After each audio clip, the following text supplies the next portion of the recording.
Hi, welcome back guys. This is your friend, Cabbage Head Fanfics. Back with amazing fanfiction. This is the series of What If Depressed Deku Fell in Love with Toga. Now before starting, please give this video a like and subscribe to the channel if you want more videos like this. Now let's get into the fanfic. When Deku went back home late at night, his mom was completely worried on why he came home so late. So instead of telling her the truth of what happened on his way back home, he lied by telling her that he had some things to do at school, but after telling his lie, he also told the truth of making a new friend today, which made his mom very happy to know that. After that, Deku had his dinner and went straight to bed afterwards. Once the next day came, he got ready for school and headed off after. You had breakfast. On his way to school though, all he can think about was Toga, who he will be seeing later on tonight. As soon as you got to school though, people began staring at him for some reason, which he found odd since people usually never give him a second glance. But once he stepped in his classroom, he noticed why. The chalkboard had a drawing of him on his knees, and standing right over him was All Might, who are the speech bubble over his head saying, "All Might speech bubble. You will never be a hero." All of his classmates looked at him, and the bullies that were Bakugo's friends were laughing and pointing at him as they saw his shock expression. As they were laughing, Deku heard them getting louder and louder with each second and even felt everyone's eyes on him. So without a second thought, he runs out of the classroom and begins running through the hallways until eventually he runs out of school and continues running until he was completely far from the school, not even hearing the school bell go off. Once he stopped running, he began catching his breath. Afterwards, he looked back in the direction he ran from and chose not to go back to school. So he spent his remaining time in the city, walking, stopping to use lunch, and even going to the bathroom. Plus he was washing his hands since you looked at the mirror and hated his own reflection. How can you think you can be a hero? You're just a quirkless loser. As Deku said those words to his reflection, he began shedding tears from repeating the very words that he has been told over and over again. After that, Deku left the restroom while wiping off his tears. He then made his way to the park and sat down at the bench where he will be meeting Toga later on. And once again he sat there until it became really late and there was no one in the park but only him. As he was sitting there, he began looking around to see if Toga was coming, but suddenly his phone began ringing in his pocket, so he pulls it out and sees that it's his mom calling, which means she knows something is wrong. Not wanting to tell her, he slides his phone back into his pocket and lets the call go into voicemail. After doing so, if he gets a few more calls from her and even text messages as well, but he doesn't reply to any of them. Instead, he sits in the bed waiting for Toga. But as hours passed, she didn't show up, which made Deku quite sad to know that another person has abandoned him. Sigh. I know I should have had my spirits up. As Deku was about to get up from the bench, his eyes were suddenly covered, which stopped him from getting up. Toga. Guess who? Toga. Toga. Correct. Toga removes her hands from over Deku's eyes and leans over the backside of the bench, so she then looks at him. Toga. Sorry for keeping you waiting, I was dash. As she was looking at him, Deku turned his head over towards his right, where the two of them then looked at one another, and just by looking at Deku's face, Toga immediately knew that something was wrong, so she jumped over bench and sat down next to Deku, which she then grabbed his face and made him look at her. Toga. Izuku, I want you to tell me what's wrong. Oh. And right away, Deku began telling Toga everything of what happened at school and what he told himself in the restroom. From hearing all this, Toga placed both of her hands behind his head and pulled him into her shoulder, which she then held him tightly. Toga. Izuku, I don't want you to say those awful things about yourself anymore. But Toga. Promise me you won't? From her saying that, Deku felt her hold him even tighter, so erase his arms and wrap them around her. I promise. I promise I won't say those things anymore. Toga. Good, now don't break that promise. I won't. After making that promise, Deku and Toga for a bit longer until they eventually let go, which Deku was feeling a lot better. Toga. All better now? Yeah, thank you. Toga. You're welcome, now I think it's time we go and have some fun now. From saying that, Toga gets up from the bench and puts her right hand out for Deku. Where are we going? Toga. Like I said, to have some fun. Now come on, let's go. Deku smiles and grabs Toga's hand, which you then pulls him from the bench and begins pulling him as she runs with him. As they were running together holding hands, They soon reached the lively part of the city which had many things to do. The first thing that the two did was going into an arcade where they played many games, and even won a prize in a claw machine which was a keychain of a cat and a little rabbit. After that the two got hungry and went to a food stand where they were selling cooked takoyaki. Deku didn't have enough money to buy 2 servings, so he bought one for he then shared it with Toga. As the two took their first bite from the steaming hot takoyaki, they both burnt the top part of their mouths but enjoyed the flavor afterwards. After they eat, they continued walking through the lively night city until eventually they took a break and sat on a bench. Toga, you know this has to be the most fun I've had with someone in a long time? Yes, same here. The two looked at each other while smiling, but as Toga was looking at Deku, she suddenly saw 2 police officers over his shoulder, so she quickly wrapped her arms around Deku's neck and pulled him in. Attitude police officers walking by, they noticed them but didn't see their please see you their faces since they thought they were making out. After the police walked away, Toga saw this and smart. Toga? Toga looks back at Deku and is shown that they weren't making out but instead had their foreheads pressed up against one another. Toga. Oh, sorry about that. Toga removes her arms from Deku's neck which makes them separate. Toga. Sorry for suddenly pulling you in like that, I just really wanted to hold you close.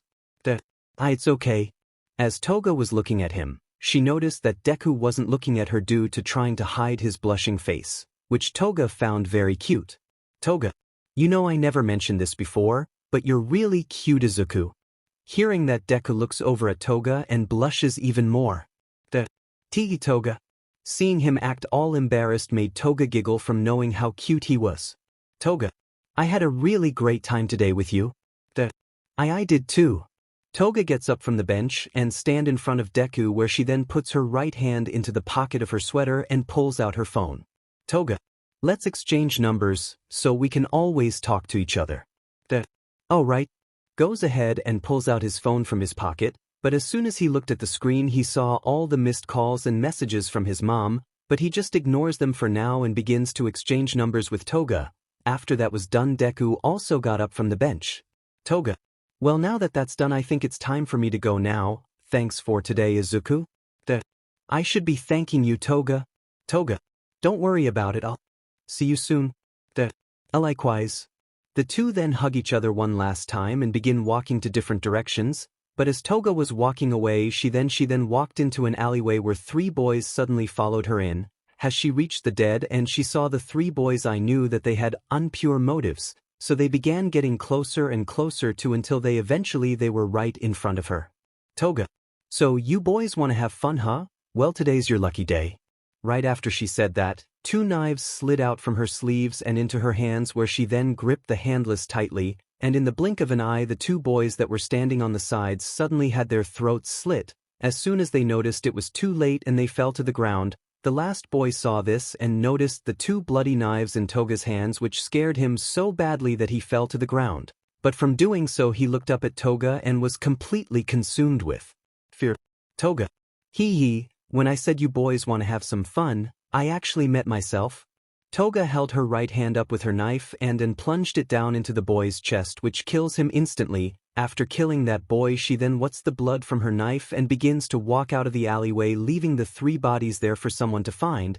But as all that happened, Deku was on his way home. But while walking home he called his mom and apologized for ignoring all of her missed calls and messages and told her he was out with a friend, which she understood and that everything that happened slide. After he hanged up and was about to put his phone back in his pocket he saw Bakugo standing in the direction he was walking towards. Seeing him, Deku doesn't turn around but instead proceeds to walk towards direction he was walking in. But I see he's walking though he didn't look at Bakugo once. Right when Deku got close to him, he managed to walk past him with ease, but from doing so Bakugo spoke. Bakugo. Oi Deku. Hearing this Deku stopped walking but didn't turn around, instead he looked ahead. Bakugo. I want to make it clear that I wasn't the one to draw that on the board today. It was my idiot friends that didn't. Oh, I see. Thank you for telling me. Bakugo. By the way, when you left I went ahead and erased that stupid drawing and I had a good talk with those 2 idiots. Thanks again, Kaken. Bakugo. Don't mention it ever. Alright. After that the 2 then proceeded to walk towards their own direction to head back home. A few days have passed and Izuku has not seen Toga in person for quite a while, but they constantly keep in touch with each other by texting and having late-night conversations. Ever since Toga came into Izuku's life, he's felt happier and has forgotten about All Might words. He even removed all of his All Might posters and put them in a box along with his All Might figures as well. But even though he got rid of all of his All Might stuff and forgot about him, the two bullies at school kept reminding him about All Might and how pathetic he was to think you can be a hero. But one day the bullies suddenly stopped for some reason and Izuku had no clue why they did.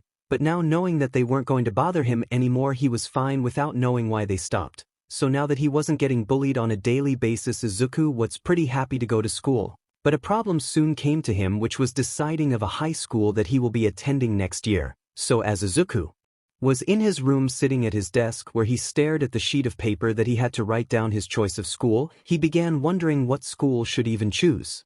Izuku. What school should I join? From saying that he knew it sounded like a simple question, but to him it was more complicated than that. And the reason why it was complicated was because you only had one school in his mind, and that was UA High, the hero school he always dreamed of going someday. But he knew that if he tried attempting to do the entrance exam at UA, he will surely fail. So he was on a fence between UA and another school that he hasn't decided yet. Izuku. Sigh. This is a lot more difficult than I thought. Good thing the teacher allowed me to think of my decision over the weekend. So to look for a good school to attend, Izuku grabbed this phone and was going to search for high-rated high schools. But before you can even start searching, a message from Toga popped up on his phone, so he clicked on it and began reading her message. Toga's text message. Hi Izuku, what are you doing right now? After reading Toga's text, Izuku replies with his own. Izuku's text message. Nothing at all. Toga's text message. Good, then let's meet up. Izuku's text message. Now. Toga's text message. Yes, now, I really want to see you. Izuku thought about this long and hard but eventually made his decision. Izuku's text message. Okay, I'll meet you at the park bench we usually meet at. Toga's text message. Okay, see you then. Izuku's text message. Yeah, you too. After sending that message, Izuku stepped out of his room and goes to the front door where he began to put his shoes on, but as he was doing that he suddenly heard his mom say his name. Izuku. Izuku looks over his shoulder and sees his mom. Where are you going? Izuku. I'm going to meet a friend. Oh, okay, be safe. Izuku. I will, Mom. As Izuku finished putting on his shoes, he then opened the door and walked out of the apartment where you then begin to leave and head to the park. After a couple minutes of walking, Izuku soon arrived at the park where the bench was, but he realizes that Toga hasn't arrived yet, so he sits down on the bench and waits for her to arrive. But while he was waiting, he began searching up high schools on his phone to see which one he should go to. Izuku. A lot of these schools are quite nice, but they're kind of far, so I better choose one that's a bit closer to home. As Izuku continued scrolling through his phone looking for his choice of school, he suddenly heard someone sit right next to him, so thinking that it's Toga, he puts his phone down and turns his head to the right. Izuku. Oh, you're finally here, Dash. As soon as Izuku looked to his right, he realized it wasn't Toga, but instead was one of the bullies from his school. As he was about to open his mouth, he hears someone else sit down on the bench, so you glances over to his left and sees that it's the other bully as well. Bully 1. Hey Deku, it's been a while. Why yeah, I guess it really has. As Deku sat in between his bullies, he grabbed onto his shorts and hoped they would not do anything to him. Bully 2. So you want to tell us why you're here by yourself? WI. Bully 1. Are you waiting for someone? Izuku doesn't answer and keeps his mouth shut about the reason he is here. Bully 2. Well, who cares why this loser is here? We're just happy to bump into you. Why you are? Bully 1. Yeah, and the reason why is because we've been wanting to mess you up for quite a while. Izuku. But why all of a sudden do you guys want to beat me up? Bully 2. Well, because back at school we couldn't, and that's because Bakugo told us to stop bullying you. Izuku. Kaken told you to stop? Bully 1. Yeah, and ever since that slime incident he's been acting a bit different, especially when it comes to you. Bully 2. Yeah, that's right, when he asked us to stop bullying you, threaten us with his quirk, and we weren't willing to go against him, so we eventually stopped. Bully 1. Well, until we bumped into you here, and since Bakugu isn't around we don't have nothing to worry about. After he said that, the two bullies then got up from the bench and began to stand right in front of Izuku where they were going to beat up right away, but before those two can lay a single finger on him, they've been hear a voice call out to Izuku. Toga. Izuku. Hearing his name, Izuku looks over towards his right and sees Toga standing only meters apart from him and the two bullies who also looked over at her. Izuku. Toga. Bully 1. Was this the person you were waiting for, Izuku? Izuku refrains on answering his question but continue looking at Toga. Bully 2. You know, looking at this chick, I realize that she's kind of cute. After that, bully said that he then began to approach Toga, who even stood right in front of. Bully 2. Hey there, cutie, are you friends with this loser? Toga. Loser? Izuku, it's not a loser. Bully 2. Sure he is, he's a quirkless loser that's also a nerd as well, so once we're done beating him up, you should come with us afterwards. Toga. Sorry, but I already have plans with Izuku. Bully 2. Oh come on, you should come with us instead. Suddenly the bully then placed his right hand over Toga's left shoulder, but as soon as he did that, Toga's right arm suddenly swiped crosses his neck very swiftly. After doing so, her right arm is down to her side, and the bully's hand that was on her shoulder began to go up to his neck, but as his back was turned to Izuku and the other bully just looked and wondered what exactly is happening. Bully 1. Hey, you alright? As soon as he said that, the bully then began to turn around to look over at them. As soon as they got a better look at him, they suddenly saw blood flowing from in between his fingers as they were on his neck, but suddenly he then fell to the ground and bled out to death, which was shocking to see, but what was even more shocking was seeing a bloody knife being held in Toga's right hand. As a bully saw this, he began backing away until eventually he turned around and began running, but Izuku just sat on the bench and was shocked for what he's seeing right now. Suddenly Toga begins walking towards Izuku until stopping in front of him but not turning to facing Toga. Don't you worry, Izuku, I'll be back in a minute. After she said that, Toga began running after that bully, but as soon as she ran off, Izuku looked towards the direction she ran to and got up the bench and began following her. In the distance as the bully was running, he was off the screaming for help, but there was no one. Suddenly a knife then pierces through his back, which makes him fall to the ground. Toga. There's no point of running. Hearing Toga's voice, the bully began crawling until eventually Toga ricked in and slammed her onto his back, where she been bent down and pulled the knife out of his back, which caused him to scream out of pain. After doing so, she stood straight and kicked him onto his back, where he then looked up at Toga with fear in his eyes. But before Toga can even do anything, she suddenly heard a familiar call out to her. Izuku. Toga, stop. Toga turned around and sees Izuku standing behind her, with a worried expression on this face as well. Izuku. Toga, don't do this. Toga. Why not? Wasn't he trying to hurt you? Izuku. Why yes, but this isn't right. Toga. Are you sure about that, Izuku? Toga then began to approach Izuku until eventually they were a face-to-face with each other. Toga. You say it isn't right, but in actuality it is. Just look for yourself.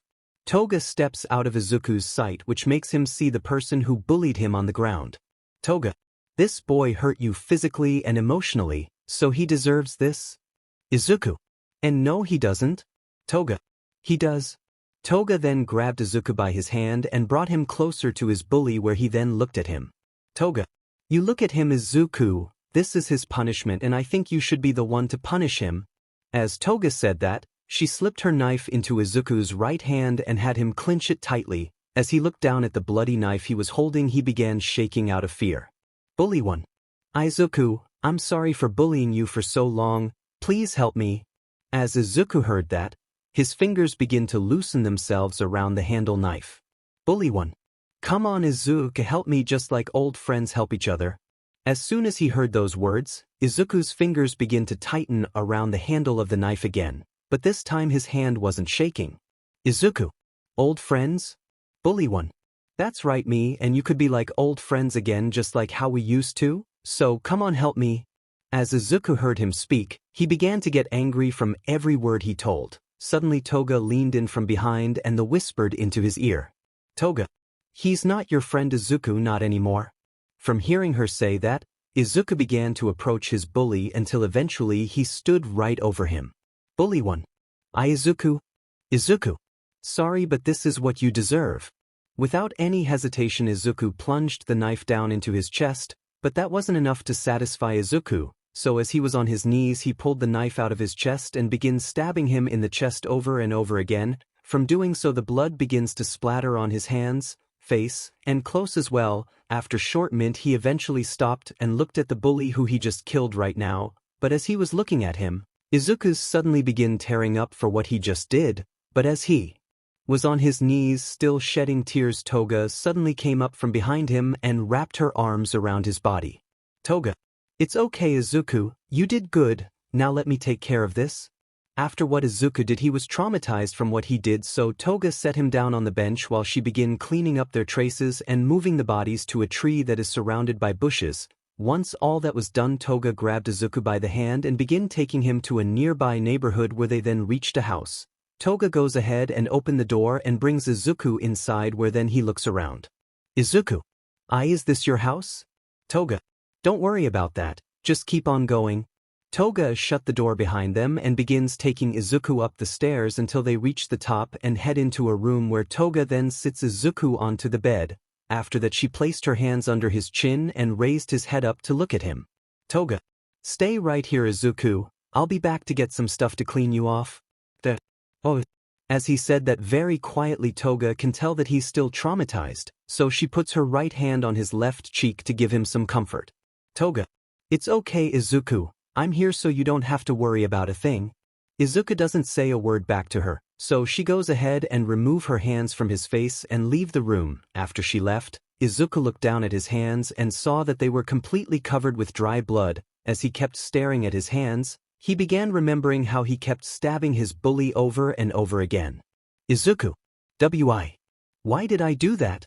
Izuku suddenly began shedding tears once more, which began to drop onto the palm of his hands, but in that moment Toga returned to the room with a bowl of hot water and the towel. She goes over to Izuku and get on her knees where she then placed the bowl of hot water onto the floor. After that she grabs Izuku's left hand which made him look over at her and notices that she is returned without him knowing. Toga grabbed the towel and dips it into the hot water. She then pulls it out and squeezes all of the extra water out. After that she began to use the towel to clean off the dry blood from Izuku's hand. Once his palm was cleaned off, Toga dips the bloody towel back into the hot water and cleaned it off. After that she continues to clean Deku's hands, arms and face until there was no speck of blood on him left. After that Toga put the blood-covered towel into the bowl filled with bloody water. She then grabs the bowl and gets up from the floor. Toga. Okay, I'll go dump this water out and I'll come back with some fresh new clothes for you. Once again Izuku doesn't respond back to her, so she goes over to the doorway to walk out of the room. Izuku. Toga wait. From hearing that Toga stops halfway from the doorway you turned around to look at Izuku. Izuku. Can you please tell me why I did that? Toga. Because you wanted to? Hearing that answer Deku raises his head and looks over at Toga. Toga. And I can tell that you did because the way you stabbed him over and over again, it was like you've been wanted to do that to someone for a very long time now, and now that you've done it you're just taking your time to process it. Once that was said, Toga then walked out of the room, leaving Izuku to question himself if she was right or not.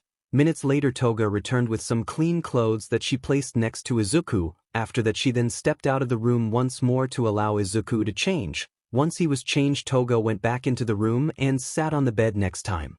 Toga. So tell me Izuku, how are you doing right now? Izuku. I don't know, I keep questioning of what I did, but I don't have any answers.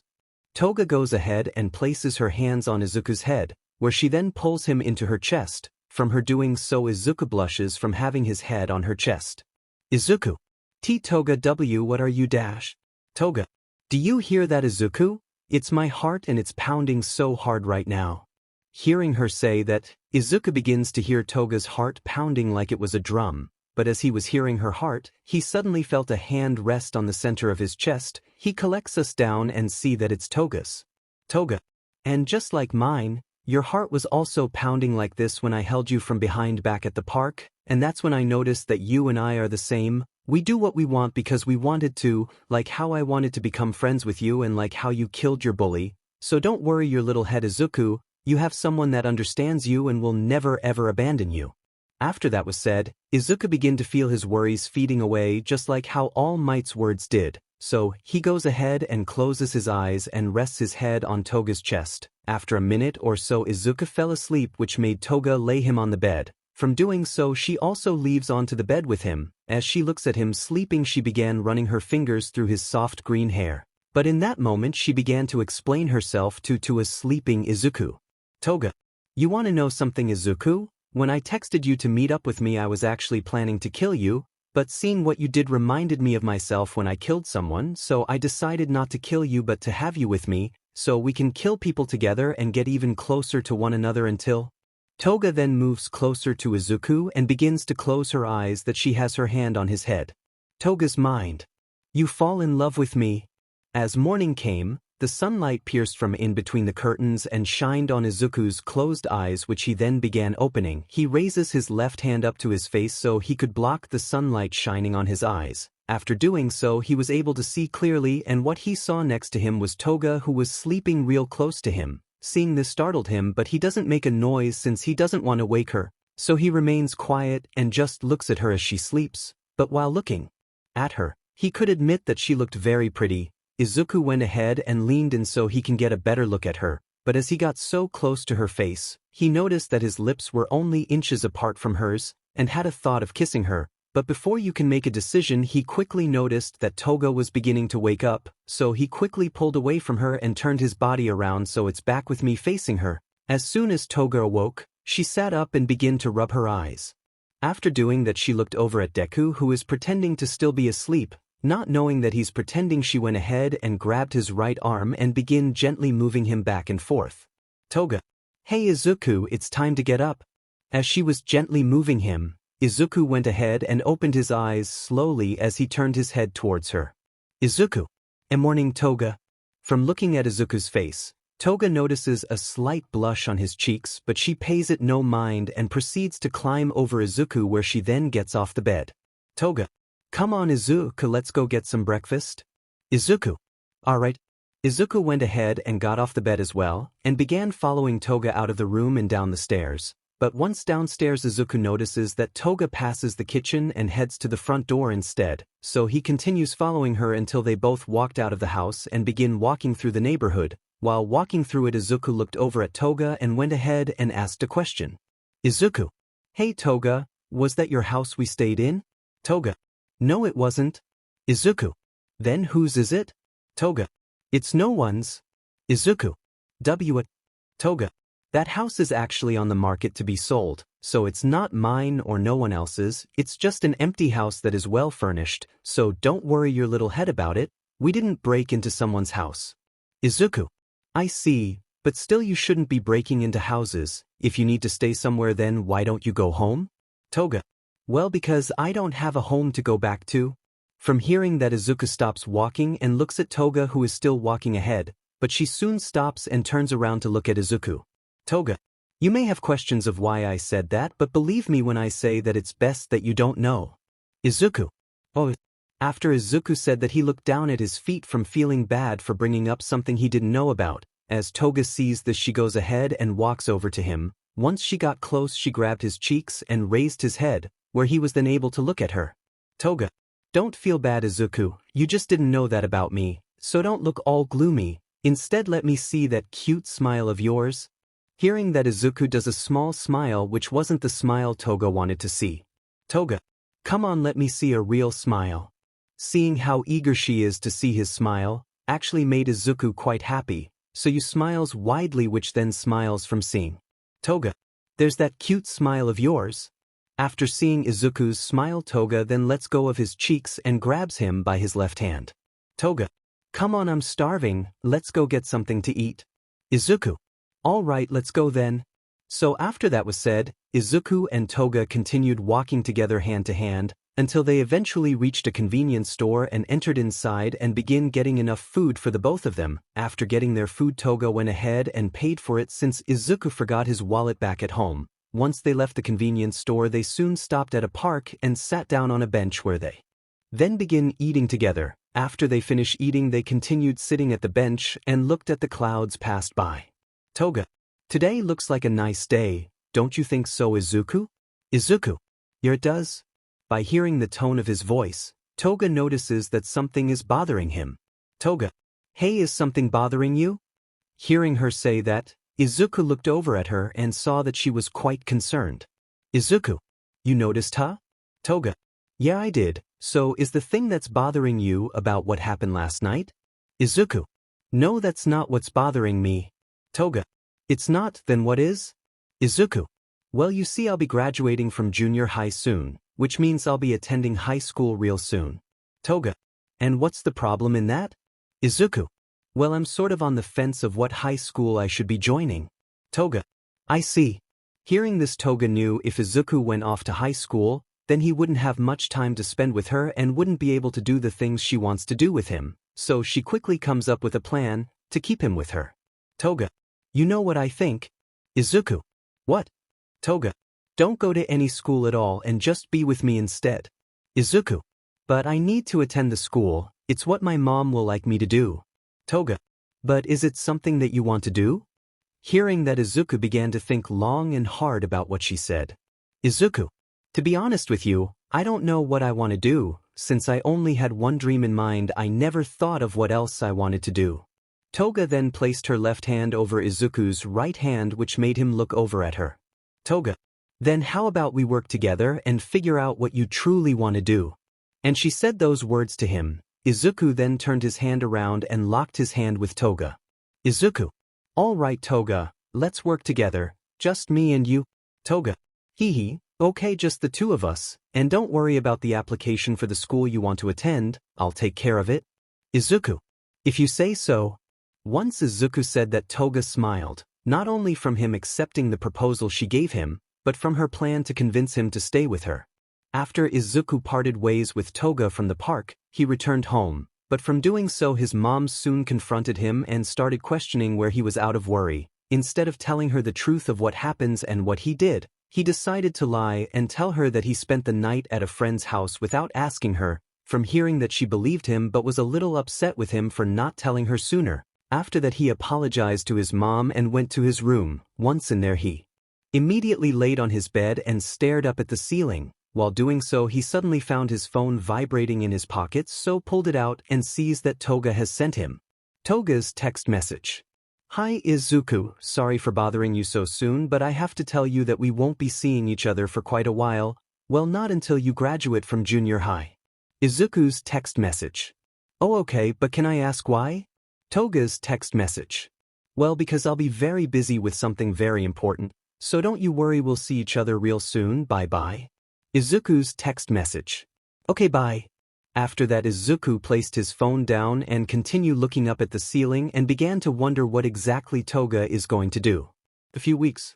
As weeks passed, police found the two bodies of those bullies who were killed by Toga and Izuku, but they didn't know that since no clues or traces of them were left anywhere near the crime scene, which meant Izuku was in the clear, so he continued going to school with no worries. But while in school, he noticed people were mourning those bullies' deaths, even Bakugo as well, since they were both his close friends after all. Seeing this, Izuku really didn't show any emotion towards their death, since he knew how awful they were towards him and was glad that they were dead, especially since he killed one of them with his own hands. After a few more weeks have passed, the investigation of the death of those two bullies were soon forgotten since there was no leads on who killed them, but during the same time the investigation stopped, Izuku finally graduated from junior high, which meant he'll see Toga again. So once he went home, his mom celebrated his graduation with a feast of food that she made for him. After having his full, he returned to his room and sat on the bed, where he then began to text Toga.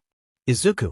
Hey Toga, I just graduated today, which means we can see each other again, right? After sending that text, there was no response back, so instead of texting another message, he waited for her reply. After a few hours, he passed out on his bed with his phone laying on his pillow, but soon woke up when he then began to hear the vibrate of his phone going off. When he opened his eyes and glanced over at his phone, he saw a new message. So he quickly sits up and grabs his phone, where he then opens the message and sees that it's from Toga, which you then immediately opens right away and begins reading her text. Toga's text message. Congratulations on graduating, Izuku. I'm so happy for you, and I'm sorry that I didn't text you back sooner. I was doing something very important at the time, so I didn't have time to text you back, but to answer your question, yes, we'll see each other again, and I just can't wait to see you. Izuku smiled as he read Toga's text, and was very happy to know that they'll see each other again. Izuku. Me too. After sending that text, the two continued texting back and forth with each other until eventually they stopped at 2 a.m. and went to sleep afterwards. Once the morning came, Izuku was soon awoken by knocking on his door. He got it from his bed and went over to the door, which event opened and saw his mom. Izuku. Yawning. Morning, Mom. Morning, sweetie. I have something that came for you in the mail today. Hearing that, Izuku stopped rubbing his eyes and looked at his mom as she presented him an envelope, which event took. As he looked at it, he only saw his name, so he went ahead and opened the envelope and pulled out the folded piece of paper inside, which he then unfolded and read that it was an acceptance letter to a school. After reading this, he told his mom, who got excited and hugged him. But while they were hugging, Izuku took another look at the piece of paper and knew that this was Toga doing, which made him smile. After that, his mom stopped hugging him and decided that they should go out for breakfast to celebrate an acceptance to the school. He agreed to this and went back to his room so he can change, but before that he grabbed his phone and was about to text Toga, but before he could, Toga began calling him, so he answered it and puts it up to his ear. Toga. Hey there, Izuku, did you receive any good news today? Izuku. Huh, a matter of fact I did. Toga. That's good to hear. So do you want to meet up at our usual place tonight to talk about? Yeah, see you then. After that, Izuku went and got changed into some casual clothing. From doing so, he steps out of his room, where he then saw his mom ready to go. They left the apartment and began heading to a local restaurant to have breakfast. So throughout the morning and afternoon, Izuku spent his day with his mom, who is just so happy for him. When they returned back home, Inko went ahead and went to the living room, begin resting. After doing so, he told his mom that he'll be needing a friend, which she understood, so Izuku went ahead and left the apartment and went to the park, where he is meeting Toga later on. Once he arrived, he sat on the bench and waited until she arrived. As the hours passed, the sun has already set and the people in the park have all with home, but Izuku was still sitting on the bench waiting for Toga to arrive. But as he was waiting, he couldn't help but to feel excited to see her again. Toga. Izuku. From hearing his name being called out by Toga's voice, he got up from the bench and looked over towards his right, where he then saw Toga, who began sprinting at him. As soon as Toga was closed, she jumped into Izuku's arms and latched onto him, almost making him fall back as she did that. Toga. Hee, you don't know how happy I am to see you again, Izuku. Izuku. Huh, same here, Toga. After hugging for a whole minute, Toga then let go of Izuku and just smiled, and she stared at him. Toga. So are you excited to go to your new school? Izuku. Yeah, I am. Toga. Great, classes start next month, but until then let's have some fun. Izuku. Sure thing. So the two then went off into the city to have fun with one another.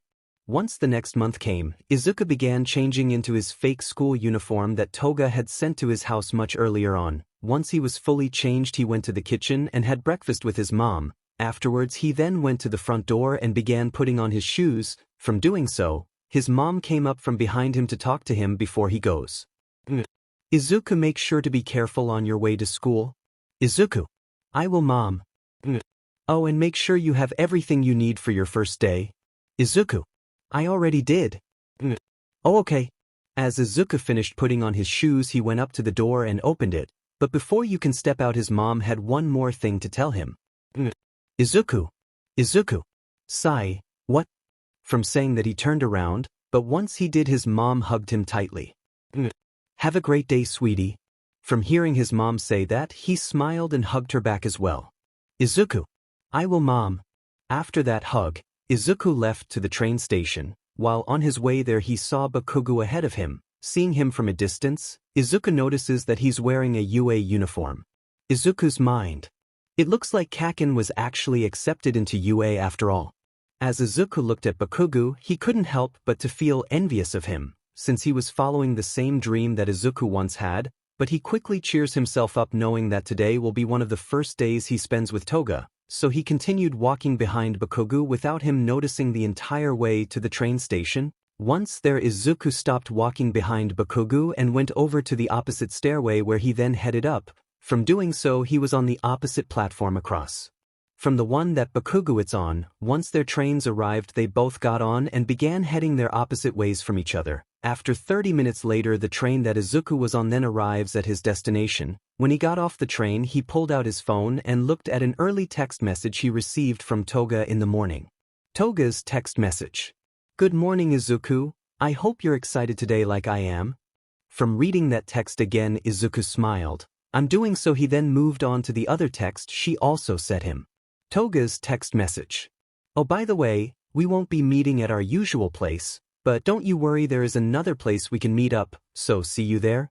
Under that text was a location that Toga sent to Izuku, so now being in the area where the location is, Izuku went ahead and pulled up his GPS on his phone. From doing so, he soon found the location and began making his way there from the train station. After a few minutes of walking the streets, he soon reached a park, which was the correct location that Toga wanted to meet up at. But as he looked around, he didn't see Toga at all, so he took one more look back at his phone to check if this was the right place. But from doing so, his eyes were soon then covered.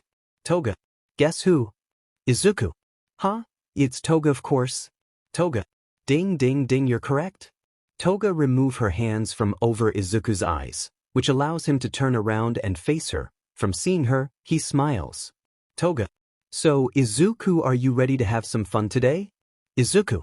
Yeah, I am. Toga. Good, but before we start our fun, I think you should change out of those clothes first. Izuku. Oh yeah, I should. Just give me a sec. Izuku quickly went over to the nearest public restaurants and began changing into some casual clothing in one of the stalls of the restrooms. Once he finished, he placed his school uniform in his backpack. After doing all that, he stepped out of the restrooms and saw Toga waiting for him by the door. Toga. Ready to go now? Izuku. Yeah, I am. Now let's get going. Toga. Right? Toga then grabbed Izuku by the hand and began running with him through the park until eventually they ran out of the park and into the city. After a short minute of running, they seemed stopped in front of an underground arcade. As they descended down the stairs, they soon entered the arcade, which was completely filled with games as far as the eye can see. Toga. Come on, let's go play some games. Izuku. Okay. So the two walked past some games until they eventually stopped in front of an old-school fighting game. Toga. Hey, let's play this one. Izuku. Sure, why not? They both went up to the game and were about to start playing, but Toga thought of something from they can do. Toga. Hey, let's make a bet. Izuku. A bet? Toga. Yeah, whoever loses 3 rounds will have to pay for lunch. What do you say? Izuku. All right, I'll take that bet. Toga. Good. Because I'm going to be the one to win. Izuku. Hee, we'll just have to see about that. So Izuku and Toga started the game and began playing against each other. A few minutes later, Toga won all 3 matches without losing once, which meant Izuku had to pay for lunch today. So after spending a couple of hours in the arcade, they soon left and ready to have lunch together. Toga. Wow, Izuku, I can't believe you don't play a lot of games in your free time. Izuku. Well, that's probably because I don't have much free time after all. Toga. Well, now you do, and I'll make sure that you'll get better too. Izuku. Thanks. After walking for at least a couple minutes, Izuku and Toga stop at a diner where they then had lunch together. Once they finished, Izuku went ahead and paid. Afterwards, they then left. Headed right back at the park where they met up earlier on. Once arriving, they both sat down on a bench to take a break from walking so much. Toga. So, Izuku, how are you enjoying your first day with me? Izuku. To be honest with you, I'm having more fun than I thought. I'm glad this is what I chose. Toga. Hee, I'm happy to hear that. As Toga looked at Izuku, her heart began pounding even more than when she's in the moment of killing. Toga. Izuku, I have something for you. Izuku. Oh, you do? Toga. Yeah, I do, so hold out your hand. Izuku. Okay. As Izuku put his left hand out to Toga, she reached into the left pocket of her sweater and pulled out something that she held in her hand. She then moved her left hand over towards Izuku's, where she then placed the thing she was holding in his hand. As she did so, Izuku pulled his hand back to him and saw Toga gave him a switchblade, but she was not expecting to be gifted. Izuku. Toga, it's nice that you got me something, but why a knife? Toga. Well, because I want you to protect yourself with this. As Izuku looked at the switchblade, he couldn't help but to remember his first kill. But after remembering that, he looked back at Toga, who's smiling at him, and knew that's the reason she got in this was because she was thinking of him. Izuku. Thank you, Toga. I'll make sure to hold on to it. Toga. That's good to know. As Toga was smiling at Izuku, it wasn't only about him accepting the knife but for what she has planned for him to do with that knife. After a few weeks have passed, Izuku and Toga have done so much together, but due to this, heroes began getting word of Toga's presence in certain areas around the city, so 2 pairs of heroes were sent to certain parts of the city that Toga was seen. Doing this, the heroes searched the best they could but didn't find Toga anywhere, but that did not mean they stopped their search for her. Sunday night. In a certain part of the city, 2 heroes were on a rooftop looking down at the passing people on the streets so they can spot Toga more easily than if they were on the streets themselves. Hero 1. Sigh. We've been at this for days now. We have not seen or have a single glimpse of our target anywhere in this area. I know that, but we can't just stop our search. If we do, she's most likely to slip past us and move on to our next victim. Hero 1. Yeah, but I wonder how the hell can a girl like that commit so many murders and not get caught? I don't know, but I do know if we find her, we'll capture her and she'll face justice for her crimes. Hero 1. Huh? You're really trying to live up to the hero name, aren't ya? So what if I am? It is our job to be heroes after all. Hero 1. Yeah, we sure are. So the 2 heroes continued searching among the civilians for Toga. After an hour and a half passed, their break was about to begin. Hero 1. Sigh. Yep, just like yesterday, no sight of her today either. A minute, I was certain that we could have found her today. Hero 1. Well, better luck next time, I guess. Let's get out of here and get something to eat. Right? As the 2 heroes began to walk away from the ledge of the rooftop, one of the heroes quickly noticed that his wallet wasn't in his pocket, so he goes back to the ledge and begins searching for it, which didn't take long. Here it is. Now that he had his wallet, he put it in his pocket and was about to walk back to his fellow hero, but before he did, he took one more look at the streets below and saw the civilians walking by, but as he did so, he saw 2 teenagers walking together, 1 boy and 1 girl. As the hero began to lean in closer to the edge to look at them, he soon saw the girl laugh hysterically for what the boy said, but seeing her laugh, the hero soon identified her as Himiko Toga, the person that they've been looking for. Hero 1. Hey, are we going to get lunch or not? As the other hero approached towards the ledge, he also looked towards the direction his partner was looking towards. From doing so, he also sees Himiko Toga walking alongside a boy with green messy hair. Hero 1. Holy shit, we found her. Yeah, we did. Hero 1. Then that means we should contact the other hero around the area so we can capture her. There's no time for that. Suddenly, right after the hero said that, he jumped over the ledge of the rooftop and began running downwards on the building. Seeing him do this, the other hero couldn't help but to join him on the way down. So he also jumped over the ledge, but as soon as he was about to land onto the ground, his boots suddenly shot out some air that made his landing more gently. Once he was on the ground, the other hero also made it to the ground as well. Come on, let's go. Hero 1. Right behind your partner. So as the 2 heroes made their way towards the other side of the street, Izuku and Toga did not know that they were being pursued by 2 heroes. Toga. Your jokes always get funnier each time I hear them, Izuku. Izuku. Haha, well, I'm glad you think so, Toga. As Toga was smiling at Izuku, she slowly began moving her right hand towards his left hand so she can hold it, but before she could, she suddenly sensed danger coming their way. She took a single glimpse behind her and saw a crowd of people stepping aside like they were getting out of the way for someone. Seeing this, Toga wasn't going to stay around to see who was coming their way. So without wasting any time, she grabbed Izuku's hand, which surprised him. Toga. Come. With Izuku in hand, Toga began running with him so they can get away from who is pursuing them, but as they did this, Izuku couldn't help but to wonder why they are running all of a sudden. Izuku. Toga, why are we running? Toga. I'll explain later, just keep running. So they continued running as fast as they could, but the 2 heroes were getting closer and closer to them, so Toga and Deku ran into an alleyway which was connected to many more alleyways, but even doing so, the heroes were still on their trail. After running through the alleyway, they both reached a dead end, so they both turned around to see if there, but from doing so, the hero soon arrived and were standing right in front of them. Hero 1. It's over, Himiko Toga, no more running. Seeing the two, Izuku didn't know what to think. Instead he looked back at Toga, who was only looking at the heroes and was also holding on to Izuku's hand tightly. Izuku. Toga. Toga turns her head over towards Izuku and smiles at him as she then let go of his hand and proceeds to walk towards the heroes until stopping when she was only meters apart from them. Toga. So you heroes finally found me? Yeah, we did, and your murder spree has finally come to an end. Toga.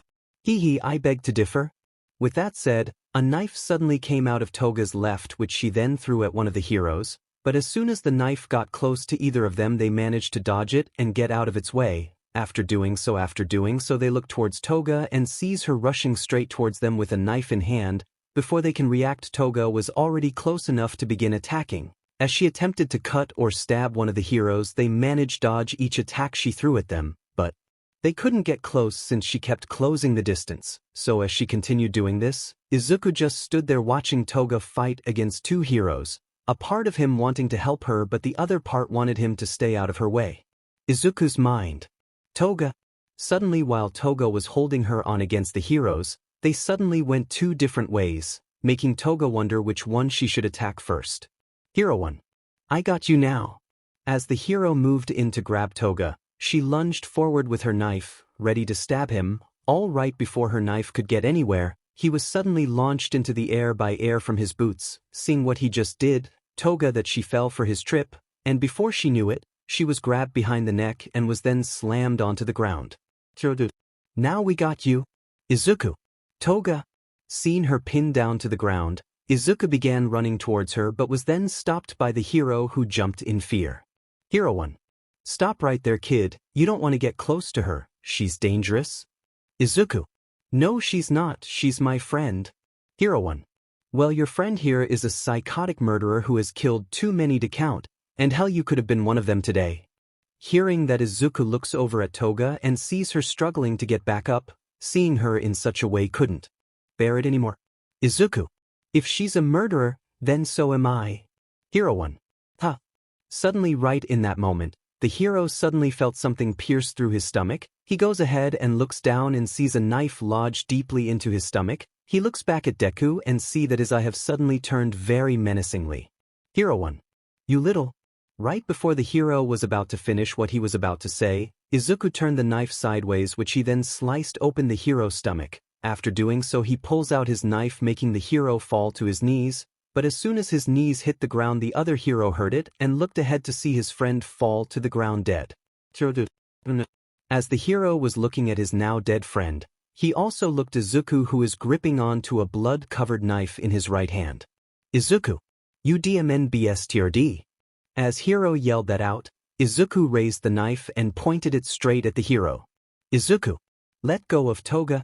Hearing that, the hero looks down at Toga and finishes putting the HNDCFFS on her. After doing so, that she will gets up and walks over towards Izuku. You're going to pay for what you did, you little brats? Without a second thought, Izuku began running straight towards the hero, who also began running at him as well. As soon as they both got close, Izuku began swinging his knife around, which made the hero find out that he didn't know how to use it to attack, which was good news to him. So as the hero dodged his attack, he managed to throw some punches at Izuku's left ribs, which hurt him a lot. Seeing this, the hero went ahead and began throwing even more punches at him. Izuku did his best to try to block some of his punches but couldn't keep up and ended up being beaten. After receiving punches to the ribs, stomach, and even some on the face, Izuku ended up falling onto the ground, which the hero got on top of them by placing his right knee onto his chest. From doing so, the hero began throwing punches left and right on Izuku's face multiple times. Seeing that Izuku is on the brink of passing out, the hero pulled back his right fist all the way to finally finish him off. But right before he can launch his fist towards his face, he felt a chain wrap around the front of his neck and was also pulled down to the ground, where he then felt he couldn't breathe. As this was happening to him, he glanced up and saw that Toga was the one strangling him with the handcuff she had on. As he was struggling to breathe and was trying to pull the chain off of his neck, he suddenly saw Izuku back on his feet and standing over him. Izuku. You'll pay for what you did to Toga. Right after Izuku said that, he plunged his knife down towards the center of the hero's chest and yelled at his face as he died. After that happened, Izuku rolled off from the hero and began As he did this, Toga went over to the hero and grabbed the handcuff keys from his utility belt, which she then used to uncover self. After that, she went over towards Izuku and got on her knees, where she then looked down at him as she ran her fingers through his hair. Toga. Thank you, Izuku. Hearing her say that, Izuku musters up the strength to smile at her. After all that, Toga helps Izuku up and cleans him off as well. Once done, they then leave the alley they had somewhere far away from this place. A week has passed. Nearly everyone knows about two heroes who were killed in an alleyway, but did not know who the murderer was. Midoriya household. As Izuku was getting ready to meet up with Toga, he began searching in his closet for a jacket, but in his search he couldn't find one, and all the other jackets he had were completely dirty. So as he was about to give up and close his closet, he soon noticed a small rectangular box in the corner of his closet. He grabbed it and takes it over to his bed, where he then opens it. From doing so, he sees that it's a limited edition All Might jacket. Izuku. I thought I stored this away with all the other stuff. Izuku took out the jacket from the box and began to reminisce the day that it arrived to his house. He was so happy to receive it he nearly worded for an entire month. But from seeing it now, he doesn't feel the same from back then. Izuku. I should probably put this with the other All Might stuff, but then again I do need a jacket right now. So Izuku eventually put on the All Might jacket and stepped out of his room, where he then went into the kitchen and saw his mom setting a plate of breakfast down on the table for him. He goes over the table and takes his seat and begins eating his breakfast. As he was doing so, his mom kept looking at him. He quickly notices this and looks over at her. Izuku. Is there something wrong? No, there's nothing wrong. It's just that you're wearing your limited edition All Might jacket. Izuku. Oh, well, that's because I needed a jacket to wear, and this was the only one I had that wasn't dirty. I see, but it's been a long time since I've seen you wear something All Might related. Izuku. I guess it is, but this will be the last time I wear it. Hearing that saddened Inko, since she knew how much she used to enjoy wearing that jacket, but she guessed that this was his way of growing up, so she didn't say anything to him. After having breakfast, Izuku went into his bedroom real quick and reached under his mattress and grabs his switchblade, which he then places. From doing so, he then leaves his room and heads to the front door, which he then opens. Izuku. Mom, I'm meeting up with a friend again. Okay, sweetie, be safe out there. Izuku. I will. So with that said, Izuku stepped and left the apartment complex to head to the train station. On his way there, he heard two housewives talking about the murder. Housewife 1. I still can't believe two heroes were killed. Housewife 2. I know, and it makes me feel unsafe to think there is a murderer out there that the heroes can't even stop. After walking past and hearing their conversation, Izuku began to remember that night he killed those two heroes. Izuku's mind. It looks like some people are still talking about the murder. Luckily they don't know that it was me who did it, but I should still be cautious, just like Toga said. After a couple of minutes of walking, Izuku soon arrived at the train station. He didn't need to wait long since his train arrived a short minute after he arrived. As he got onto the train, he took a seat, which the train then began moving. But while sitting there minding his own business, he kept hearing people talk about the murder, which he then began to feel guilt of what he did, but knew if he didn't do nothing then Toga would have been tucking away, which Izuku couldn't let happen. So after a short train ride, which Izuku thought was longer than that, he arrived at his destination and got off the train and began making his way to where he is meeting up with Toga. Once Izuku arrived at their meeting place, which was an ice cream parlor, he noticed that Toga hasn't arrived yet, so he waited outside for her. But as he waited, he pulled out his phone and began texting Toga to see if she was close by. After doing so, there was no response back, so he just continued waiting for her to arrive. Izuku's mind. I hope Toga all right. As Izuku was thinking about Toga, he suddenly felt two arms wrap around his body from behind, which startled him. He looked over his right shoulder and saw Toga. Izuku. Hey Toga, it's just you? Toga. Yeah, of course it is. Who do you think it was? Izuku. No one. In particular, you just started me, that's all. Toga. Oh, okay. Toga then removed her arms from Izuku's body, making him able to turn around to face her. From doing so, he could see that she is wearing a completely new outfit. Toga. Sorry I had you waiting. It was kind of a hard decision to find something cute to wear. Izuku. It's okay. I really didn't wait long at all. Toga. Well, if that's the case, what do you think of my outfit? Izuku. I think it looks very nice on you. Toga. Ah, come on, don't you think it looks really cute like me? Izuku. Why, yeah, it does look really cute, I guess. After saying that, Izuku's cheeks blushes, which Toga finds really adorable, so she places both of her hands on his cheeks and smiled as she also squeezed his face. Toga. You really are so cute when you blush, Izuku. Izuku. Toga. After Toga finished squeezing Izuku's face, she then grabbed hold of his hand. Toga. Come on, let's head inside. Izuku. Alright. The two headed inside and sat down at a table, which a waitress then went over to them and asked further order. Before Izuku could even say anything, Toga spoke up first and ordered a large strawberry volcano. She also mentioned that she'll be sharing it with Izuku, which he did not expect her to say. How to place in the order the waitress done left to go prepare their ice cream. Izuku. Toga, are you sure you didn't want to get separate ice cream? Toga. Yeah, I'm sure, and plus it's my treat after all. Izuku. Well, if you say so. After a short minute of waiting, the waitress soon came back with their strawberry volcano that she placed right in front of Izuku and Toga. Once the waitress left, they then grabbed the spoons that were in the bowl and began enjoying the ice cream together. But as they were doing so, Izuku looked at Toga and knew that if someone tried to take her away again, Izuku will definitely stop that person, but he knew that he wasn't strong enough. So he came to a decision and asked Toga something very important. Izuku. Toga, can you train me? Hearing him ask that, Toga was confused, and in response she tilted her head to the right as she had the spoon in her mouth. Toga. Train you? Izuku. Yeah, I know you're good with knives, so I want you to teach me how to use a knife. Toga. HMIC. Toga removes the spoon from her mouth and places it onto the table. After doing so, she then reaches down to her shorts and pulls out a knife from her pocket, which she then uses to stab the ice cream, surprising Izuku as she did that. Toga. So do you really want to know how to use your knife like me? Izuku. Why, yes, I do. Toga. All right, I'll teach you, but it won't be easy. Toga says that as she removes a knife from the ice cream and licks off the cream and strawberry syrup off the blade, while staring at Izuku. Izuku. Whatever it takes, I want to learn, so please teach me everything you know. Toga.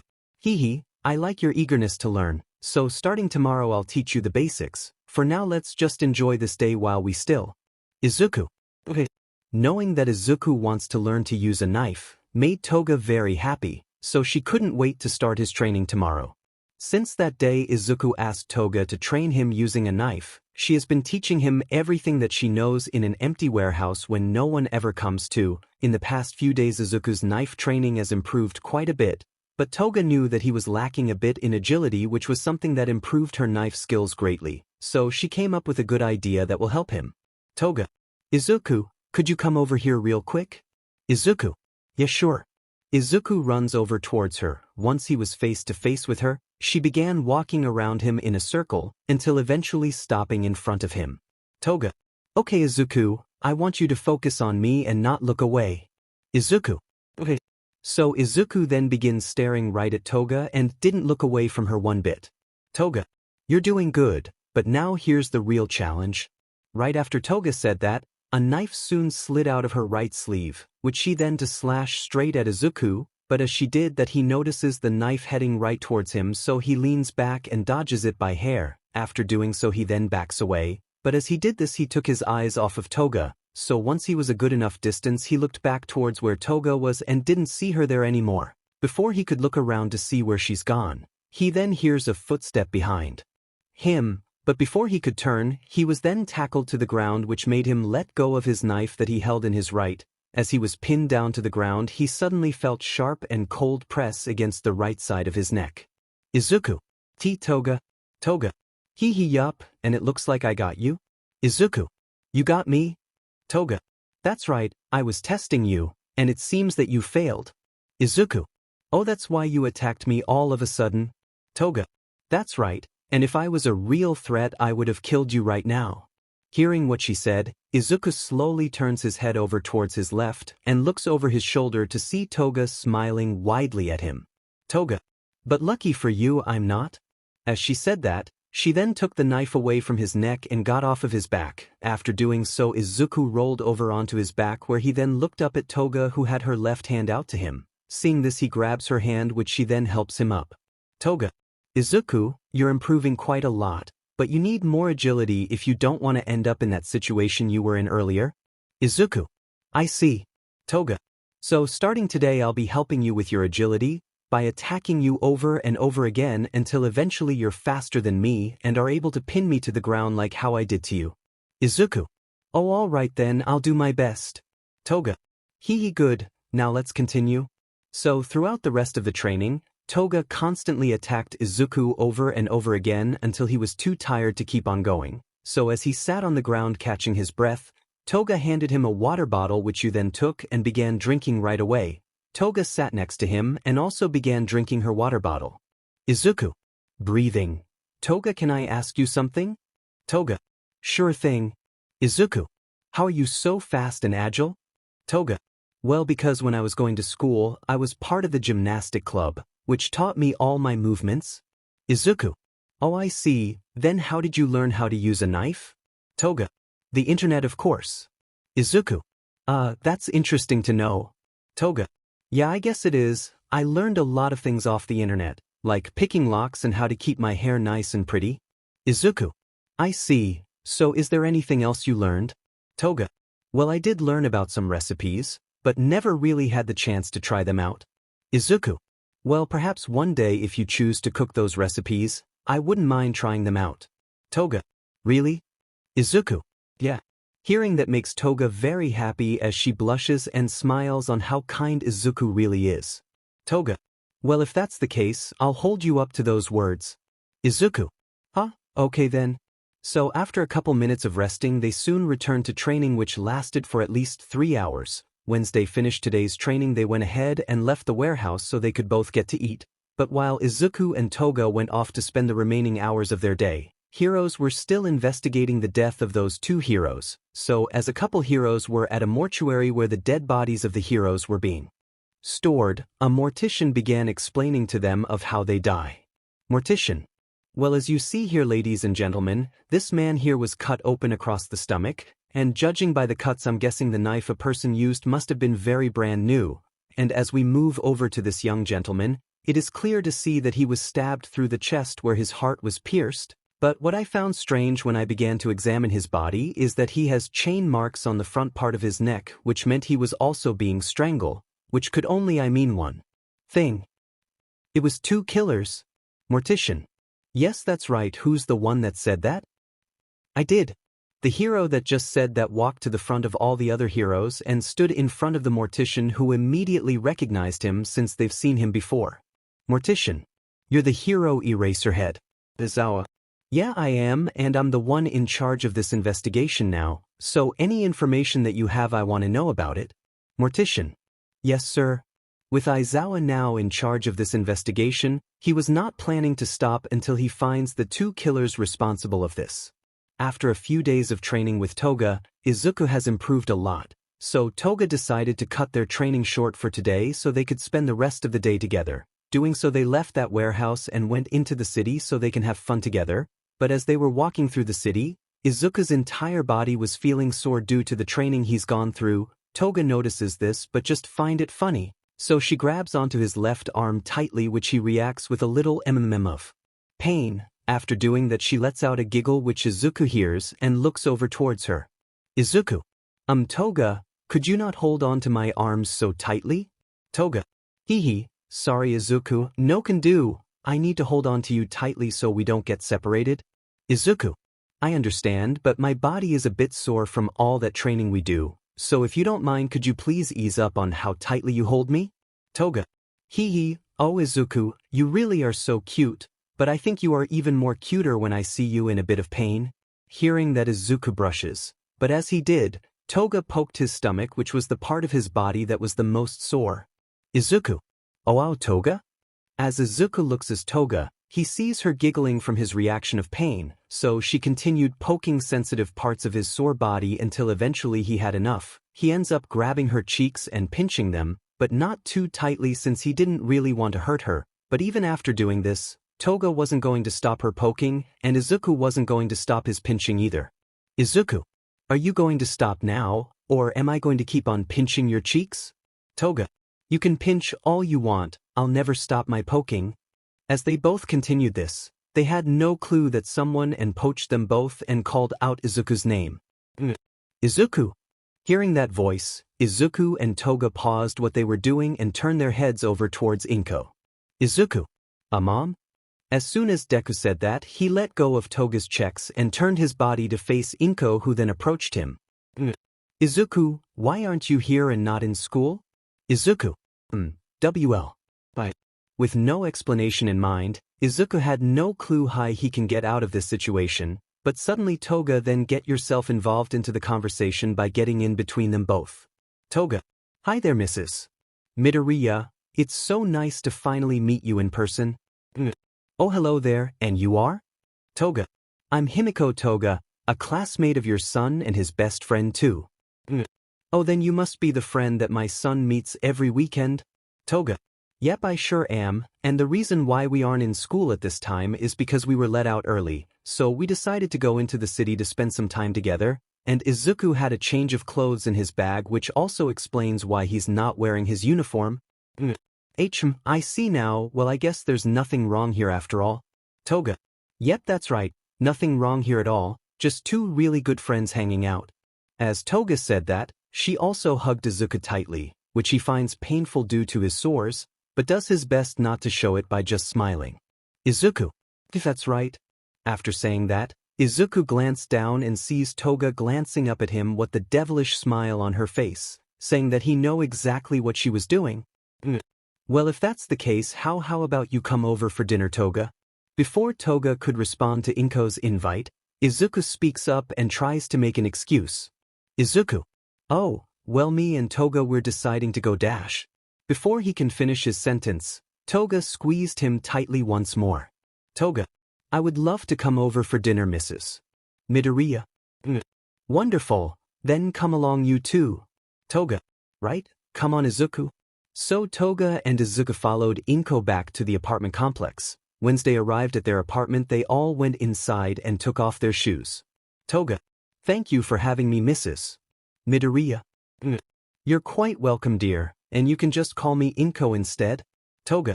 Oh, okay then, Inko. After that was said, the three of them headed into living room that was also connected to the kitchen as well. Toga. Wow, you have such a lovely home, Inko. Thank you, I'm glad you think so. As Inko went over to the kitchen to sit down her bags, Toga looked over at Izuku and noticed that he looked quite nervous, which she finds quite cute, and smiled at him. Toga. Why so nervous, Izuku? Is this the first time bringing a friend over? Izuku. No, it's not, it's just that you're the first ever girl to come over to my place. Toga. Oh, I see, then I should be quite honored. Izuku. Why, if you say so.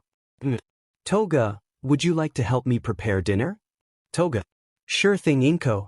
Toga runs over towards the kitchen to help out Inko with dinner. During this time, Izuku took the opportunity to go to his room to change out of his clothes. Once he was in his room and began changing, he also took out his switchblade from his pocket and put it in between his mattress to hide it. After just a few short minutes, he finished changing and went over towards the door. Once he opened it, he then saw Toga with her right hand raised up as she was almost about to knock on his door. Toga.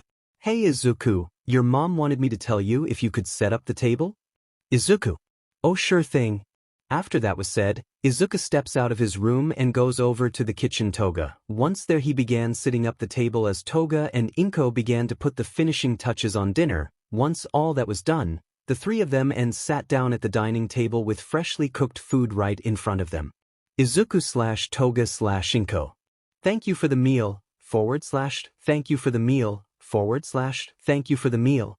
As the three sat there eating the dinner that was prepared, Toga was quite happy since she hasn't had a home-cooked meal like this in a very long time. Izuku. This is all very delicious. Glad to hear it, sweetie, but Toga was the one that chose the best seasoning for the food. Izuku. Oh, I see, well, it's very delicious, Toga, thank you. Toga. I'm happy that you like it, Izuku, and thank you, Inko, for letting me cook with you. You're welcome, dear. I bet you cook with your mother like this as well?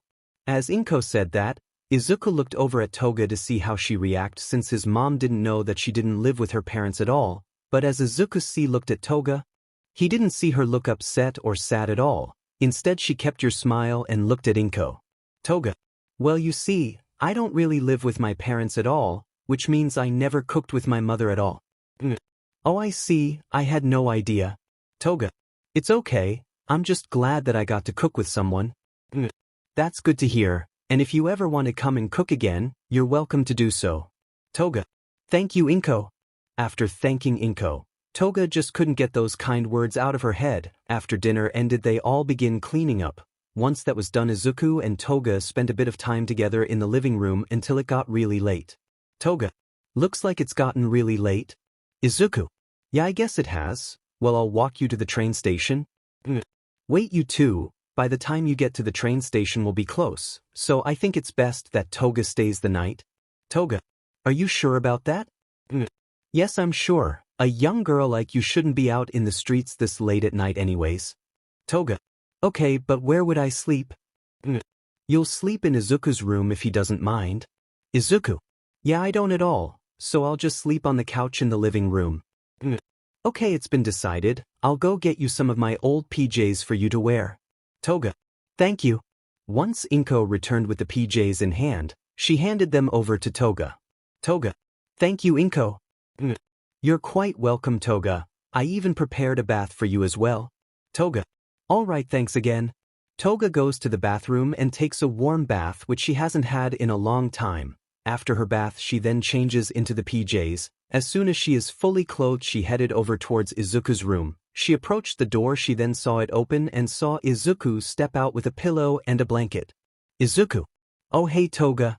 As Izuku looked Toga, he noticed that her hair was down and noticed that it was the first time he ever saw her with her hair done like this. Toga. Izuku, I don't mind if I sleep on the couch. Izuku.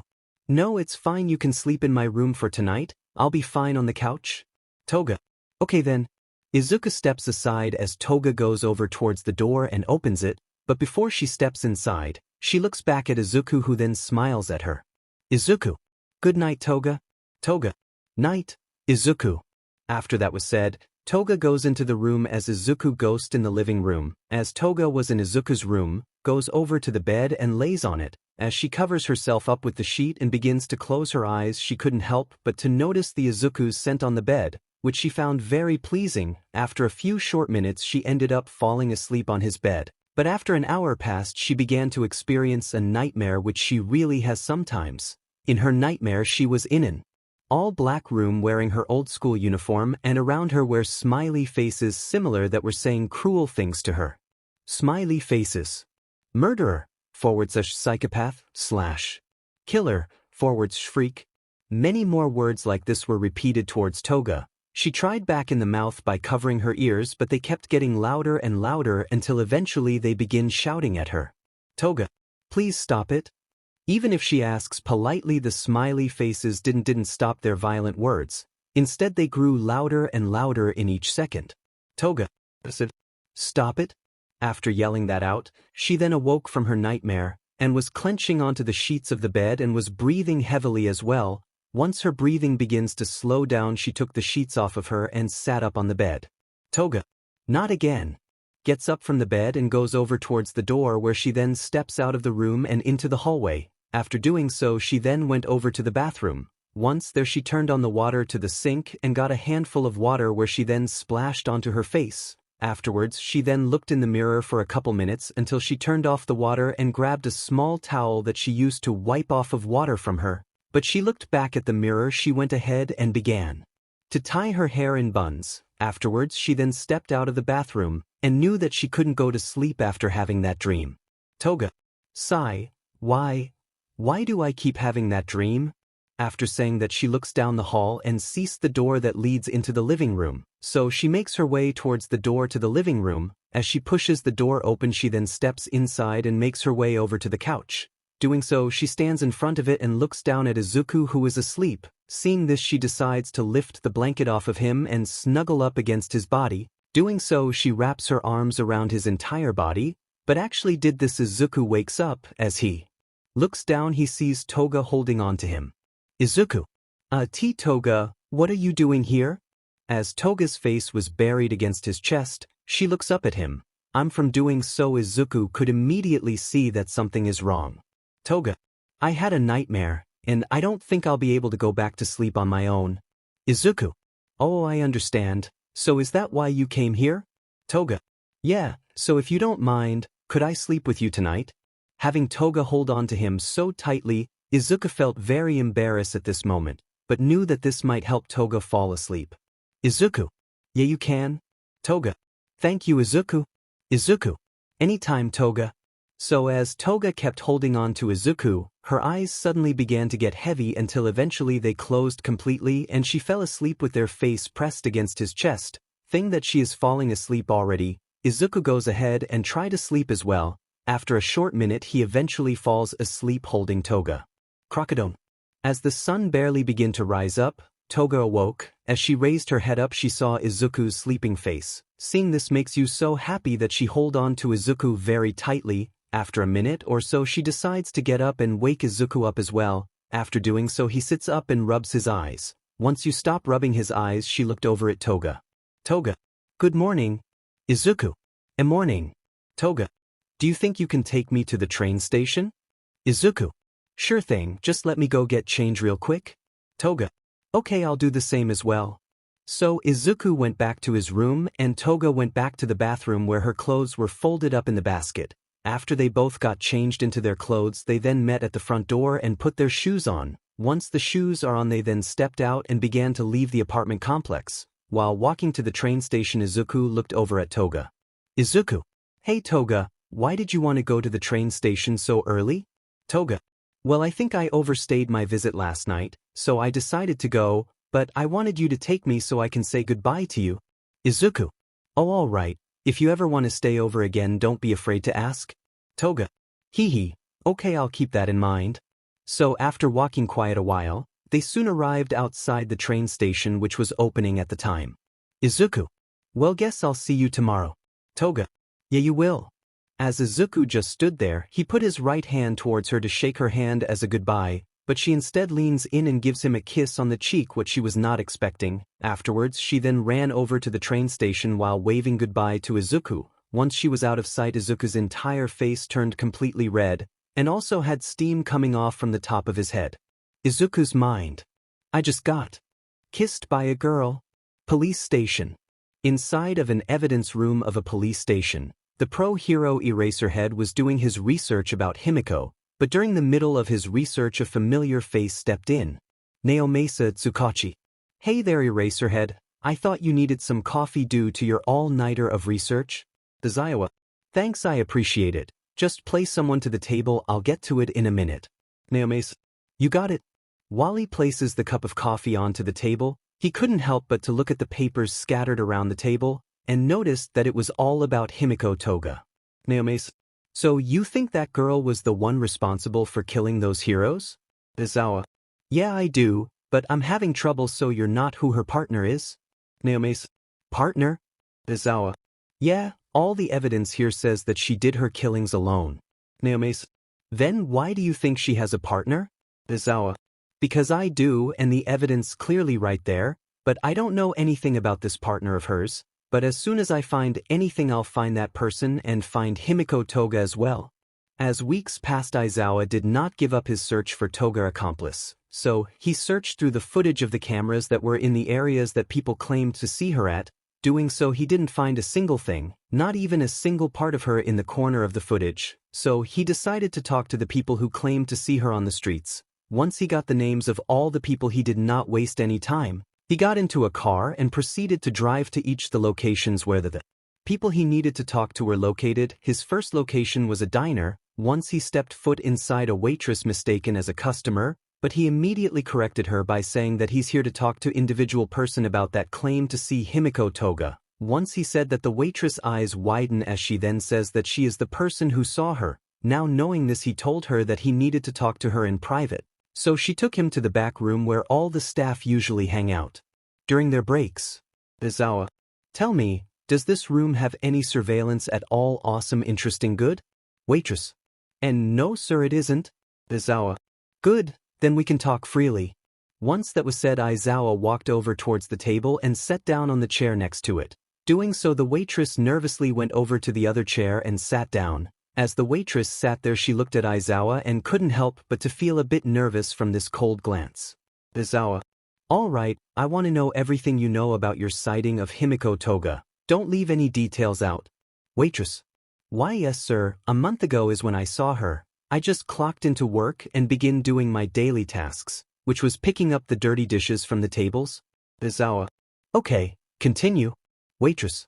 Right, when I was in the middle of picking up some dishes, I noticed her off the corner of my left eye. As soon as I looked over at her, I didn't know who she was at first, but I knew I've seen her before. Aizawa. Was there anyone with her by chance? Waitress. Now that you mention it, I think there was. Aizawa. You think? Waitress. Yes, but to tell you the truth, I was only focused on her instead, so I didn't really take another glance at that other person. Aizawa. I see, then do you at least know what gender that person was? Waitress. I do, it was a boy, and if I remember I think he looked the same age as her. Aizawa. A boy, huh? Knowing this, Aizawa began thinking in deep thought about what she said. Aizawa's mind. This boy could be her accomplice, but then again he could have been one of her victims as well, since her targets are usually people around the same age as hers. As he kept thinking of this, he knew that he needed more evidence. Aizawa. Do you know anything else? Waitress. No, after she left that was the last time I saw her. Aizawa. Well, if that is all, thank you for telling me what you know. Waitress. Why, you're very welcome, sir. After that was said, Aizawa got up from his chair and proceeded to leave the back room in the restaurant. Once outside, he got into his car and crossed out the first out of many names on his list. He then drove away from the area and headed to the next. Doing so, he talked to even more people that claimed to see her, for the large amount of them did not mention the boy since they claimed that they only saw her walking alone. So have with the list of people, he was reaching the end of it quite quickly. So as soon as he met up with one of the person on his list, he asked them the same question he asked the other people, and they answered the same as everyone else did by claiming to see her. But right when Aizawa was going to decide to end the conversation, the person mentioned a boy who was walking beside her looked around the same age as her. Hearing this, he persisted the person to tell him about the boy, which she obliged to do. The person mentioned that the boy had green hair, green eyes, and freckles, which the only thing the person mentioned since those three things were the most memorable of the boy. Now knowing this, Aizawa went ahead and left back to his car. Once inside of his car, he began putting those small details together. Aizawa.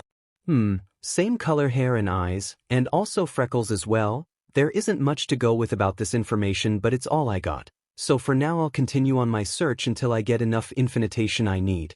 Aizawa starts up his car and begins to head to the final few people on his list. Doing so, some of them also claimed to see a boy with her, which they also mentioned the same description of him. As soon as he reached his final person, he heard the same as well from them. So knowing all this, Aizawa is certain that this boy is Toga's accomplished, but the question he kept wondering about, who exactly is the boy she is working alongside with? So once he returned back at the police station, he searched up Toga's old school and found out about her old friends and classmates, but throughout all that there was no one that fit that description. But this didn't mean he was going to give up.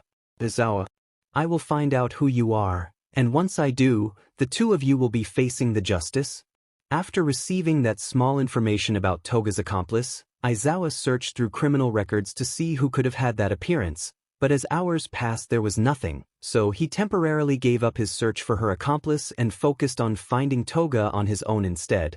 Doing this, he decided to go to an area where she was mostly spotted. He stayed on the rooftop searching from above, but as hours passed he couldn't find her at all, but that didn't mean he was going to give up that easy. He continued to search until the sky turned orange, but during a search he suddenly received a phone call through his earpiece, so he stopped on when the rooftop and answered the call.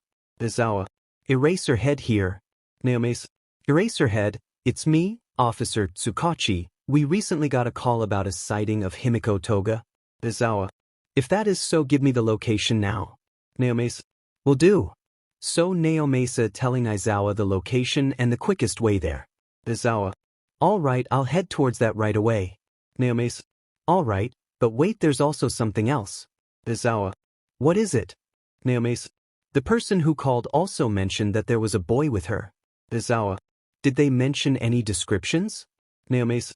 They only mentioned that he was wearing a all-might jacket and also said that they were heading towards some sort of warehouse. Aizawa. All right then, I'll be on my way. Naomi's. Let me send you some backup. Aizawa. No need, I'll handle this all on my own.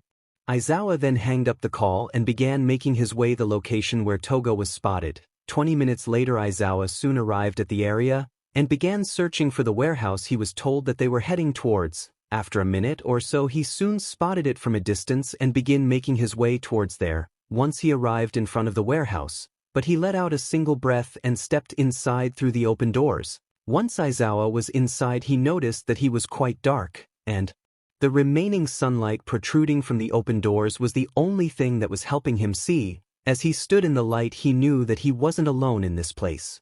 Aizawa's mind. There, here, I know it. Aizawa raises his right hand up and grabs the end of his scarf to prepare himself for what's to come. Aizawa.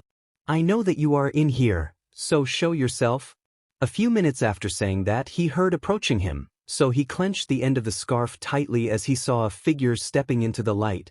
Once that figure was now standing in the light, he was finally able to see the person he's been looking for. Aizawa. So we meet at last, Himiko Toga? Toga. Am I supposed to know who you are? Aizawa. A matter of fact you should, because I'm the one that's going to bring you and your little friend in. Speaking of your friend, where is he? Toga.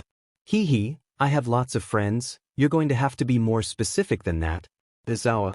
You know exactly who I'm talking about, so tell me where he is now or else I'm going to have to make you tell me. Toga. Sigh. Fine, he's right over.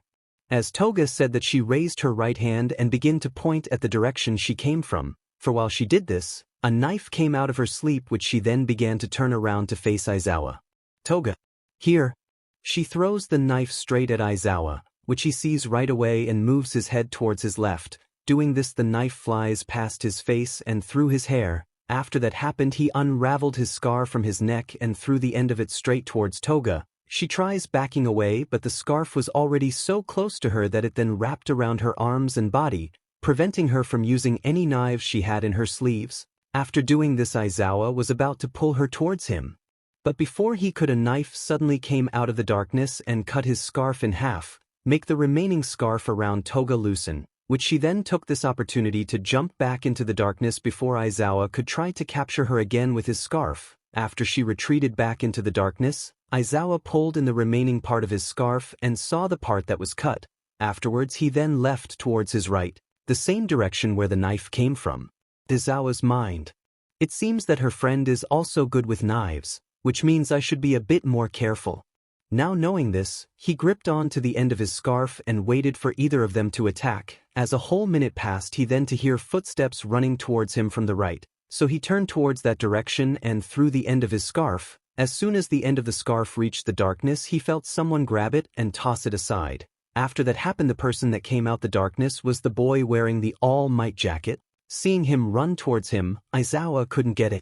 Good look at his face since his hood was up, but knew if he could take him down then he wouldn't finally know who this person was, so as soon as the boy got close, he to attempt to stab and slash Aizawa, but he was quick to react and easily dodged each attack he threw at him. So while Aizawa he took the time to pull in the rest of his scarf. Doing this the boy then moved his knives straight towards his stomach, but before the tip of the knife could get anywhere near him, he easily moved his body to the side, dodging the knife thinking tonight once again, but as he stood on the side he took this opportunity to wrap his scarf around the boy's arm. As soon as the scarf was around the boy's arm tightened it so hard that the boy let go of the knife. Now that he was disarmed, Aizawa grabbed onto his wrist and immediately pulled his arm to his back. After doing this he then slammed the boy into the ground and placed his knee onto his back so he wouldn't try to get up. Aizawa. I got you now. But hee, think again hero. As the boy looked back at Aizawa, he noticed that his eyes were yellow not green. Noticing this he then heard a pair of footsteps running up from behind him, so he grabbed the handle of his own knife and twisted around as he pulled it out of his sheath and slashed at his other target, but as soon as he turns completely around he felt something cold slid across his neck. After that happens he looked up and saw the real boy whose right arm is covering the bottom part of his face, and at the end of his arm was a knife that he clinched tightly in his hand and was now covered in fresh blood. Seeing this he looks back at the boy and sees his green eyes, After this, he then falls to the ground and puts his hand over his neck as he begins to feel his blood choking him. As he was now on the ground, the boy went over towards Toga and helped her up. Once she was on her feet, the boy she was beginning to melt off of her until she was back to her normal self. After this, she then turned around and hugged him tightly and whispered into his ear, "Toga, your plan worked after all, Izuku?"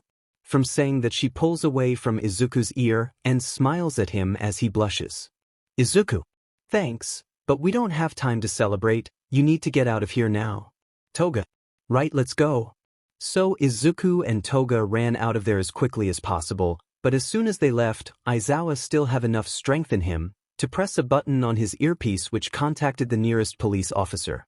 A few days have passed since Izuku and Toga fought against Aizawa, who they assume is dead now, thanks to Izuku who did the finishing blow on him, which Toga constantly praised him from doing so, but ever since he did that he couldn't help but to replay the moment of when he slit Aizawa's throat, which was strange since he never thought about the other people he killed before. So while he was sitting on a bench at a park waiting for Toga to show up, the memory kept replaying in his head. Desperately tried to think of something else but couldn't. Due to this, he grabbed onto his breathes tightly and began breathing heavily as he also sealed his eyes as well. From doing this, he figures out that he's having a panic attack, which began to worry him even more. But before it can get even worse, he soon felt a gentle hand place onto his shoulder, which makes his panic attack slowly dissipate. But as that was happening, soon heard a girl's voice but he's never heard before. "Hey, are you okay?" Hearing this girl's caring voice, Izuku slowly opened his eyes and began to look up, where he then sees a girl with pink rosy cheeks, brown hair, and big brown eyes which had to look of worry. "Hey, you doing all right?" "Izuku. Why yeah, I'm fine now, thanks." Even from saying that, the girl was still worried about him, so she sat down on the bench next to him. From her doing this, Izuku turned his head towards his right so he could look at her. "I know you said you're fine, but I can tell that something's bothering you." "Izuku. And no, there isn't." "Oh, come on, you can tell me." "Izuku. I don't mean to be rude or anything, but I don't have to tell you anything." "Why not?" "Izuku. Because I don't know you." "Oh, you do have a point about that. I wouldn't like to talk to a stranger about my problems either, so how about this?" Suddenly the girl put out her right hand to Izuku and gave him a welcoming smile. "Uraraka. I'm Ochako Uraraka."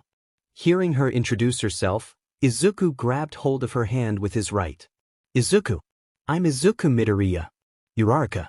Well, it's nice to meet you, now we aren't strangers." "Izuku. Why yeah, I guess we aren't anymore." As they both let go of each other's hands, Izuku looked at her and just noticed her school uniform. "Izuku. Is that a UA uniform?" "Uraraka. Sure is." "Izuku. So are you trying to become a hero?" "Uraraka. Yeah, I am, so I have to do my very best to become a great hero someday." "Izuku. Huh, that sounds very inspiring." "Uraraka. Thanks, at first I thought it sounded a bit corny." As Izuku looked at Uraraka, he began to think of what she said of becoming a great hero. Hearing that kind of reminded him of his old self. "Uraraka. Anyways, do you want to talk about what's bothering you?" "Izuku. I don't really know yet." "Uraraka. Well, that's all right, we just met after all, so you can take as much time as you want." "Izuku. Thanks." As Izuku smiled at her, he suddenly heard that familiar voice call. "Toga." "Oh, Izuku." Hearing Toga's voice, Izuku looks past Uraraka and sees her standing there waving, so he quickly gets up from the bench and looks at Toga as she begins running over to him. As soon as she got close, she hugged him tightly and smothered her face against his chest. From her doing this, Izuku smiled as he blushed a bit. As Uraraka remained sitting on the bench, she had a front row view of them acting in such a way which she can only speculate as a couple. "Uraraka. Oh, is this your girlfriend?" Hearing that very word, Izuku's entire face blushes up and turns into a nervous wreck, which Toga notices and finds very cute. And right before Izuku could say anything to Uraraka of what she said, Toga spoke first, as she had the right side of her head pressed up against his chest to look at Uraraka. "Toga. Well, I am a girl and his friend, so you can call it that if you want." "Uraraka. Oh, I see, then I guess I should go now, I am running a bit late after all." "Izuku. All right then, I guess I'll see you around maybe?" "Uraraka. Yeah, maybe." And without saying anything else, Uraraka then left, leaving Izuku and Toga how they were. Toga. So Izuku, is that a new friend of yours? Izuku. Yeah, I guess. Are you upset with that? Toga. No, not at all. I'm just wondering if she'll be my friend as well. Izuku. Yeah, I think she wouldn't mind having you as a friend at all. Toga. Hee hee, good to know. Now let's go have some fun. Izuku. Right? So Toga stopped hugging Izuku and granted him by his hand, where she then began pulling him along, so the two could go have some fun in the city. Hospital. Outside of a hospital in a parking lot, the pro-hero Present Mike was getting off of his car. Afterwards he then made his way to the entrance of the hospital. Once he was inside, he went to the front desk and talked to the woman that was behind the desk. Present Mike. Hello, MDM. I called here earlier to see a friend. Nurse. I see. Well, your friend is on the 3rd floor down the hall and to the right. Present Mike. Thank you very much. Present Mike then went over to the elevator and got inside. He pressed the 3rd button and began heading up. Once the elevator reached the 3rd floor, the doors then opens and it began to make his way down the hall. Once he made that sing right, he saw a door that he then opened. Present Mike. Hey there, Shota. Sitting up on a hospital bed was Aizawa, who looked over at the doorway and saw his old friend Present Mike. But even from seeing, he doesn't say a single word. Instead he writes something down on a notepad that he had. After he finished what he wrote down, he showed to Present Mike. Aizawa's note. You're way too loud. Present Mike.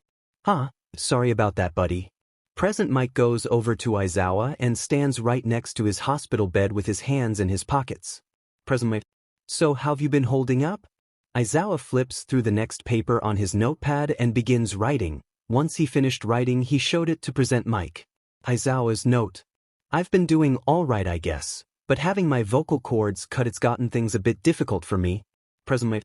Don't worry, buddy. I'll just know that you'll find a way through this like you always do. Oh, and don't you worry about that investigation. I got some top pros on it, so you don't got to worry about them.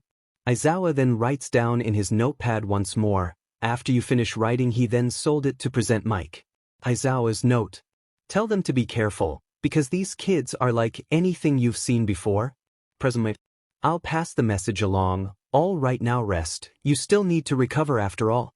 Aizawa rolls his eyes, but ends up laying back onto the hospital bed. As he laid there, Present Mike took this chance to start chatting with Aizawa. As it was a bright Saturday afternoon, Ochako Uraraka was walking out of a convenience store holding a single bag in her right hand. She then proceeded to walk through the sidewalk to head back to our apartment. While doing so, she was beginning to walk past a bakery shop, but suddenly stopped to look through its window to see all the baked goods. Uraraka.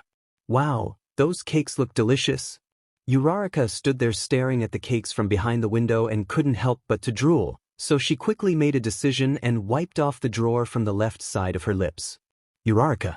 All right, I'll get one slice for dessert, but first I need to check how much money I have left. So she reaches into her back pocket and pulls out her small wallet, which you then opens and looks inside. Doing this, she is saddened to see that she doesn't have enough money, not even for the strawberry on top of the cake. Uraraka. Sigh, maybe next time. With that said, Uraraka puts her wallet in her back pocket again and was about to walk away from the bakery, but before she could turn away from the window, she heard a familiar coming from her right. Toga. Wow, all those cakes look delicious. Uraraka looks towards her right and sees the girl who hugged Izuku in the park that one day. Uraraka. It's you. Toga turns her head towards Uraraka and smiles at her as she then turned her body to face her. Toga. Hi there, you're Ochako Uraraka, right? Uraraka. Yes, I am, and you're. I'm sorry I didn't get your name the last time we met. Toga. I'm Himiko Toga, but you can just call me Toga if you want. Uraraka. Oh, all right, well, it's nice to meet you, Toga. Toga. Yeah, likewise. So are you planning to get something sweet here? Uraraka. I was, but I don't have enough money. Toga.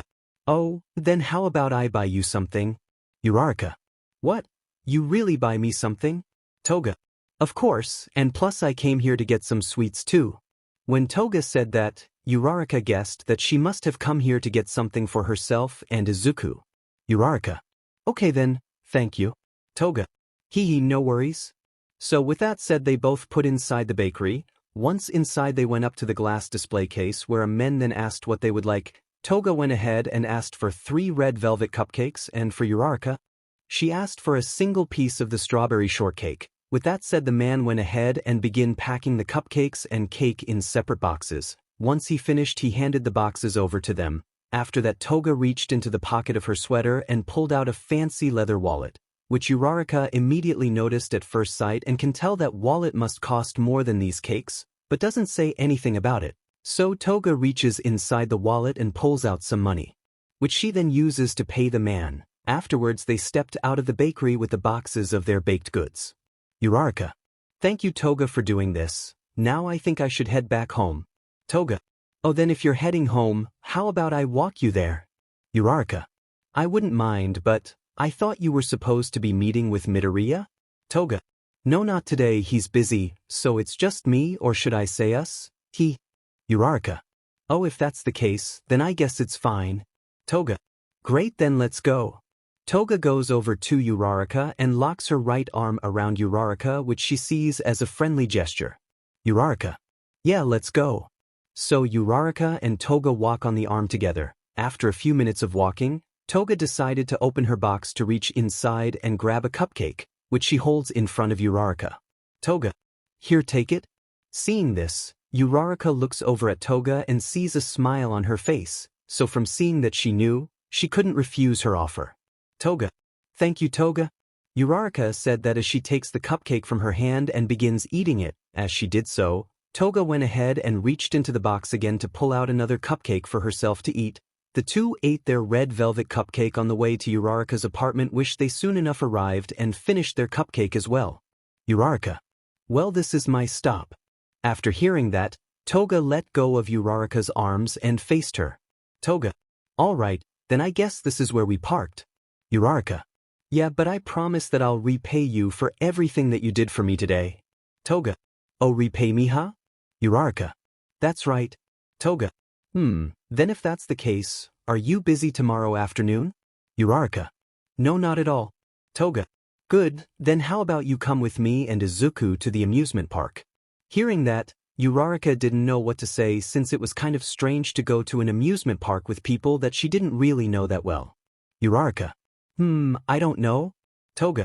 Oh, come, I just know you'll have fun with me and Izuku, so pretty please. Uraraka still thought it was kind of strange, but knowing that she owes Toga for everything that she's done for her today, she makes her decision. Uraraka. All right, then I'll go. Toga. Yay. Toga got so excited she ended up hugging Uraraka very tightly, which she responded back with her own hug. After a few minutes, she lets go of Uraraka. Toga. I'll pick you up tomorrow, then we'll meet up with Izuku, okay? Uraraka. All right then, I'll see you tomorrow. Toga. Yeah. With that said, Toga began leaving while waving bye at Uraraka. After that, Uraraka went to her apartment. As soon as she got inside, she placed her groceries and the box of cake onto the kitchen counter, but before taking out the food from the bag, she instead went over to the box and opened it right up to see the tasty strawberry shortcake in front of her, and she stared at it. She couldn't help but to think Toga about and how nice she was. Uraraka. You know, maybe spending the day with those two won't be so bad after all. While Uraraka was having those pleasant thoughts in her apartment, Toga was skipping down the road with a big smile on her face, knowing that tomorrow is going to be amazing, especially with a cute new victim for Toga to play with and for Izuku, if he's willing to join her in this fun. As it was a Sunday afternoon, Izuku was waiting outside of a train station for Toga to arrive, but while he waited, he had no clue that there will be a third person joining them today. But as minutes passed, Izuku began wondering when Toga will be arriving, so he reached into his pocket and pulled out his phone, but before he can even turn on his phone, two hands suddenly covered his eyes, which he knew only one person does this to him. Toga. Guess who? Izuku. Ha, it's Toga. With that said, Izuku lowers the hands from his eyes and turned around, but from doing so, he sees someone when she was not expecting to see. Uraraka. Hi. Seeing Uraraka standing there in front of him, Izuku didn't know what to say. Suddenly he then felt a hand rest on his left shoulder, so he looked towards his left and this time saw Toga. Toga. Sorry Izuku, but it was Toga and Ochako, so you got it wrong, hehe. Toga then removed her hand from Izuku's shoulder and went over to Uraraka to explain why she is here. Toga. Today Ochako will be joining us today and our little day outing. Sorry for the late notice. Izuku. Oh, I see, well I guess the more the merrier. Hearing that, Uraraka can tell that Izuku sounds a bit uncomfortable with her here. Uraraka. I can leave if you don't want me here? Toga. What? Of course we want you here, Ochako, right Izuku? Izuku. Right? Looking back at Izuku, she sees a sweet smile on his face as he looked at her, and she'll be lying to herself if she said it didn't make her blush. Uraraka. All right then I'll stick around. Toga. Yay, now let's go. With that said, Toga grabbed hold of Izuku and Uraraka's hand and began running into the train station up the stairs and inside of a train that was about to leave. Once inside they took their seats and sat down, but during the train ride Izuku was doing his best to remain calm since he was sitting in between Toga and Uraraka. Uraraka. How about we have a bit of conversation to pass the time? Toga. Yeah, that sounds like fun. Uraraka. All right, I'll start it off. Where do the two of you go to school? We go to. Toga. We go to Aza High School. Uraraka. Oh, I think I've heard of that one. So did the two of you meet there? Toga. No, we actually met at a park late at night. Uraraka. Really? Toga. Yep, when I first met Izuku here, he was sitting on a bench by himself, so I went up to him to see what was going on. When he rose his head up to me, I can see that there was something clearly wrong, so I decided to give him some comfort. Uraraka. Is that so? Hearing how Toga met Izuku kind of reminded her and how she met him that one day. Toga. Yeah, it is, and ever since then we've been two peas in a pod, right Izuku? Izuku. Yeah, we sure have. As Uraraka looked at them, she sees Toga snuggling against Izuku's right arm as she held it tightly, seeing that she couldn't help but to give off a little smirk to see how close they were. An hour later, after an hour-long train ride, the train soon arrived at their destination, so the three of them got off the train and left the train station as well and began to make their way to the amusement park. Once they arrived, they then paid the entrance fee and went inside where they went ahead and got on their first ride, which were the teacups. But that wasn't the only ride they went on. They also went on bumper cars, a roller coaster, and many more. But the rides weren't the only thing. They did to have fun. The three of them also played the little mini-games that were set around the amusement park. The games they played were balloon blast, ring tossing, and darts, but during those games Uraraka couldn't help but to notice that Toga was a bit touchy with Izuku, who was trying to concentrate during the games, but she doesn't say anything about it, thinking that's how she usually is with him. So they continue on through the park until eventually stopping at a shoot-the-target game, which Izuku decided to play on his own. So as he was aiming down the sights of the cork gun, Toga suddenly leaned into his ear and whispered something to him which Uraraka couldn't hear at all. But as soon as Toga was pulling away from Izuku's ear, he suddenly pulled the trigger of the gun, shooting the cork at the large target with the most points. Doing this, he was then given a big teddy bear as a prize, which he then handed it over to Toga, who hugged it very tightly and thanked Izuku. Seeing this, Uraraka couldn't help but to wonder what Toga whispered to Izuku to make him shoot the largest target, making him win the largest prize. But after a few minutes of walking, they decided to take a break. So Uraraka and Toga sat down on a bench while Izuku remained standing. Izuku. I'm going to get all of us some drinks for us to enjoy. Uraraka. Oh, okay, then we'll wait for you to come back. Izuku. All right, I'll be back then. Izuku then left to go get the drinks, leaving Uraraka and Toga sitting on the bench together. While sitting there, Uraraka glanced over at Toga and saw that she was snuggling up with the teddy bear she was given by Izuku, saying that she then looks away and begins looking at all the people walking past them. Toga. Don't think I haven't noticed your little glances, Ochako. Hearing that, Uraraka quickly looked over at Toga, who is smiling at her. Uraraka. Oh, I'm sorry, I didn't mean to stare. Toga. It's okay, Ochako. A matter of fact, I have a little question for you, if you don't mind me asking. Uraraka. Not at all, go right ahead. Toga. All right then, my question is, when you see me and Izuku together, what is your first thought? Uraraka. When I see you two together, my first thought is that I see two great friends hanging out. Toga. Is that all? Uraraka. Yeah, it was. Were you expecting a different answer? Toga. Yeah, I kind of was. Uraraka. Oh, what were you expecting me to say? Toga. Well, I thought you would say that me and Izuku look more like lovers. Hearing that, Uraraka's cheeks quickly blush up from the thought of saying something like that, seeing that Toga couldn't help but to giggle to see Uraraka's reaction. Toga. I was just messing with Ochako, I wasn't really expecting you to say something like that. Uraraka. Oh, I see, huh? Hearing Uraraka laugh a bit nervously, Toga decides to scooch up closer to her. Toga. Hey Ochako, do you want to know what I whispered into Izuku's ear? Uraraka. Yes, sure, I'm a bit curious. Hearing that, Toga then leans in towards Uraraka's ear and begins whispering what she said to Izuku into Uraraka's ear. Toga. I told him if he won me that price there, then I'll give him a kiss.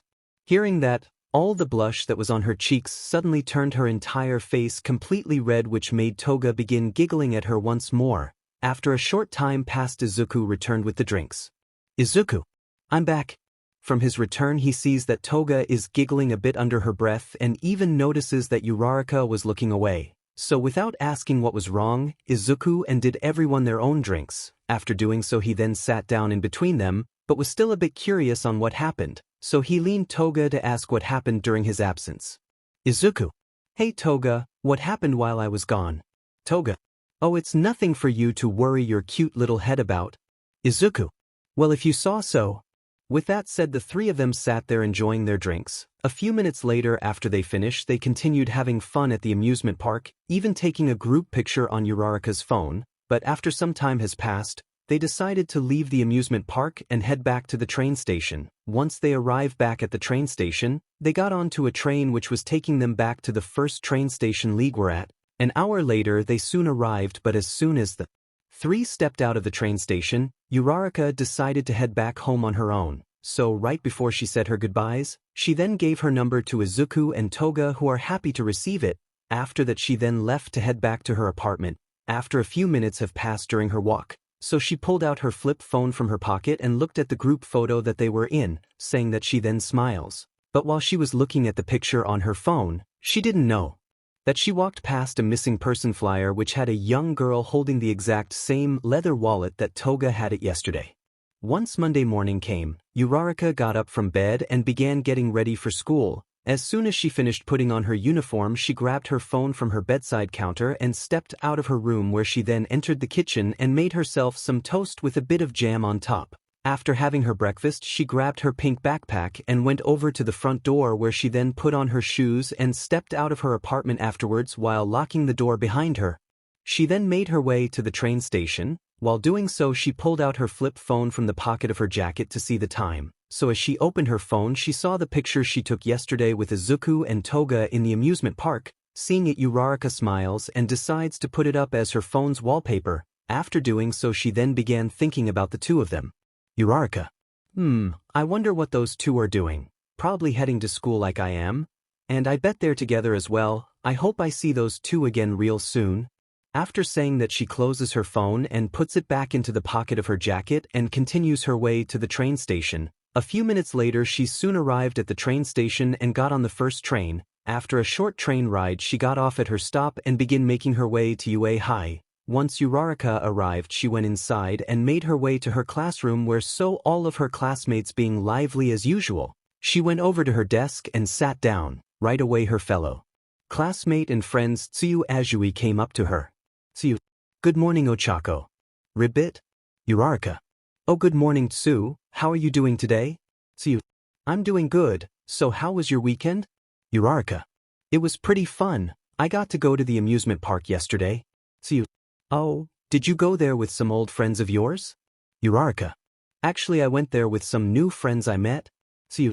I see. So are these new friends of yours also students of UA? Uraraka. No, they go to a different school, and they're really nice to be around. I bet you'll get along with them if I introduced you. Tsuyu. You think so? Uraraka. Yeah, I do. Here, let me show you a picture of them. So Uraraka reaches into the pocket of her jacket and pulled out her phone, which she then flips open and shows Tsuyu her wallpaper. Uraraka. This is them. The boy in the middle is Izuku Midoriya. From saying that name, her classmate Katsuki Bakugu suddenly looks over towards her direction. Uraraka.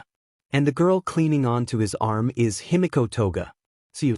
Well, by the looks of you in this picture, I can tell that you had a lot of fun with those two. Ribbit. Uraraka. Yeah, I did, but I don't know when I'll see them again since I forgot to ask them for their numbers. Tsuyu. I'm sure you'll see them again. since the look on their faces looked like they had fun with you as well. Uraraka. Yeah, I guess you're right, Sue. Suddenly the door of the classroom slides open and the pro-hero Midnight stepped inside with a clipboard. All right, students, take your seats. With that said, all of the remaining students that were standing went over to the desks and sat down in their seats. Now that everyone was seated, Midnight stood in front of the entire class and began to take attendance. After that, she began updating everyone about Aizawa's absence. I know you students have been wondering where Mr. Aizawa has gone, but I and the other staff are refrained from telling you, but we can say that he is safe and sound and will probably come back to school next month. So for now you have me as your homeroom substitute teacher. Now let's start class. Once she said that, class began, and school went on as normal. Elsewhere in the alleyways of the city, Izuku and Toga were standing in front of a corpse of a hero who they recently killed. Toga. Well, it looks like you did another good job, Izuku. Izuku. Yeah, I guess I did. Hearing the tone of worry in his voice, Toga went over to Izuku and grabs his cheeks to turn his head to look at her. Toga. Look at me, Izuku, you don't need to worry about anything as long as I'm here with you. Izuku. Why, yeah, I know that, it's just that I've killed 5 people now and afraid to make that number go any higher. Toga. So you want to stop killing? Izuku. Well, I do and I don't, because if I do stop I won't kill anymore, but that also means I won't be able to protect you from the heroes who want to take you away, so I don't know whether I should stop or not. Hearing that, Toga removed her hands from cheeks and placed her right hand on the center of his chest. From her doing this, he looks at her. Toga.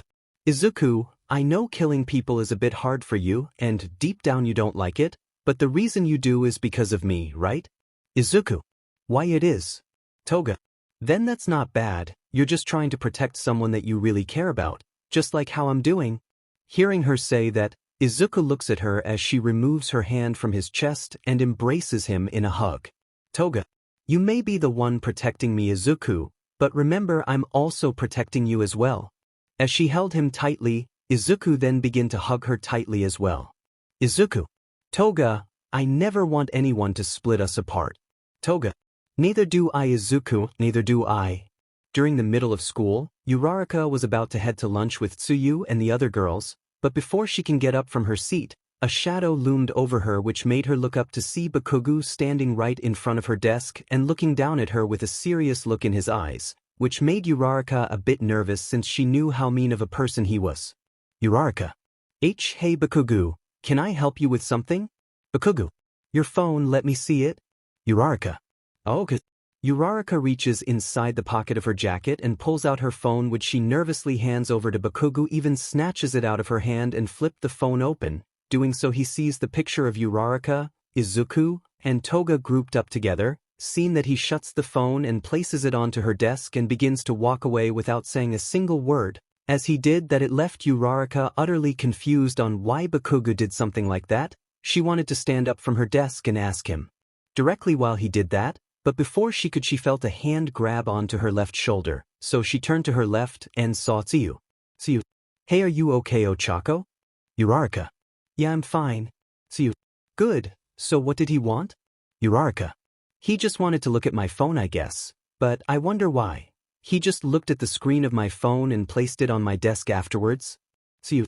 That's strange, especially knowing that Bakugo did. Uraraka. Yeah, it is, but I don't think I'll get an answer of why he did that. Uraraka says that as she looks over towards the door to see Bakugo stepping out of the classroom. Tsuyu. Well then, I guess there's no point of wondering about it, so come on, let's go get lunch. Uraraka. You're right, let's go. So with that said, Uraraka, Tsuyu, and the other girls then begin to leave the classrooms to head over to the cafeteria. End of school.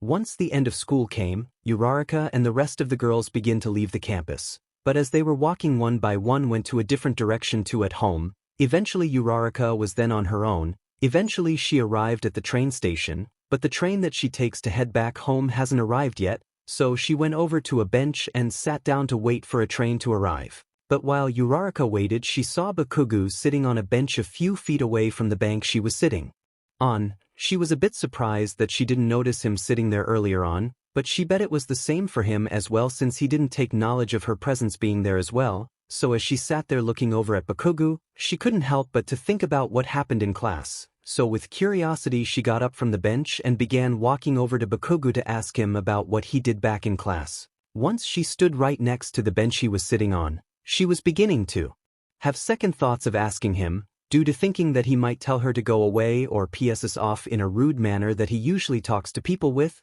but her curiosity was growing in each second, so she took a deep breath and deadly tapped his right shoulder. Uraraka. Bakugo.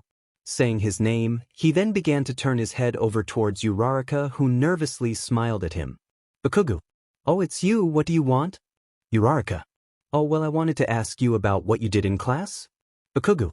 What are you talking about? Uraraka. You know when you ask for my phone. Bakugo. Oh, that, what about? Uraraka. Well, I was kind of curious why you did that, so if you don't mind I'd like to hear the reason. Asking that, Uraraka just looked at Bakugo with her nervous smile, waiting for his answer. Bakugo. All right, the reason why I asked for your phone was because I want to check the time and that's all. Uraraka. Oh, I see. Hearing his answer, Uraraka had a feeling that wasn't the real reason why he did that. Uraraka. But are you sure that's all you wanted to do? Bakugo. Yes, I am. Now leave me alone. With that said, Uraraka was willing to walk away, but her curiosity was still getting the best of her, so she persisted. Uraraka. Are you really sure about that? Because I have a feeling that you're not telling the whole truth. Bakugo. Are you calling me a liar? Bakugo says that with an aggressive tone which immediately raises up the danger flags inside of Uraraka. Uraraka. And no, I'm not. It's just that you're telling me something that's the opposite of the truth. Wait a minute, I am calling you a liar. Bakugo. Why you?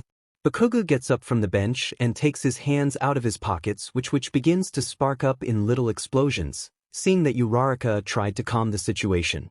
Uraraka. Whoa now Bakugo, just calm down and let me explain. Bakugo. Explain what, that you're calling me a liar? Or that you're annoying me with your stupid questions about your phone? Uraraka. Well, Bakugo then began to approach Uraraka, who is beginning to back away slowly. Seeing how angry she made him, she was still willing to know the truth. Uraraka. I just wanted to know why you looked at my phone? With her saying that, Bakugo finally blurted out the truth. Bakugo. Because I want to see how that dim nerd Deku was doing. Finally hearing the truth, Uraraka looked at Bakugo. I wondered why he said Deku. Uraraka. Who's Deku? Asking that question, Bakugo finally realized what he just said, which made him calm down but also speechless, and before Uraraka could ask him again about the name he just said, the train soon arrived, which Bakugo did not waste any time money into. Uraraka wanted to follow after him, but the train doors closed before she could, and so the train then left with Bakugo on it, which left Uraraka wondering why he said that name. Uraraka. Deku. After Bakugo left on that train, Uraraka soon realized that train he got on was also the one train she was supposed to get on as well. Finding that out, she knew she had to wait an hour or so for the next train to take her to her destination, so she sat on the bench that Bakugo was sitting on and waiting for the next train. As hours passed, the sun was setting and the sky turned into a warm orange. But after just a few short minutes, the exact train she was waiting for soon arrived, so she got up from the bench and went inside the train. Once inside, she noticed that all the seats were taken, so she decided to stand right in front of the door she came in from. As the doors of the train closed, it then began to move on the tracks.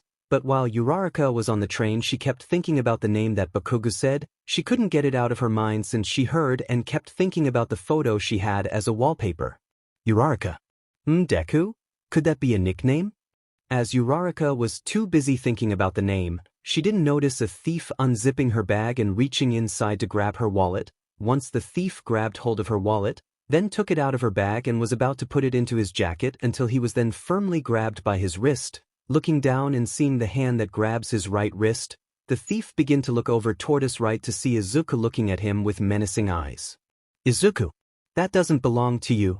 From Izuku saying that, Uraraka heard his voice and quickly recognized it, so she turned around to see Izuku holding on to the thief's wrist, which she spots her wallet in his hand, so she points at his face and shouts, Uraraka. Thief.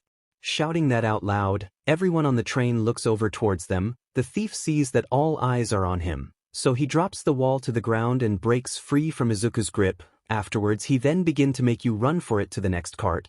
But before you can get to the door, he was then tackled to the ground by a pro hero who was also riding that train. Seeing that the hero stopped the thief, everyone but Izuku begin clapping for the hero. Seeing this, Izuku puts up his hood and begin to lower it over his eyes. He then begin to back away from the situation to head to the back cart. While doing so, Uraraka quickly notices this, so she picks her wallet up from the ground and begins to go after him. Once he made it to the back of the cart, he turned around and began to extended his right hand towards the handle of the door, but right with his fingers were about to touch the handle, he felt a hand grab his left shoulder. 87th feeling that he slowly turned his head and saw Uraraka. Uraraka. Hey there, Midoriya. Izuku. You Uraraka? As Izuku looked at Uraraka, he then looked past her and saw the hero who was getting back on his feet while holding the thief's arms behind his back. Seeing the hero, Izuku suddenly grabbed hold of Uraraka's hand, which surprised her. After doing that, he then opened the door to the back cart and ran inside with Uraraka in hand, but after doing that he was still worried about the hero who might have saw him or not. So he ran through the back cart until he reached the other door. He continued running to the next part over until eventually he reached the last cart that had only 2 people. So he went to the very back and sat down on the seats with Uraraka, who he was still holding hands with. Uraraka. Midoriya? Hearing his name, Izuku looks over at Uraraka and sees a light blush on her cheeks. Uraraka. You're still holding my hand. Hearing that, he looked down at his hand and finally realized that he was still holding Uraraka's hand. So feeling embarrassed or what he did, he quickly let go of her hand and immediately began apologizing for his action. Izuku. I am so sorry, Uraraka. I didn't mean to hold on to your hand for that long, where I swear. Uraraka. It's all right, Midoriya. I know you must have a reason for doing that. Izuku. Yeah, I do, and it's because... Uraraka. Because what? Not wanting to tell her that he was actually getting away from the hero before he spotted him, he decided to lie to her. Izuku. Well, because I was beginning to feel claustrophobic with all those people around, so I decided to go to the very back, which I know have very few people, but when you grab hold of me all of a sudden I didn't know what to do but to take you with me, and I know it might sound strange to you but I swear it's the truth. As Izuku looked at Uraraka, hoping that his lie worked on her, but suddenly he saw her smile at him. Uraraka. I understand, Midoriya, and I know it's the truth because looking at you I just know that you won't lie to me. Izuku. I see. After saying that, Izuku looked away from Uraraka and began looking down at his feet, where he then began to feel guilt by lying right into Uraraka's face, but while he was feeling guilty, he then felt her hand rest onto his right shoulder, which made him look back at her to see a kind and warm smile as she looked at him. Uraraka. I want to thank you for what you did back there. If you didn't show up then my wallet would have been stolen. Izuku. Oh, don't mention it. Uraraka. How about I repay you? Izuku. And no, you don't have to do that. Uraraka. Are you sure? Izuku. Yes, I am. Uraraka. Well, all right then, but don't be afraid to ask me for anything, Kay? Izuku. Okay, I'll keep that in mind. Uraraka. Hey, good to know. As Uraraka looked at Izuku, the name Bakugo said ran past her mind, and since Izuku was here with her at this moment, it will be a perfect time to ask if he knows that name. Uraraka. So Midoriya, could I ask you a question? Izuku. Sure thing. Uraraka. Well, all right, I want to ask if the name Deku sounds familiar to you? Hearing that name again, Izuku gives off a shocked expression as he begins to remember the bullies that called him that name, especially the one person that gave him that nickname he hated so much. Izuku. Where did you hear that name? Hearing his response, Uraraka immediately speculated that he knew the name. Uraraka. So you do know it? Izuku. Why, yes, I do. It's a nickname that was given to me back when I was preschool. Uraraka. So by any chance, the person who gave you that nickname was named Katsuki Bakugo? Izuku. Yes, it was. Do you know him? Uraraka. Well, sort of. He's my classmate, and today we sort of had a heated conversation about that photo the 3 of us took yesterday. Izuku. Oh, then I guess you heard that name from him? Uraraka. Yeah, I did. Is that name a problem for you? Izuku. Well, yes it is. I've been called that name by him and his friends for so long that I grew to hate it, but ever since junior high I haven't heard that name in such a long time, which made me happy to know that I won't be called by that name anymore. Uraraka. I see. Then I promise I would never bring it up ever again. Izuku. Thank you, Uraraka. I really appreciate that. Uraraka. You're welcome, Midoriya. With that said, the two looked at each other PetSmart and smile, but this moment between the two soon came to an end once the train stopped and the doors opened. Uraraka. Well, it looks like this is my stop. Izuku. Oh, all right then. As Uraraka stood up from the seat, she then turned to face Izuku, and reached into the pocket of her jacket and presented her phone to him, which he looked at with confusion. Uraraka. If you don't mind, can I get your number so we can stay in touch? Izuku. Sure thing. Izuku grabs Uraraka's phone and begins putting in his number. After that was done, he then handed it back to her. Uraraka. Thanks, I'll text you later on. Izuku. Okay. With that said, Uraraka went over to the doors of the train, but before she stepped out she looked back at Izuku and waved goodbye as she then stepped out. As soon as she got off, the train doors soon shut and the train began to move, but while it was moving Izuku looked at the window and saw Uraraka leaving, but while he was looking at her, he also saw the hero who captured the thief, and surrounding him were the media who were taking pictures of him, but while they took pictures of the hero, Izuku did not notice that his face was in the pictures that the media were taking of the hero. Once the next morning came, Izuku was awakened by the sound of notification on his phone, so he sat up and reached over towards his desk and grabbed his phone. While he held his phone in his right hand, he began to rub his eyes with his left hand. Afterwards he then turned on his phone and saw a text message from an unknown number, so he tapped on to the text message to read what it says. Uraraka's text message. Good morning, Midoriya. It's me, Uraraka. Now knowing that this is Uraraka's number, Izuku began texting her back. Izuku's text message. Good morning, Uraraka. It's nice to hear from you. Uraraka's text message. Yeah, likewise. So are you on your way to your own school with Toga? Reading that, Izuku looks at the time on his phone and sees that it's past the usual time he should be leaving. Izuku. Oh snap. Izuku quickly gets out of bed and drops his phone on his bed. Afterwards he then opened his closet and grabbed his fake school uniform and began changing into it. After he finished changing he then grabbed some casual clothes which he then stuffed into his backpack. After that he grabbed his phone and began making his way to his door, but right when he reached his hand out for the doorknob he soon remembered his knife, so he quickly went over to his bed once more and reached in between his mattress and grabbed his knife which you then placed inside of his pocket. Afterwards he then ran outside of his room and into the kitchen to get some breakfast that his mom most likely has made already, but as soon as he ran into the kitchen, he did not see his mom but instead saw a piece of paper on top of the dining table, so he goes up to the table and picks up the piece of paper and sees his mom's handwriting, but he then began to read. Inko's letter. Dear Izuku, I had to head into work very early today and I won't be back until later tonight, so take care and I hope you have a great day at school. Love, Mom. After reading his mom's letter, he knew that he didn't have time to make something to eat, so he left the kitchen and went off to the front door where he then began to put on his shoes. After Izuku did that he then stepped out of the apartment and locked the door. He then began running to the train station. Once he arrived he quickly began running up the stairs to the train platform, but as soon as he reached the top of the steps, the train that he was supposed to get on then left. Izuku.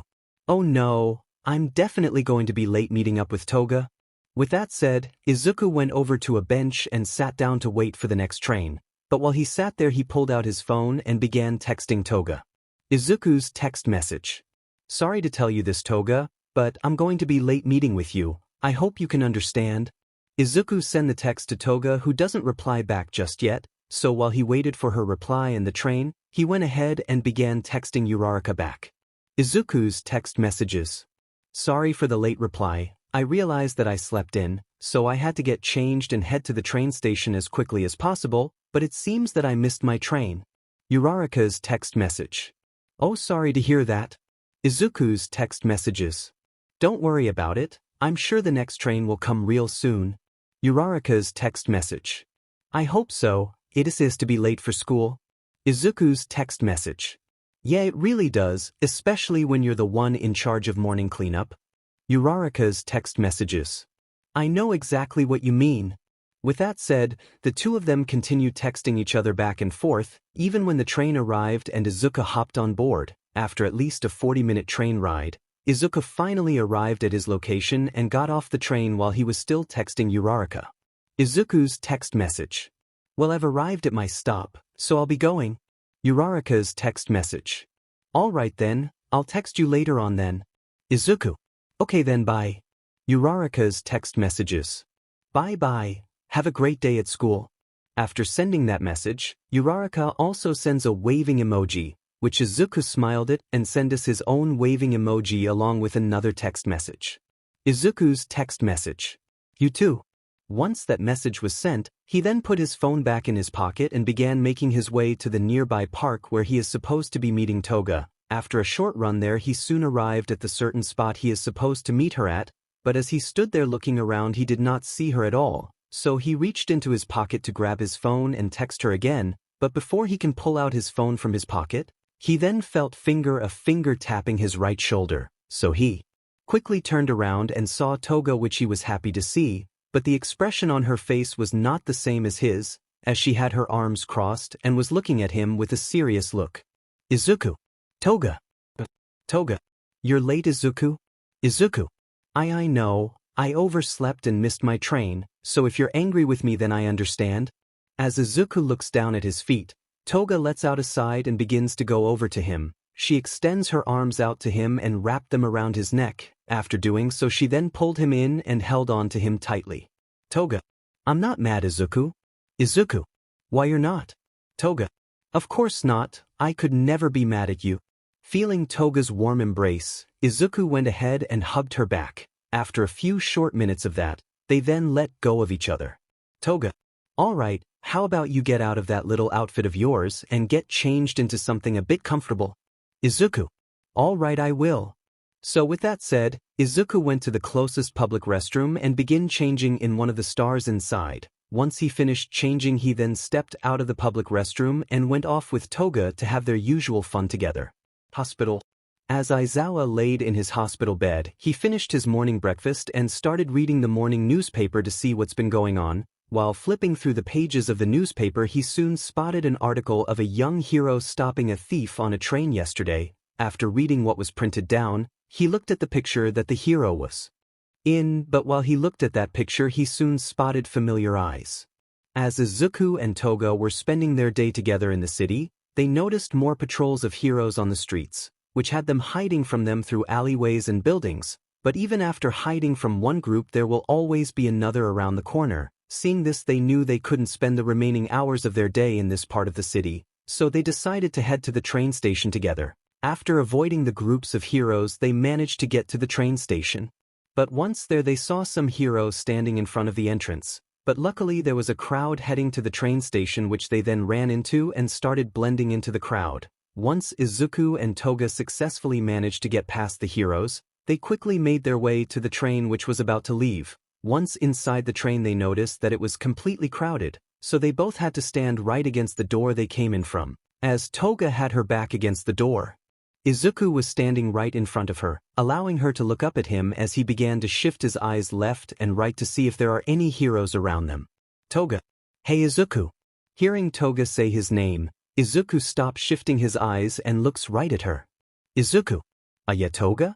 While she was looking right at him, she suddenly extended her arms up to his neck, which she then wrapped around and pulled him in. Doing so, their foreheads were pressed up against each and were now deeply looking into each other's eyes, which made Izuku's entire face begin to blush up.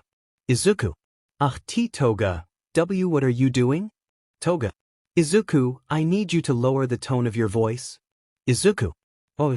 After he said that, Toga shifted her eyes left and right to make sure no one was looking at them. After doing so, she looked back at Izuku's green eyes. Toga. All right, Izuku, I need you to listen to me clearly, got it? Izuku. Wise. Toga. Good, now listen up. I think people have sightings of us again, which means... Izuku. The heroes have came looking for us. Toga. That's right, and if my guesses are right then there's more heroes at other parts of the city looking for us. Izuku. Then what should we do? Toga.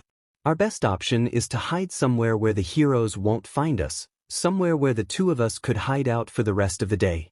Hearing that, Izuku knew of a perfect place where the two of them could hide out for the rest of the day without anybody knowing. Izuku. Toga, I think I might have a place in mind. So after a 40-minute train ride, Izuku and Toga got off the train with a small group of people. As soon as they begin to leave the train station, Izuku began to lead Toga by hand. As they walked through the city and ended up at a neighborhood, Toga began to recognize the area, but before she can even say anything about it, they soon arrived at their destination. Izuku. Well, here we are. Toga. This is Izuku. My apartment complex. Toga looked away from the apartment building and looked over at Izuku, who then looked back at her. Toga. Isn't your mom here as well? Izuku. No, she's not. She has work right now and she won't be back until later on tonight, so we'll have the place all to ourselves. Hearing that, Toga began to smirk as she thought of a funny way to tease Izuku. Toga. So no one will be home at all? Izuku. That's right, it'll just be the two of us. Toga. The two, huh? Izuku. That's right, is that a problem with you? Toga. No, not at all, it's just that you know what happens when two teenagers are all alone in a house together, right?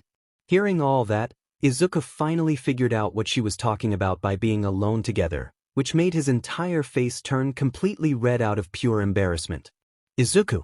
I swear I didn't bring you here for that type of stuff. Believe me, I'm not that type of person. Seeing his embarrassed reaction, Toga couldn't help but to begin laughing. Toga.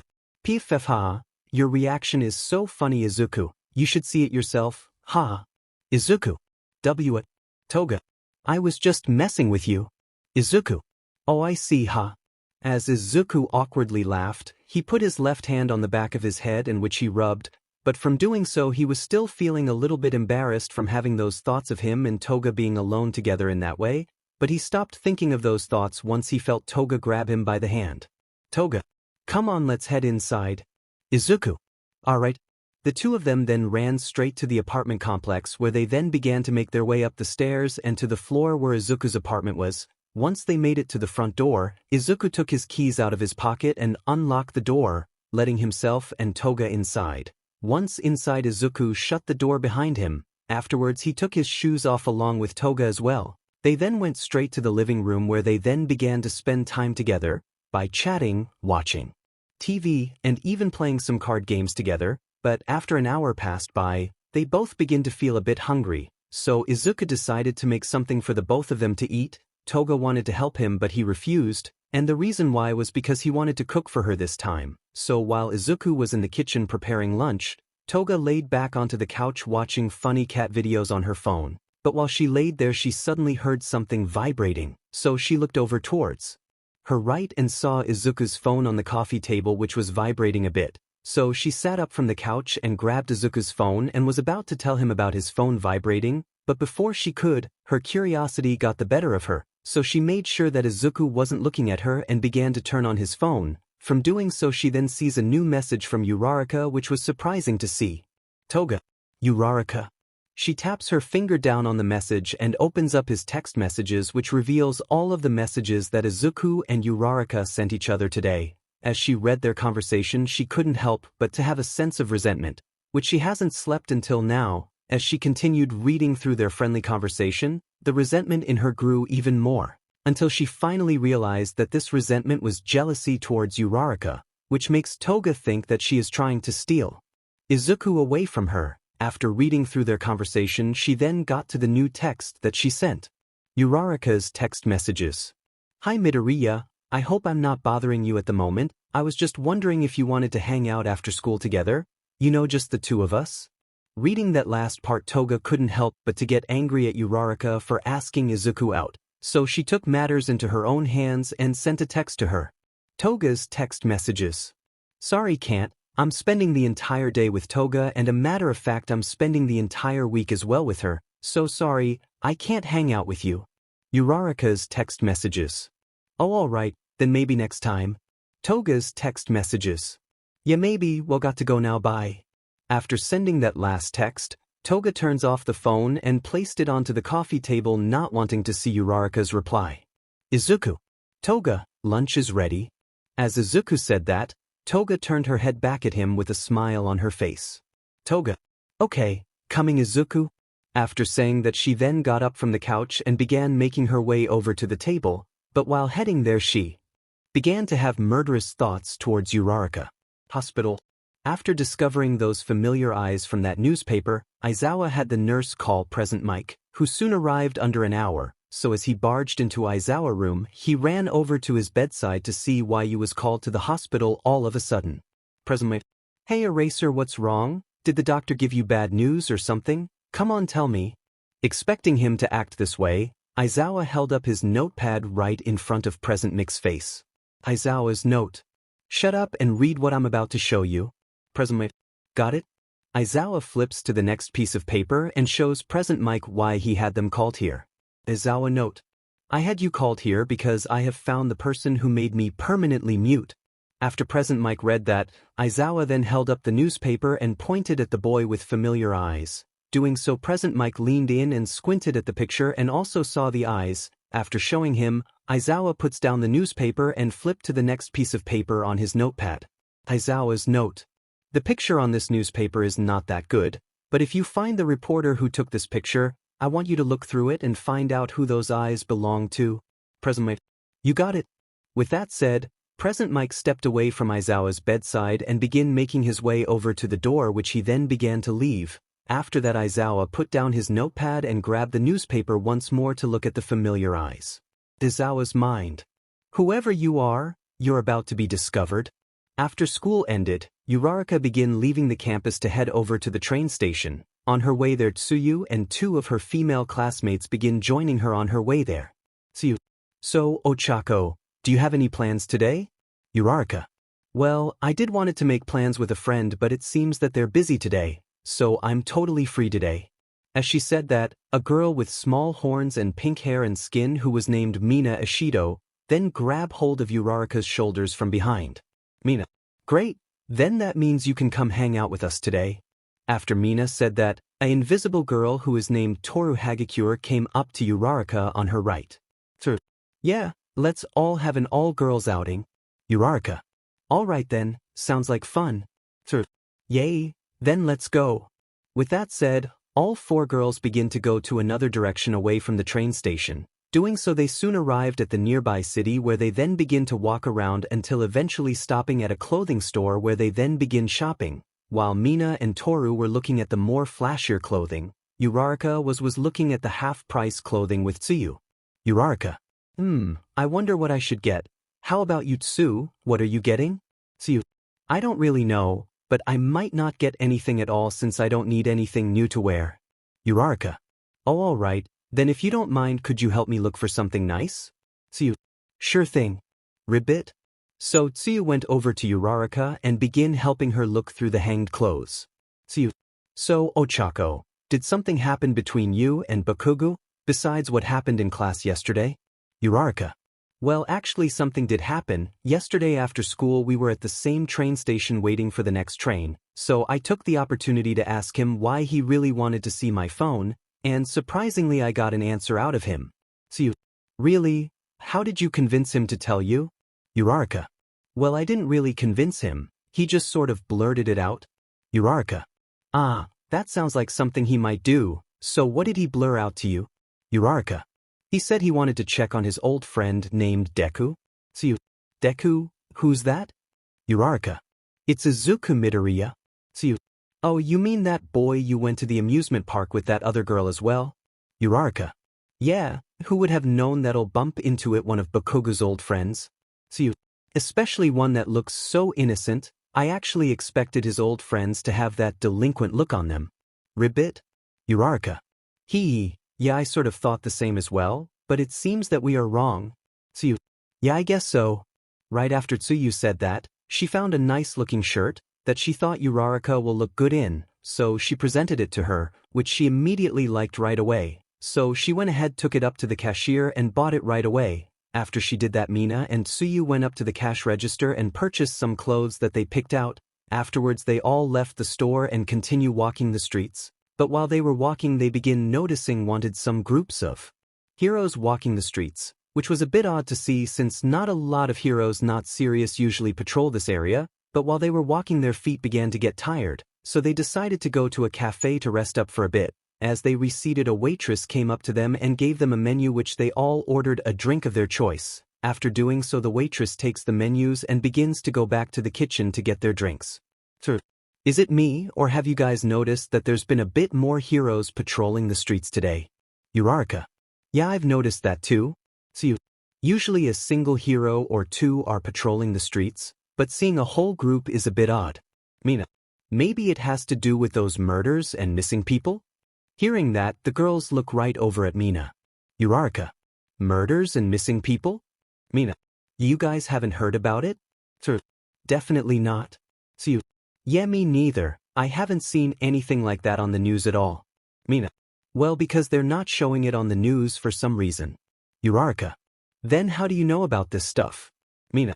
Well, the internet, of course. Sometimes I'll be browsing some websites and stumble upon some stuff that the news don't report on, like the murder of 2 heroes that happened months back.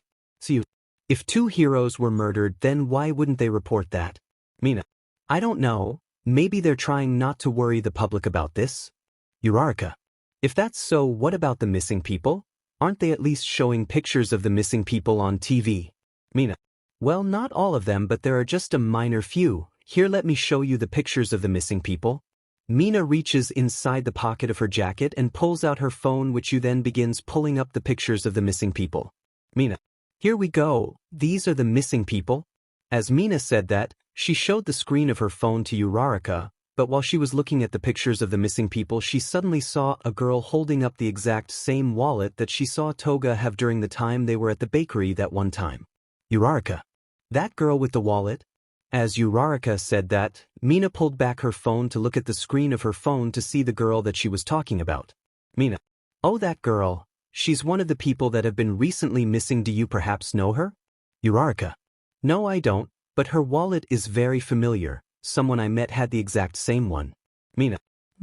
It could be that girl's. But if I had to guess, I think it's a different wallet that just looks very similar. Yeah, that could be right. A lot of stuff are usually copies of things that people have made. Uraraka. Perhaps you guys are right.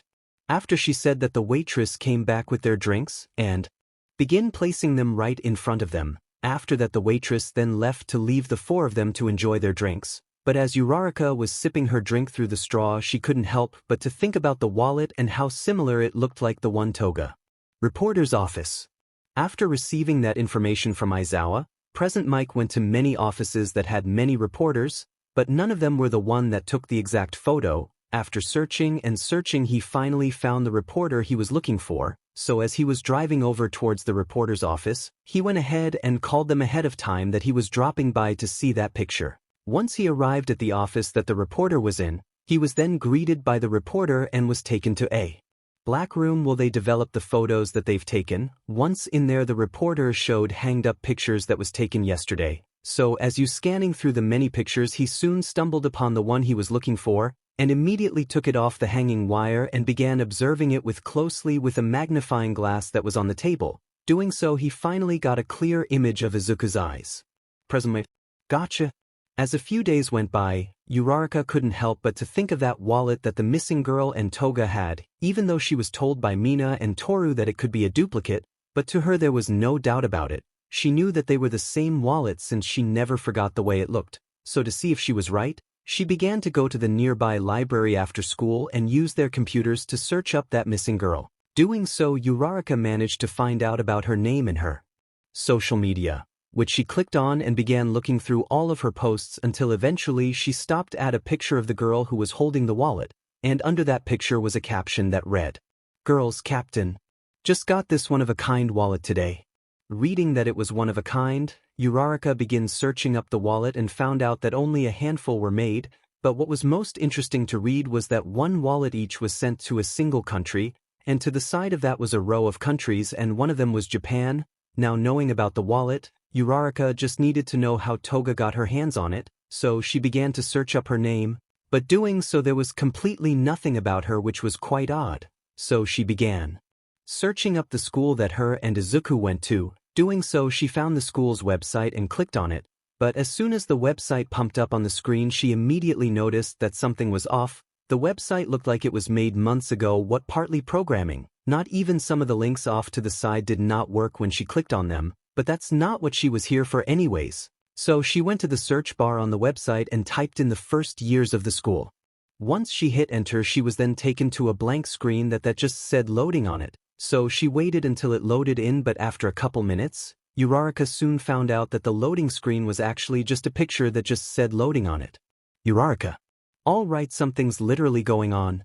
Uraraka exited out of the other website and began researching the school on other websites and soon found out that the school doesn't even exist. Uraraka. If that school doesn't exist, then what has Midoriya and Toga been doing this entire time? Wondering about that, she searched up Izuku's name and found the website of the junior high he went to, so she typed his name into the search bar and press enter, where she was then taken to a class picture that showed everyone from his old class. Looking at it, she sees Izuku and Bakugo standing on different sides of the picture. Uraraka. Well, it looks like Midoriya and Bakugo were also classmates as well. As Uraraka began to scroll down, she saw comments that Izuku's old classmates. Just reading a few, she sees that there is only a few nice comments towards certain people, but as she scrolled further downwards, she then saw comments that are talking about two people who died months back. Seeing that, she looked up the two boys and found a video of them that mourns their passing. Pressing play on the video, she sees that it's a slide pictures of the boys. After a few minutes in the video, she saw a picture of Bakugo standing in the middle of the two boys. Uraraka. Bakugo.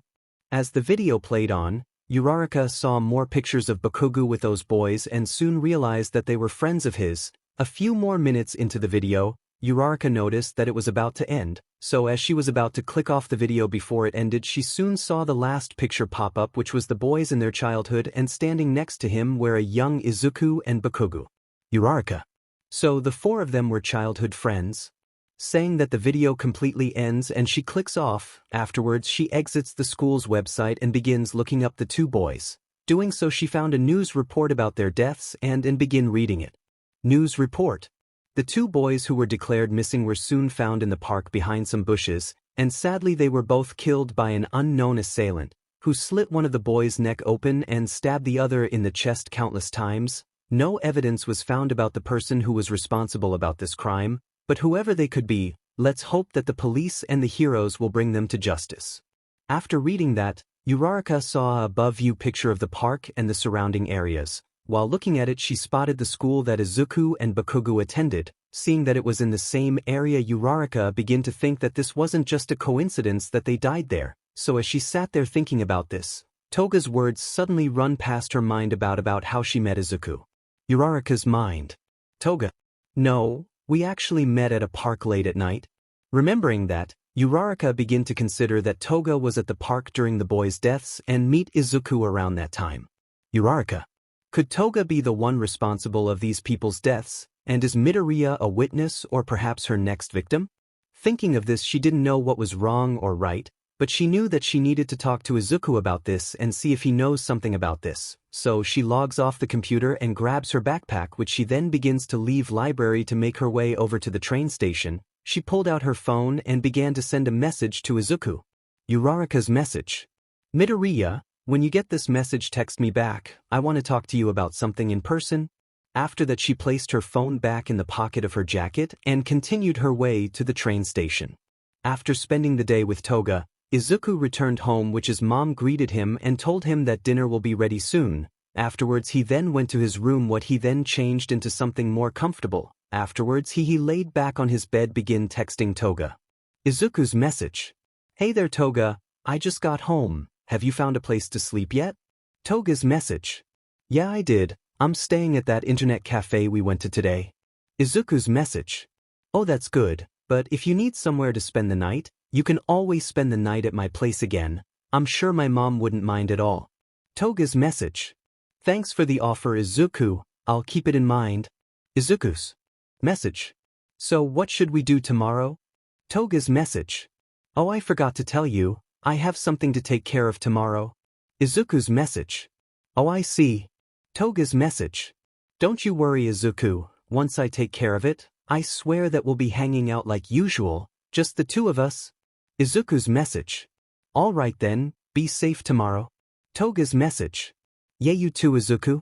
After reading that text, another was sent, but instead of words they were emojis of hearts, which Izuku He then turned off his phone and placed it on his desk. Afterwards he then got up from his bed and left his bedroom to head over to the kitchen where his mom has just finished making dinner. As he sat down at the dining table, his mom served him and herself a plate of her home cooking. Izuku/Inko. Thank you for the food. Thank you for the food. As they begin to eat together, Inko then started a conversation with Izuku. So how's school? Izuku.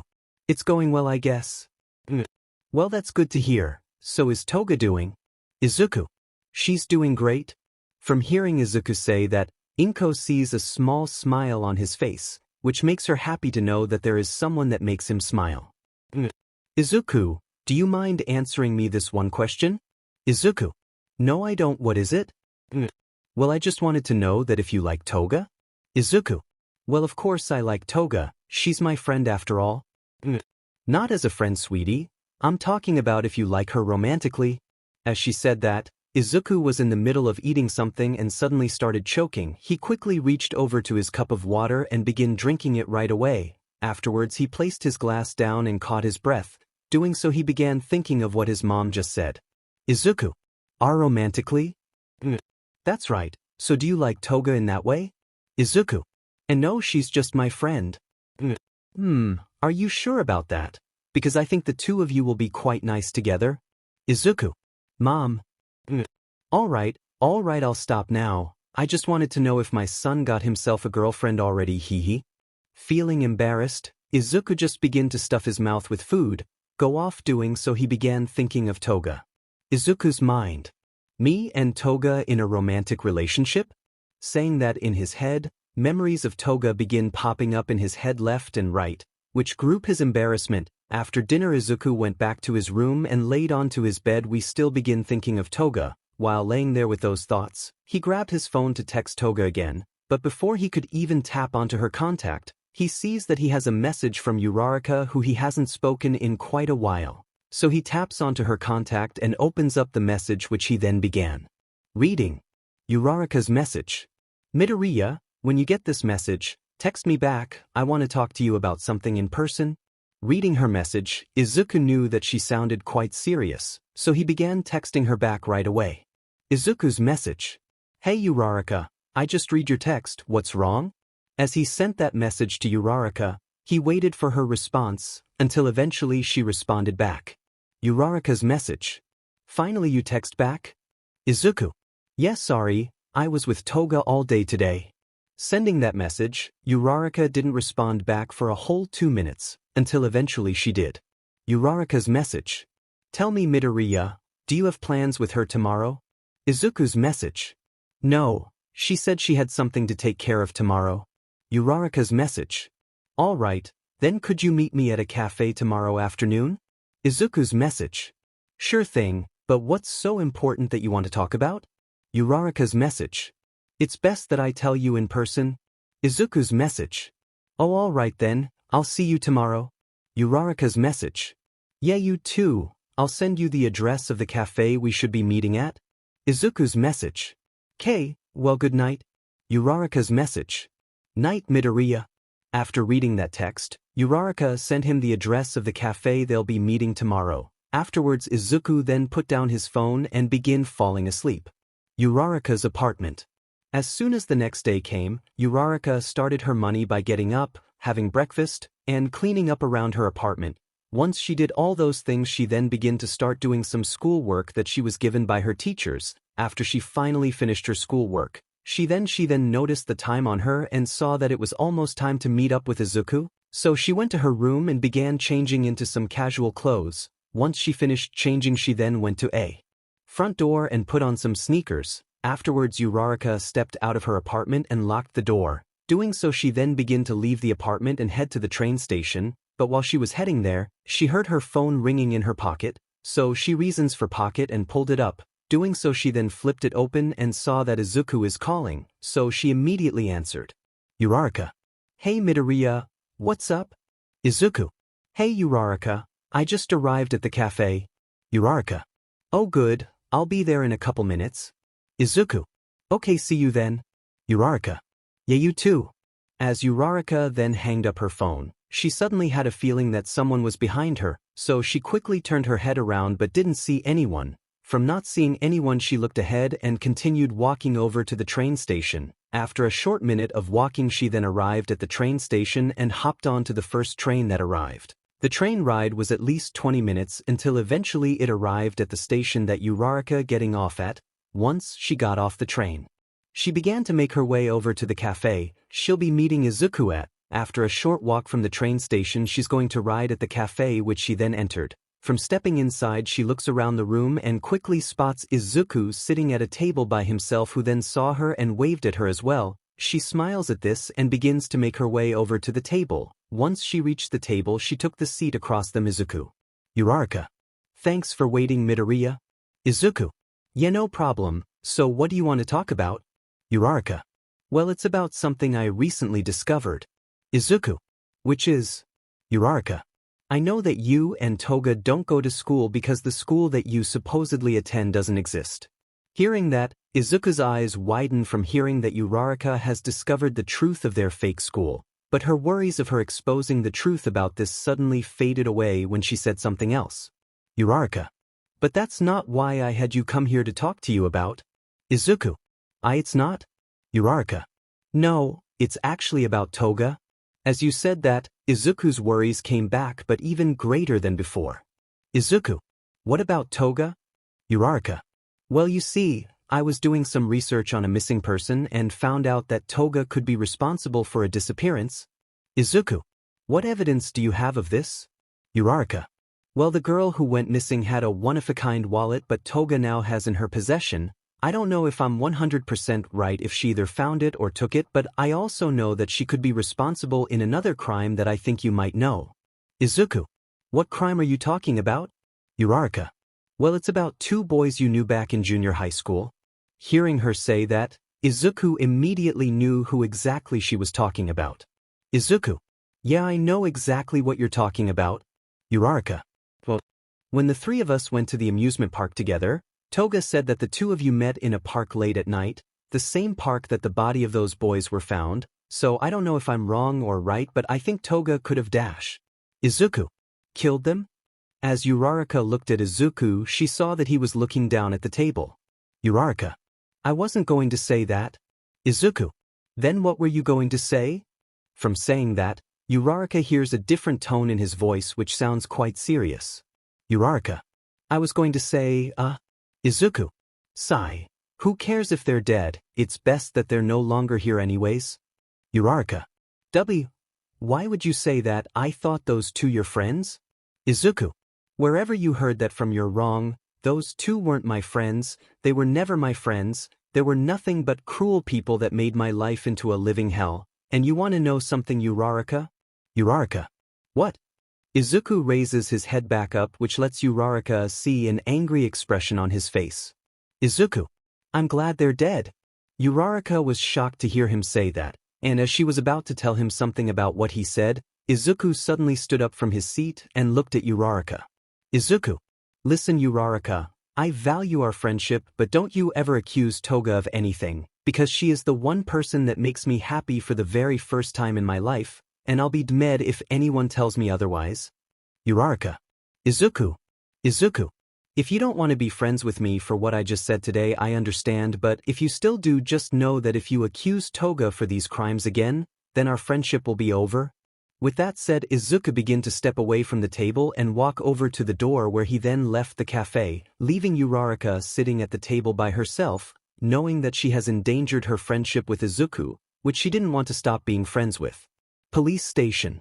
As President Mike was sitting in front of a computer trying to match the eyes from the picture he received from that reporter, he finally had a match with a boy named Izuku Midoriya. After having that conversation with Uraraka, Izuku was still feeling upset with her as he was walking home, but deep down he knew that Uraraka was somewhat right of what she was talking about, which scared him to know that she'll find out the truth of what he and Toga did that night. As he was feeling that way, he started to hear his phone dinging in his pocket, so he pulled it out and sees new messages coming in from Uraraka. He doesn't bother to look at them, so instead he turns off his phone and puts it into his pocket. Soon enough he was reaching his apartment complex, but right when he was about to enter the parking lot he noticed a black car which is never seen around before. Seeing this he doesn't take this to consideration, so he just minds his business and proceeds to go up the steps of his apartment complex. After going up a few flight stairs he reached his floor and headed over to the door of his apartment. Once you opened the door and stepped inside he saw 2 pairs of fancy, like shoes. Izuku's mind. Do we have guests? Mom didn't say anything about people being over? Izuku, is that you, sweetie? Izuku. Why, yeah mom, it's me. Good, then could you please come to the living room? Izuku. Sure thing. Izuku goes ahead and takes off his shoes at the front door and proceed to walk through the corridor until eventually open the door to the living room. Doing so his mom looks back at him as she was sitting on the couch, but from looking at her he looks across her and sees 2 men in suits. Come in, sweetie. Izuku. All right. As Izuku goes over to the couch and takes a seat next to his mom, doing so the men look at him which make him a bit nervous. Izuku. Mom, who are these men? They're the police, sweetie. They've come here to ask you some questions. Detective Watanabe. That's right, I'm Detective Watanabe and this is my partner Detective Yamamoto. We came here to ask you some questions. Izuku. What type of questions? Detective Watanabe. Just simple questions, and if your mother doesn't mind, we'll like to ask you these questions alone. Izuku glances over to his mom and sees her nodding her head yes. Yes, I approve. Detective Watanabe. Thank you, ma'am. Could you win your bedroom, please? With that said, Inko got up from the couch and began to leave the room. Once she was gone the detectives immediately began asking Izuku the questions. Detective Yamamoto. All right, kid. You mind telling us where you were on April 9th at 6:30 p.m.? Izuku. I was with a group of friends at a cafe studying. Detective Yamamoto. All right then answer me this one question. Why were you even studying if you don't even attend a high school? Hearing that, Izuku just remains quiet and tries to stay calm the best he could. Detective Yamamoto notices this and doesn't like it one bit, so he slams his hand onto the coffee table making Izuku's body jump. Detective Yamamoto. Answer the question. Detective Watanabe. Hey, take it easy, he's just a kid. Detective Yamamoto. Fine, then you go ahead and ask him the questions. Detective Watanabe. All right, I will. Detective Watanabe looks at Izuku with a friendly smile, which he takes notice of and knows that they're doing the old good cop bad cop routine. Detective Watanabe. Listen, Midoriya, we know you don't attend any type of high school, and I bet your mother doesn't know, does she? Izuku remains silent but he answers his question by nodding his head no. Detective Watanabe. I see, so could you tell us what you've been doing this entire time you haven't been going to school? Izuku still remains silent, not wanting to tell them about Toga or anything they've done. Detective Watanabe. You know it's best that you do answer, because if you don't this will take a long time. Detective Yamamoto. Screw this, I don't have the patience for this. Detective Yamamoto stands right up and begins going over to the door. Detective Watanabe. Yamamoto, where are you going? Detective Yamamoto. If this kid's not speaking then I'm going to go search his room for some hardcore evidence. Hearing this, Izuku stay calm on the outside but on the inside he was worried since he left his knife and as usual hiding place which was in between his mattress and bed frame. Detective Watanabe. You can't just do that, you don't have the jurisdiction. Detective Yamamoto. I don't care, I know this kid's hiding something and I'm going to find it. Detective Yamamoto opened the door to the corridor and begins to make his way over to Izuku's room. Detective Watanabe and Izuku go after but once they reached him he was already inside the room, searching every drawer and cabinet. Detective Watanabe. Yamamoto, this isn't what we came here for. Detective Yamamoto. You probably didn't but I did, so don't get in my way. As he searched through the drawers and cabinets he did not find a single thing, so he looked back at Izuku and saw that his eyes were planting over at his bed. Seeing this he goes over to his bed and put his fingers under the mattress and lifts it up. Doing so he finds the pocket knife. Detective Yamamoto. What do we have here? Detective Yamamoto grabbed the knife, it's a knife, and pulls out the blade. While he was inspecting it he saw small particles of dry blood on the bottom of the blade. So he looks over at Izuku and grins at him. Detective Yamamoto. Izuku Midoriya, you're under arrest. Hearing this Izuku's eyes widened as he then felt a hand firmly grab his right shoulder. He looks up Torchi's right and sees Detective Watanabe looking down at him with a disapproving look. Seeing this, he looks away from him and begins to think of the moments he spends with Toga. As the memories with her flew by so quickly, Izuku knew that he didn't want them to just end right there. So as Detective Watanabe took his hand off of Izuku's shoulder and began to reach for his wrist, Izuku quickly acted and grabbed his wrist and twisted it, making him feel pain. Doing so, he then gets behind him and pushes him into his partner. Doing this, Detective Yamamoto drops the knife to catch his partner. Izuku quickly grabs his knife, and before the two detectives could even react, Izuku stabbed them both in the leg so they wouldn't come chasing after me. After doing so, he stepped out of his room and slammed the door shut. From doing this, he heard his name being called out. Izuku. As Izuku looked over at his mom, he sees that she notices the bloody knife in his hand. Izuku. With a heavy heart, he looked away and ran over to the door. He grabbed his shoes off the floor and ran out of the apartment. After doing so, his mom tried to go after him, but the two detectives opened the door of Izuku's room and blocked her way. Detective Watanabe reaches into his jacket and pulls out a walkie-talkie. Detective Watanabe. Suspect is on the run. Capturing him any way you can? As Izuku ran all the way down the flight of stairs, he soon reached the streets where he then began running as fast as he can. Doing this, he began to hear police sirens in the area, but he still kept running no matter what. But while he was running, he put his knife in his left pocket and reached into his right pocket free, then pulled out his phone to try to contact Toga. But before you can even turn on his phone, someone yanked them into the bushes. After that happened, he opened his eyes and saw Toga. Izuku. Toga, what are you dash? Before Izuku could finish his sentence, Toga places her pointing finger against his lips. Toga. There's no time to explain. Right now we both need to get out of here. Izuku. But dash. Toga. The longer we stay, the sooner they'll find us. Izuku. All right there, let's get out of here. Toga. Okay then, follow me. With that said, Toga removed your finger from Izuku's and grabbed him by the hand, where they both begin running off together without looking back. As the police kept searching for Izuku's whereabouts, Present Mike arrived at the apartment complex, where he then sees some police around the area, but he quickly spots the two detectives he had told over the phone to watch the area. Seeing that they're sitting in the back of an ambulance truck, he goes over to them. Present Mike.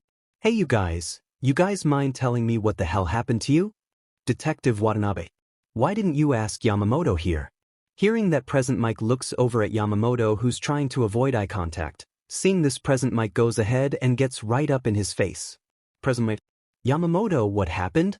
Yamamoto takes a deep breath and let it all out. After doing so, he then looking at Present Mike. Detective Yamamoto. He got away. Present Mike. You mean Izuku Midoriya, right? Detective Yamamoto. Yeah. Present Mike. I told you guys to just stick out the area, not to go in and arrest him. Detective Watanabe. We were staking out the area, but Yamamoto here ran out of patience and took matters in his own hands. Detective Yamamoto. Look, I thought we can just go in there and find the truth, which in matter of fact we did, but who would have known that Diamond Kid was able to get an upper hand against us? Present Mike. Sigh. The reason he got the upper hand on you two was because you underestimated him. Detective Watanabe. Yeah, he sure did. Present Mike. So, do the two of you have any clue where he might have gone? Detective Watanabe. No, we don't. Present Mike. Then what about his mom? Does she know where her son has gone off to? Detective Yamamoto. She won't talk to anyone. Present Mike. Then I guess it's best that we don't involve her in this investigation, so let's continue our search for him in this area, and if you can find him we'll move on, understand? Detective Watanabe. Yes sir, we understand clearly. Present Mike. Good, now I hope the two of you get better soon so you can continue this investigation with me. With that said, Present Mike walked away from those two and began heading back to his car. Empty house. Inside an empty house far from Izuku's apartment complex, Toga and Izuku were inside on the top floor in a room with a mattress on the floor and a blanket on top of it, while Izuku was sitting on the mattress, Toga with peeking out through the curtains to see if there is any police in the area. Izuku. Well, it looks like the police are far behind us now. After saying that, Toga looked over at Izuku, who was looking at the floor, thinks she knows that something is wrong, so she makes her way over to the mattress and sits down next to him. Lost sitting next to him, she places her right hand on his back. Toga. You doing all right, Izuku? Izuku. I don't know, I should be feeling scared knowing that the cops are after me now, but I'm not, instead of feeling bad for what my mom saw. Toga. What did she see? Izuku. She saw me holding my knife in my hand, and the look on her face when she saw that I just couldn't say a thing to her, so I ran without saying anything. She must be disappointed with me. Hearing that, Toga wasn't just going to sit there and let him say these things, so she moved her hand up his back and onto his head where she then pulled to her chest and began holding him. Toga. Izuku, I know I only met your mom once, but I know that she loves you and I don't think she'll regret anything that you did. Izuku. How are you so sure about that? Toga. Because I can tell how much she truly loves you. Saying that, she begins to think of her parents who didn't care about her like Inko cares about Izuku. As Toga kept holding on to Izuku, she noticed tears running down his cheeks. Seeing this, she takes his head off of her chest and lays him onto the bed. After doing so, she grabs the blanket and lays right next to him. Toga then covered herself and Izuku with the blanket as she then pulls Izuku's head back into her chest and even begin caressing the back of his head. Toga. It's okay, Izuku, I'm here with you and you're here with me, so everything is going to be just all right. Feeling Toga's hand caress the back of his head, Izuku began to feel his worries fade away. Soon enough he fell asleep in her arms. Toga. That's it, Izuku, you're safe with me, so just sleep. With that said, Toga closed her eyes and began falling asleep as she helped Izuku. Next day. As the next day came, Izuku began to wake up. From opening his eyes he sees that Toga isn't next to him, so he then sits up and begins to rub his eyes. After doing so he then heard the door open, which made him look over that direction to see Toga stepping inside in the room with 2 plastic bags that she held in each of her hands. Izuku. Toga. Hearing her name, Toga looks over at the bed and sees Izuku, who is finally up. Toga. Hey there, sleepyhead, are you feeling better? Izuku. Why, yeah, I am, thanks for what you did yesterday. Toga. Don't mention it, I know you would have done the same if I were in your situation. Izuku. Yeah, I guess you're right. Toga shut the door behind her and goes over to Izuku, where she then hands him the 2 bags. Izuku. What's this? Toga. It's some new clothes and some breakfast as well, now take them. Izuku. Oh, thank you. Izuku goes ahead and takes the 2 bags. After doing so, Toga sit on the mattress and she didn't digs her hand through one of the bags and pulls out a warm meat bun. Seeing this, Izuku does the same and pulls out a meat bun which he then began eating. Toga. Good, right? Izuku. Food in mouth? Yeah, they really are. Toga. Good, now eat up, you going to need your energy today. Izuku. Swallowed food, why? Toga. Because now that the police are after you, so are the heroes, so we'll have to be moving around so they won't catch us. Izuku. Oh, I see, that makes sense. From hearing him say that, Toga sees that his eyes have gotten lower, so she places her right hand over his left cheek, which makes him look over at her. Toga. Hey, as long as we have each other, then things will be just all right, kay? Izuku. Yeah, by the way, I've been meaning to ask you something. Toga. What is it? Izuku. Well, yesterday when you pulled me into the bushes, I kept wondering why you were in the area at the moment since you told me you were busy with something that day. Toga. Oh, well, the reason why I was in the area was because it turns out the thing that I need to take care of was nothing too important, so I dropped it and decided to head to your apartment to surprise you, but on my way there I heard sirens, so I head into the bushes, but while I was hiding in there I heard, so I picked my head up and it turned out to be you, so I pulled you in. Izuku. Oh, I see, well, that's good to know. As Toga smiled at Izuku, she began to think about what actually happened yesterday. In the afternoon, Toga was outside of Uraraka's apartment complex when she then saw her step out of her apartment. After seeing her, she then hid behind a lamppost. Doing so, she then peeked out from the map post and saw Uraraka walking, so with her back turned, Toga begins to follow her, and as she was getting closer with each step she pulled out a knife from her sleeve. But before she can get any closer, she then saw Uraraka stop walking as she then saw her pull out her phone. Seeing this, she hides behind another lamppost. While hiding, she hears the conversation between her and Izuku, which catches her interest, so she puts her knife back into her sleeve. After the phone call, Toga was about to walk out from behind the lamppost but quickly stopped herself once she noticed Uraraka turning their head around. Afterwards Uraraka turned her head back around and began walking to the train station, which Toga following after, but this time having a farther distance away from her, after getting on the train and arriving at the other station. Toga continued following Uraraka until she then walked into a cafe. Seeing this,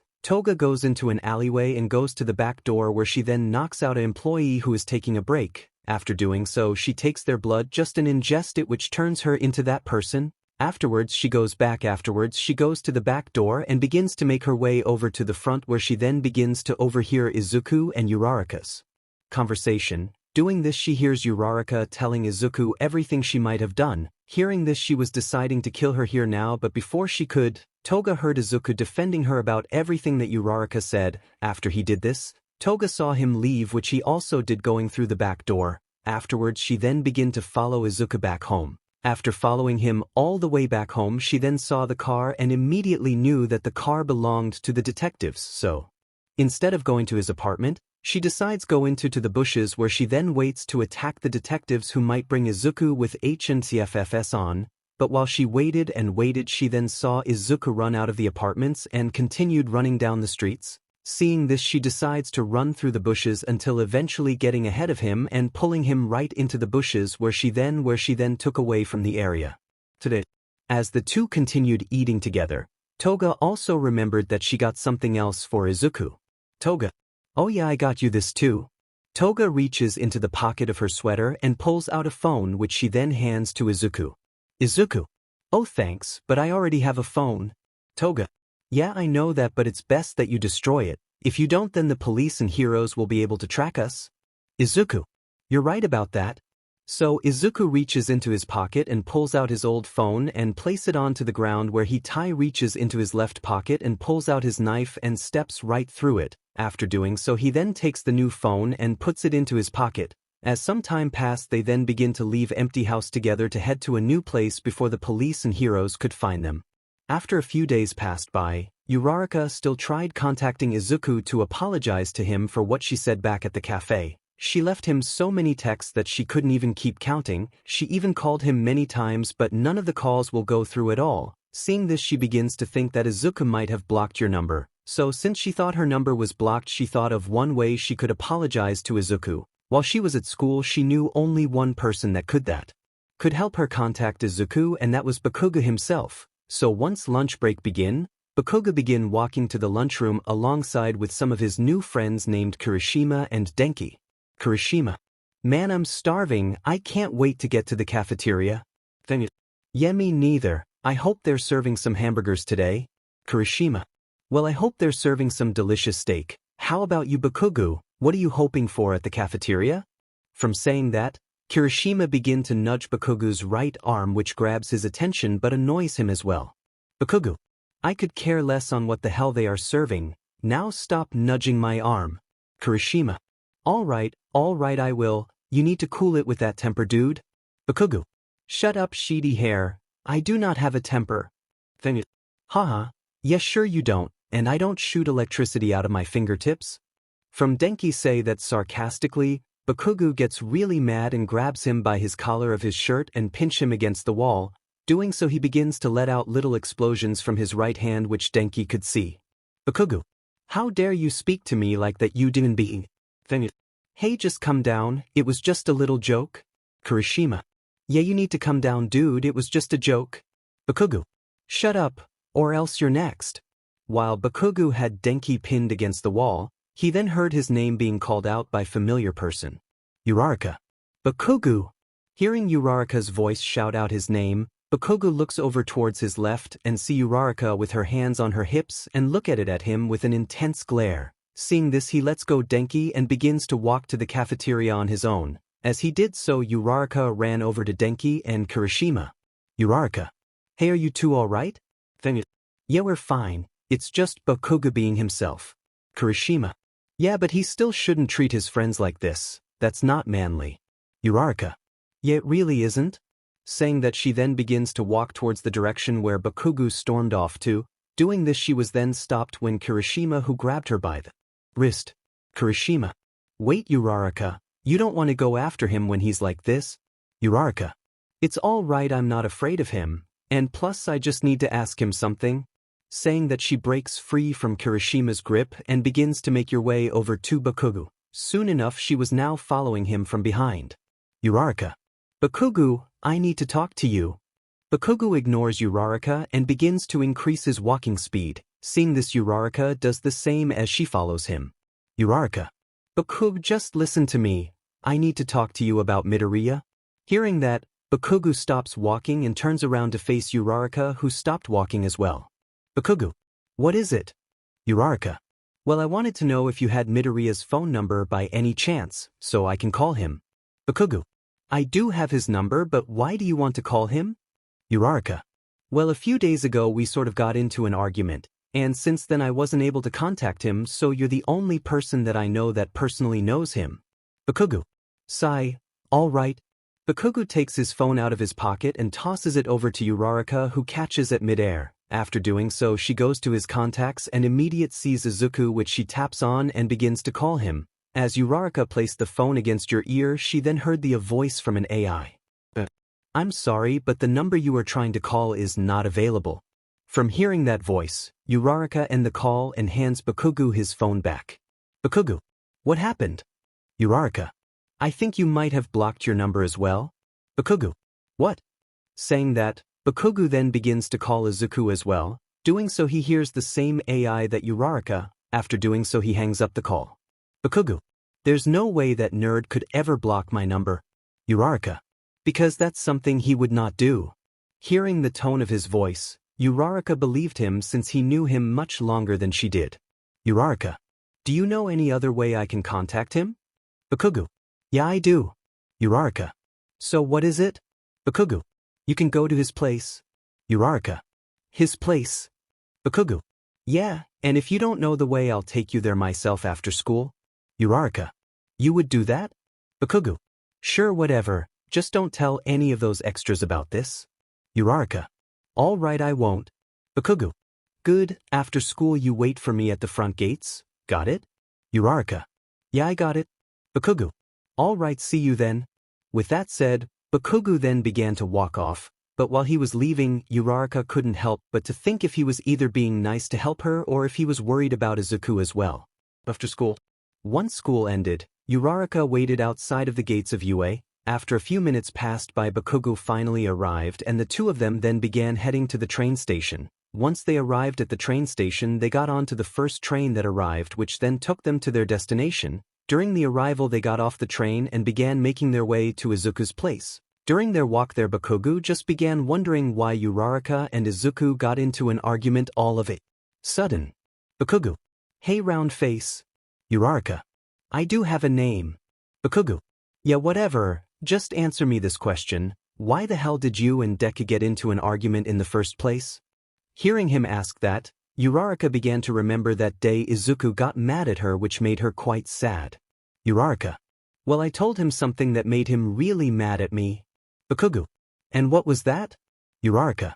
Well, I sort of accused his friend for being a possible criminal. Bakugo. His friend? You mean that blonde girl who was in that picture you have on your phone? Uraraka. Yeah, that's the one. Her name is Himiko Toga, and Midoriya defended her from what I was telling him. Seeing him act that way, I knew he'd be deeply cared about him. So much that I think he might do something bad for her if she asked him to. Bakugo. I don't know. Deku has always been too nervous to do anything, including fight back against someone. Uraraka. I know you known him much longer than I have, but on that day, he looked like a completely different person. Bakugo. Well, we'll just have to see about that once we get to this place. Soon enough they arrived at his apartment complex. Bakugo. Well, here we are. Uraraka. So this is where Midoriya lives? Bakugo. Yeah, now come on, I'll show you which apartment he lives in. The two of them go over to the apartment complex and begin going up the stairs until finally reaching the floor that Izuku and his mom lives on. They didn't pass a few doors until finally stopping at one that had a plaque on the side which had Izuku last name on it. Bakugo. Here it is, the place where Deku and his mom lives at. Uraraka. Thank you for bringing me here, Bakugo. Bakugo. Yeah, whatever, don't mention it.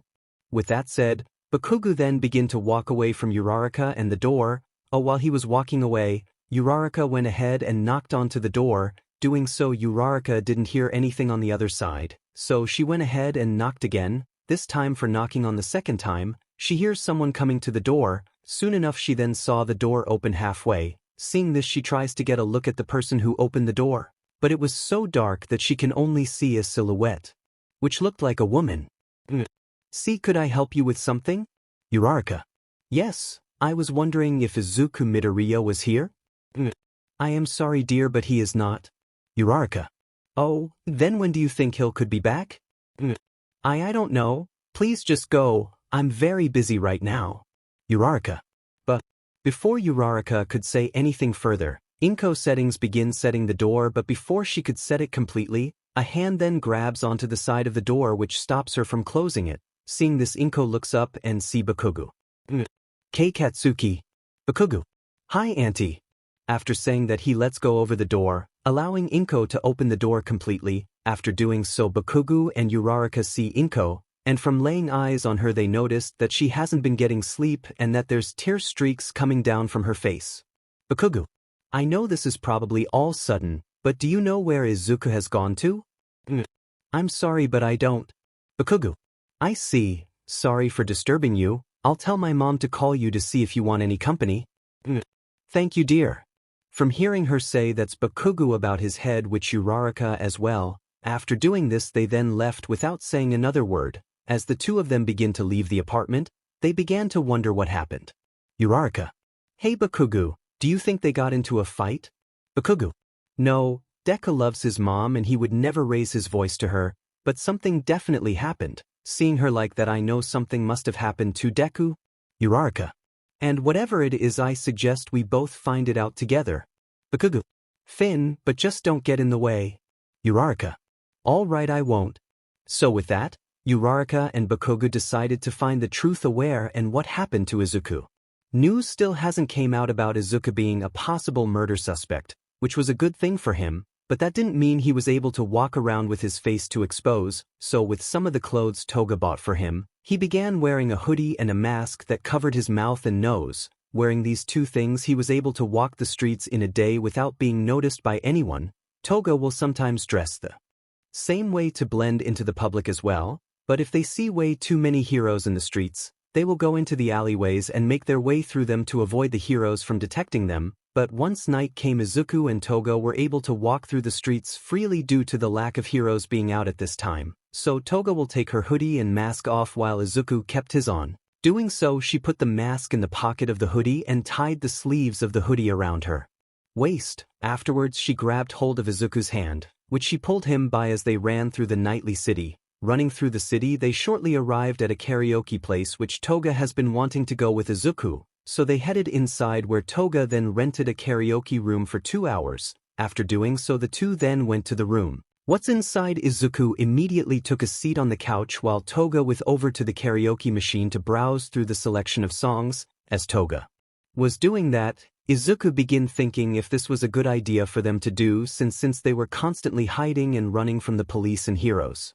Izuku. Hey Toga, is it really a good idea for us to be here? Hearing Izuku say that, Toga looked away from the karaoke machine to look at him. Toga. Yeah, I do. Don't you want to have some fun? Izuku. I don't know, I'm just worried that the heroes might find us. From saying that, Izuku puts his head down, which Toga sees, so she goes over to him. Looking down at him, she places both of her hands under his chin, which she raises his head up, making him look at her. Toga.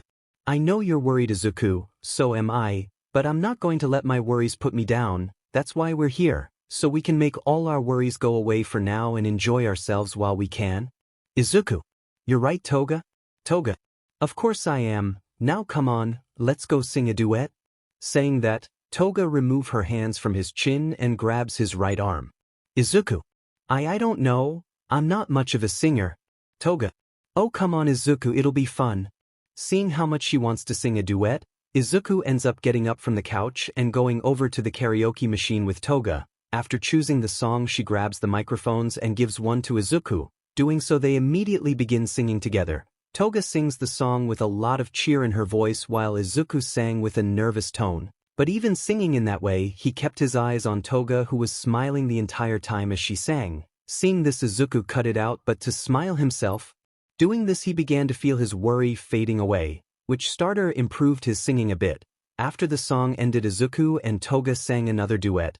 Once that song ended, they then ordered some drinks and a bit of food over the phone inside the karaoke room. While they waited for their drinks and food, they decided to take turns singing. After a few songs later, their drinks and food soon arrived by a girl who brought them in. After she placed the drinks and food down onto the table, she then left without saying another word, so Izuku and Toga immediately began enjoying their food. Toga: so Izuku, are you still feeling a bit worried? Izuku: well, to be honest, I am feeling a bit worried still, but not as much when we came in here. Toga: well, that's good to hear. So do you want to continue singing after this? We still have 40 minutes left in here. Izuku: how about we do one more duet and then we can go? Toga: hey. So after having their full, Toga and Izuku went over to the karaoke machine one last time, sang together once more. As soon as they do it ended, they didn't left the karaoke place and began walking through the streets. While walking together, Toga was holding on to Izuku's right arm while they were walking. Toga: that was really fun, don't you think so, Izuku?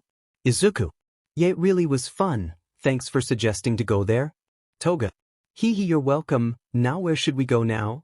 From Toga saying that, Izuku reaches his left hand into his pocket and pulls out his phone. Doing so, he sees the time.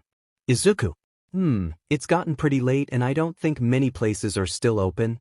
Toga: then if that's the case, should we find a place we could rest our heads for the night?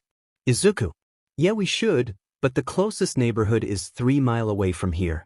Toga: that's a bit far, don't you think so? Izuku: yeah, it is.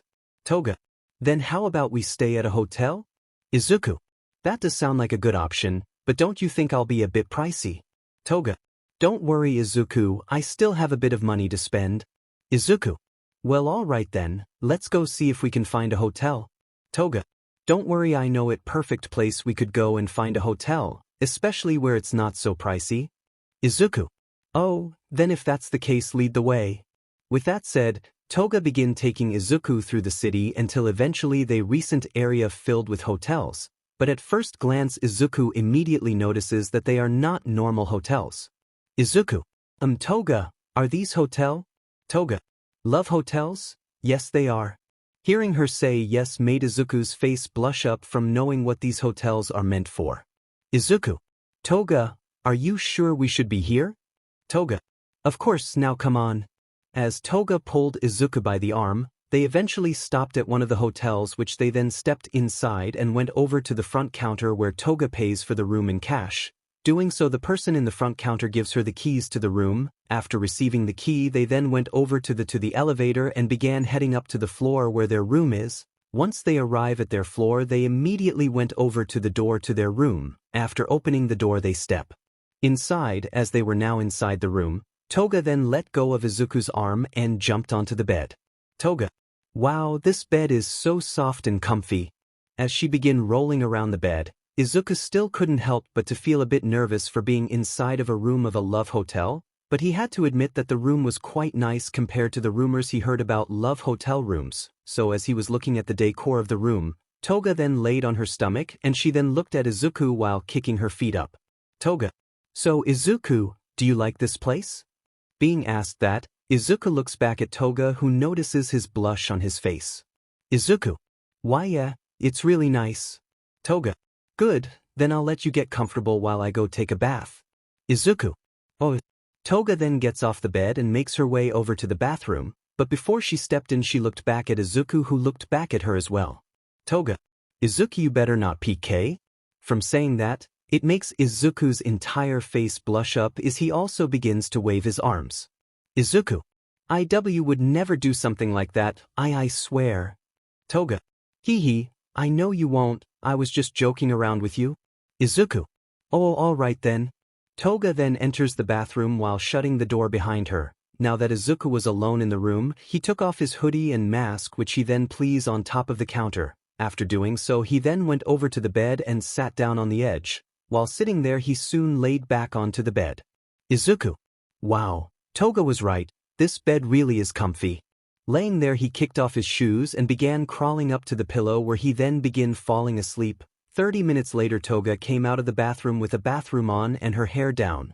Coming out she was hoping to see Izuku's reaction of her being in a bathroom, but instead she saw Izuku laying on the bed sleeping already, so she decided to go into the bed as well and lay next to him. While laying there, Toga suddenly saw Izuku flip his body towards her and even wrapped his arm around her, pulling her in as he held her. This was quite a surprise for Toga, but it was a pleasant surprise, so she puts her arms around Izuku and begin to close her eyes.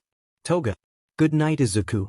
As the morning came, Izuku began opening his eyes while sitting up on the bed. Doing so he rubbed his eyes and stretched as he let out a yawn. After doing so he was about to get off the bed but he felt something holding on to a bottom part of his shirt. Feeling this he lived down and saw a hand holding on to his shirt. Seeing this he likes to his right side and sees that it's Toga holding off to him. Seeing this he will usually get embarrassed but since he's been sleeping in the same bed with her, he's gotten used to it. So he smiled at her and gently began removing her hand from his shirt and placed it next to her. Doing so he then got off the bed and made his way over to the bathroom. Then used the toilet and clinged to himself up afterwards. After brushing his teeth with a toothbrush that is provided in the bathroom, he then splashed his face with warm water. Doing this he then grabbed a small towel off the hanger from a wall. As he was drying his face he looked in the mirror, looking at his own reflection. Izuku then let out a sigh as he then placed the towel down on the sink, but from doing so he continued looking into the mirror until he suddenly saw Toga's wallet on the counter behind him that was reflecting off the mirror, so he turns around and goes over to the wallet where he then grabs it and opens it. Doing so he doesn't see anything inside the little pockets of the wallet from opening it. So he looks inside the larger pocket to seize a few yen which has to be the last of their money. Seeing the money Izuku decide to do something nice for Toga, so he takes the money out the wallet and places it into his pocket.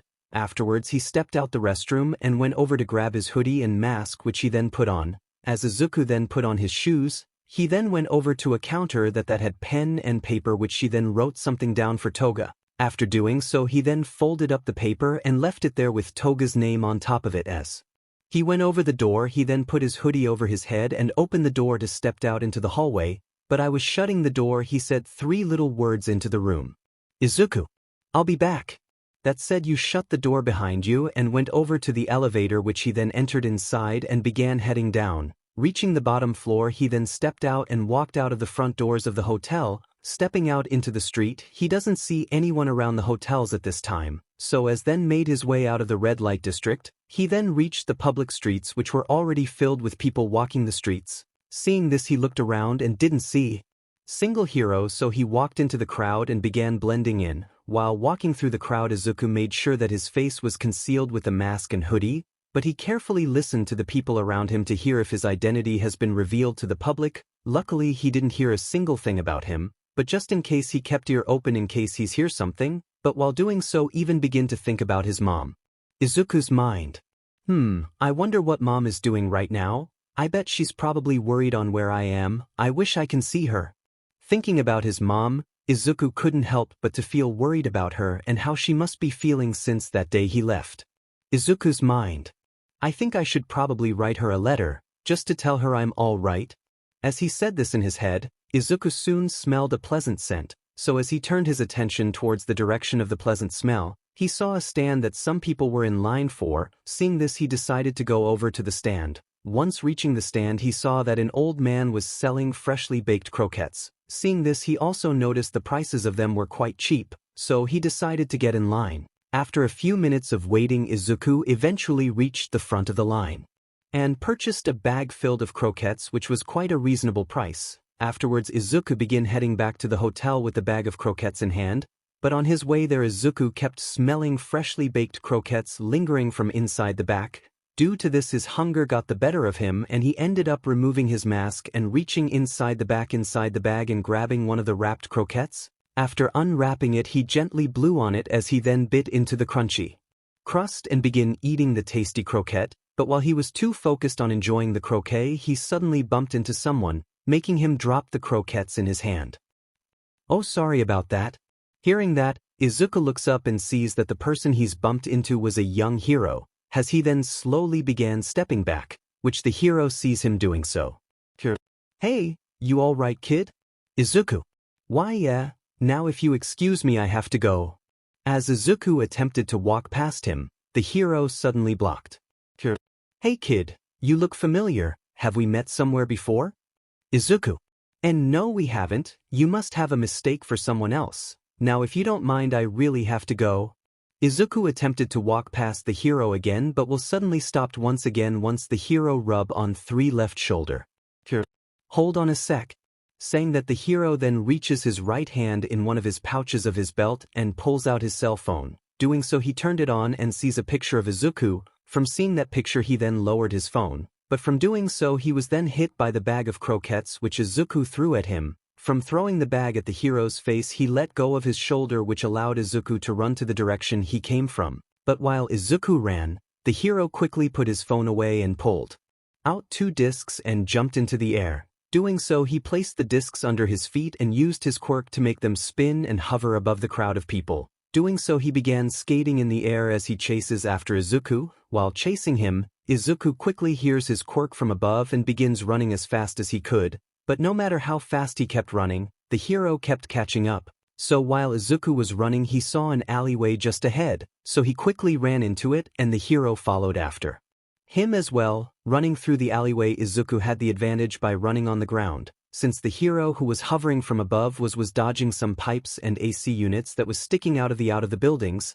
and due to this Izuku got so far ahead that the hero eventually lost him, but as he continued through the alleyways he heard a trash can move down at a dead end, so he have her back to the ground. Doing so he held his discs in his hands and made his way over to the trash can that was moving. As he got closer and closer he eventually appeared right in front of the trash cans, but instead of finding Izuku, a black cat leaped out towards him from the trash which startled him. Seeing the cat run off the hero then placed his discs to the side of his hips and let out a sigh of disappointment.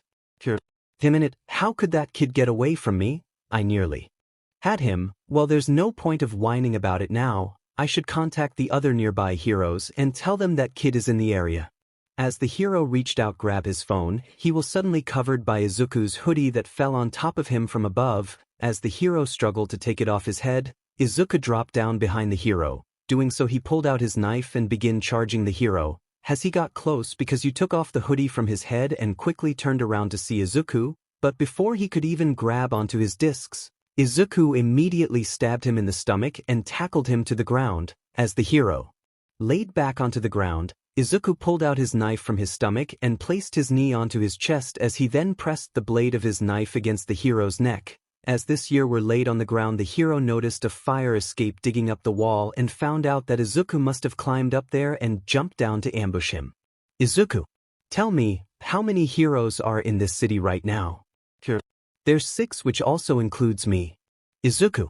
So there's 5 left then, well thanks for telling me.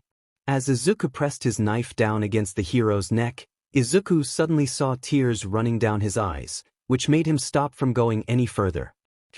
Please kid don't kill me, I have a son that I need to get back to, so just let me go and I promise I won't tell anyone however little encounter today. Hearing this, Izuku thought about killing him since he didn't know if could trust him or ONT, but he also thought of his sparing him as well, since the thought of a child never being able to see their parent again came to his mind. Thinking of his choices the blade of Izuku's knife began to raise upwards, which gave the hero a opening. So, he grabs one of his discs from and hits Izuku in fact which knocks him off of the hero. Being hit off he lands onto his back and covers his nose which began bleeding, but as he laid on the ground the hero quickly got on top and this time had Izuku pinned.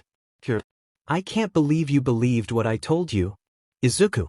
Why you tricked me? Well of course I did. And now that the tables have turned, I'm arresting you here and now and taking you in. As Izuku heard that, he that of Toga I knew that this time he wouldn't be able to get away. Now let's get yo dash. Before the hero could finish his sentence, Izuku then saw a blade slit his neck which blood began pouring out. Seeing this the hero was then pushed to the side and Izuku saw Toga who held a bloody knife in her right hand and the bag of croquettes in her left hand. Izuku. Toga. Toga smiles at him that she's done, puts down the bag and reaches her hand out to Izuku who then grabs hold and it's helped. Toga. You okay? Izuku.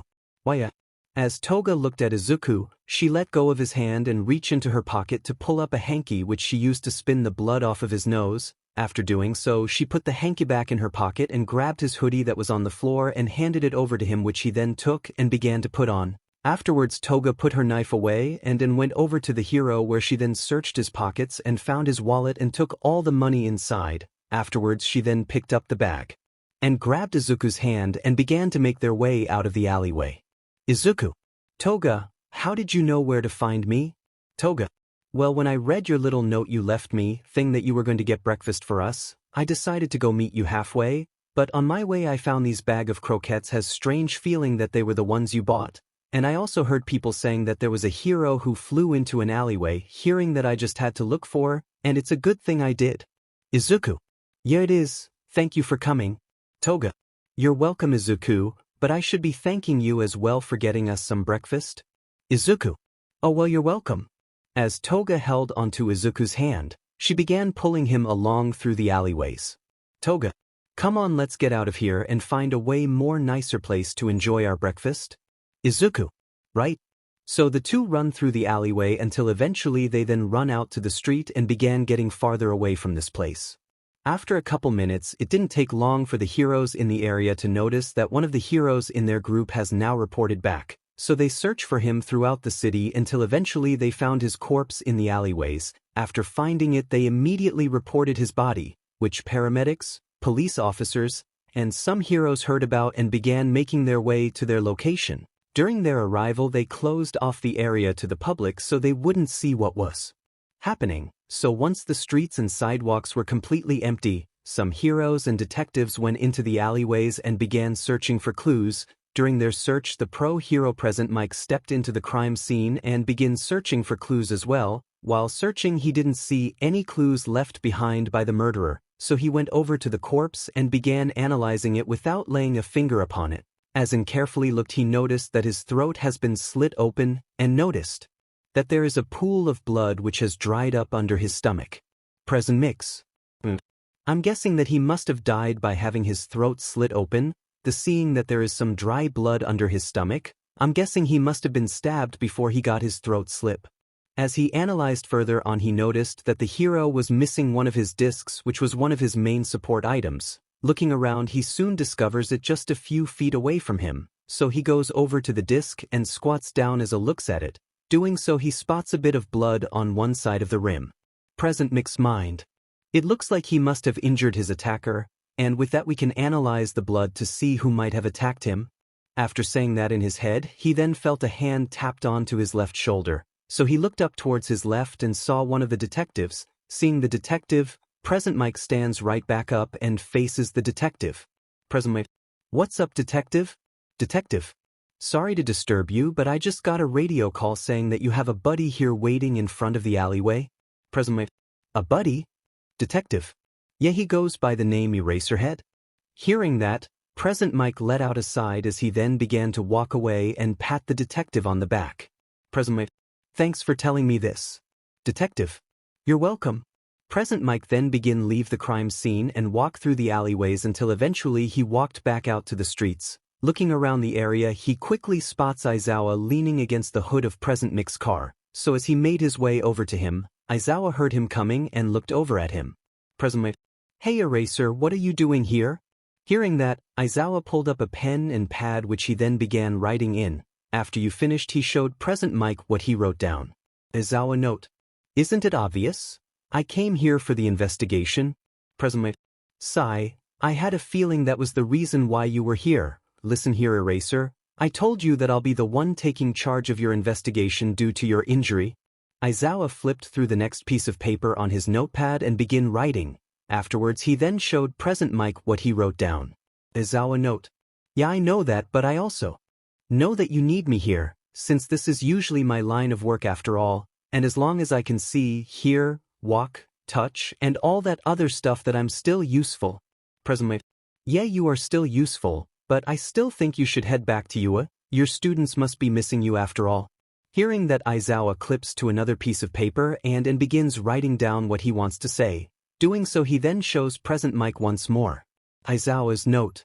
They're fine without me, plus they have way more teachers to teach them, so I'm not going anywhere until I'm allowed back into my own investigation. Reading all of that, Present Mike sees that he's still stubborn as always even without talking. Present Mike. Sigh. Finn, but just know it's not your investigation, it's our investigation. Hearing Present Mike say that, Aizawa nod in his head in approval. Present Mike. Great, I'm glad you agree. Now come on, I'll show you to the crime scene. With that said, the two then began heading into the alleyways.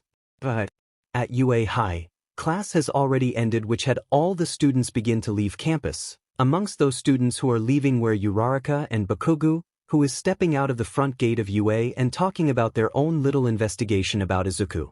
Bakugo. So how's your part of the search going? Uraraka. Not so good. I tried looking for payment change actions under the Midoriya name online, but I can't find a single thing. Bakugo. Then I'm guessing he's probably using cash to get around. Uraraka. If that's the case, what do you think he's getting the money? Bakugo. He could be working some sort of job at a convenience store or something, but I have my doubts about that, so I guess he could be either begging on the streets or… Uraraka. Or what? Bakugo. Stealing. Uraraka. Do you really think he'll do something like that? Bakugo. Hell no, but if I was in his shoes I would do that. Uraraka. Then if he is stealing money, wouldn't that be reported? Bakugo. You could be right about that. I want you to go on that website you told me and look up some thefts of money. Uraraka.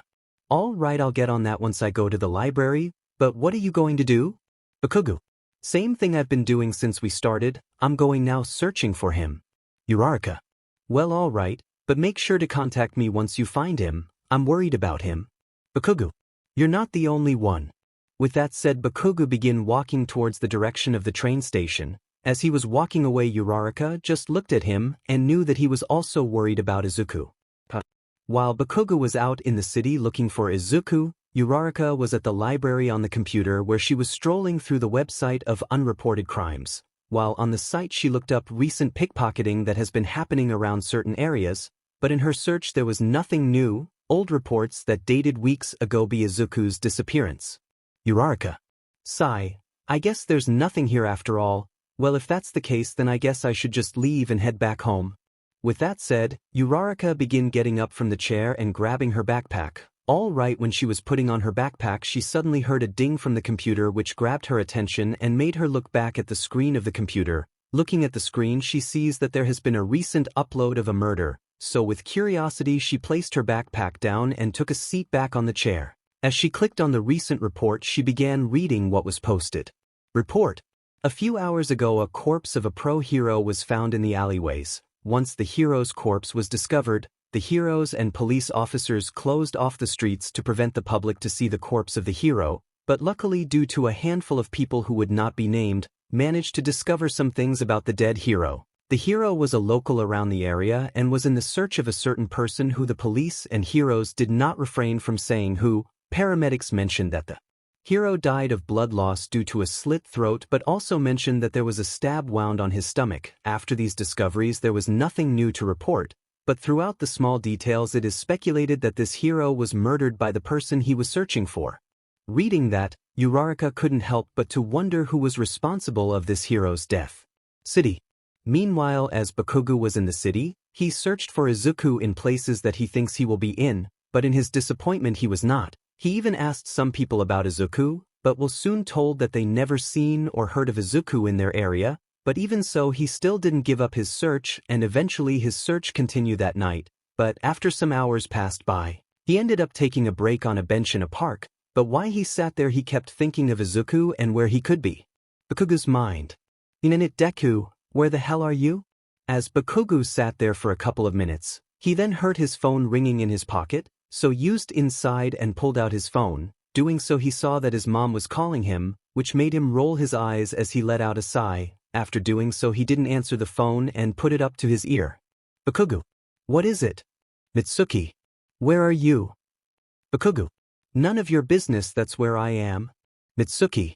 Well, it is my business because I'm your mother and I should know where my idiot of a child is. Bakugo. What do you care, you demon hag? Mitsuki. Don't you dare speak to me like that, young man. I also take your TV previously away from me. Bakugo. Heavy sigh. Finn, what do you want? Mitsuki. I want you to come back home immediately. Dinner is nearly ready. Bakugo. Alright, I'll head back home right now.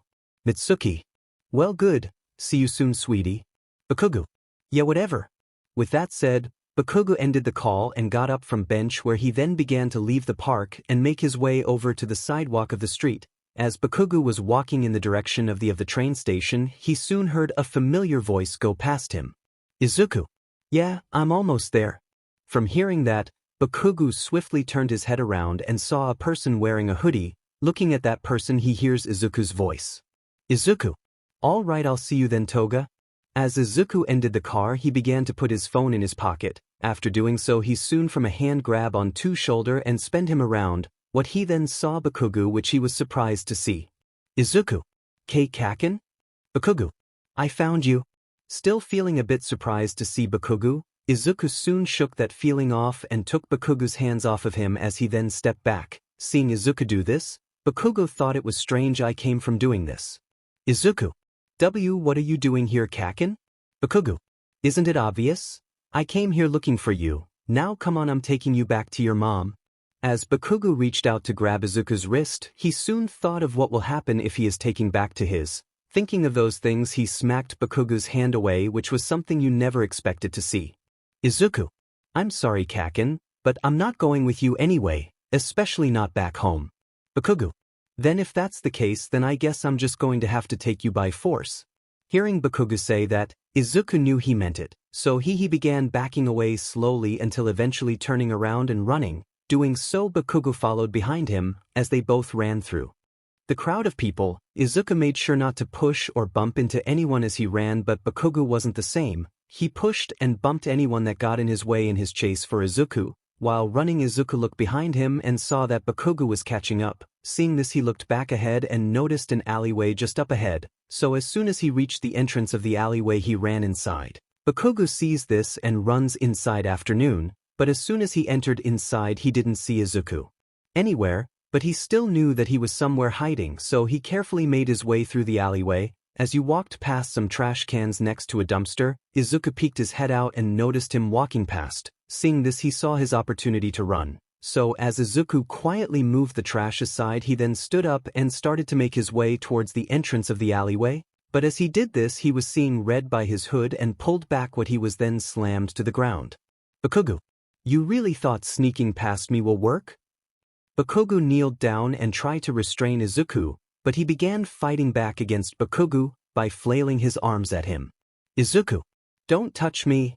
As Izuku did this, Bakugo began getting very annoyed, so he raised his right arm up and made a fist. Bakugo. It Deku? As Bakugo sent that fist straight down to Deku, he soon felt something pierce through his right shoulder from behind. Due to this, his fist slams into the ground next to Izuku's head and he lights out and scream of pain. Izuku sees this and grows concern over Bakugo. Izuku. Kaken, are you alright? Saying that, Izuku soon sees the knife that is launched into his shoulder. Seeing it, he immediately knows who that knife belongs to. Toga. Get away from him. Hearing Toga's voice, Izuku and Bakugo look over towards the alleyway entrance and saw Toga standing there. Bakugo. You did this. Toga. That's right, and I'll do it again if you don't get away from Izuku now. Bakugo. Dash.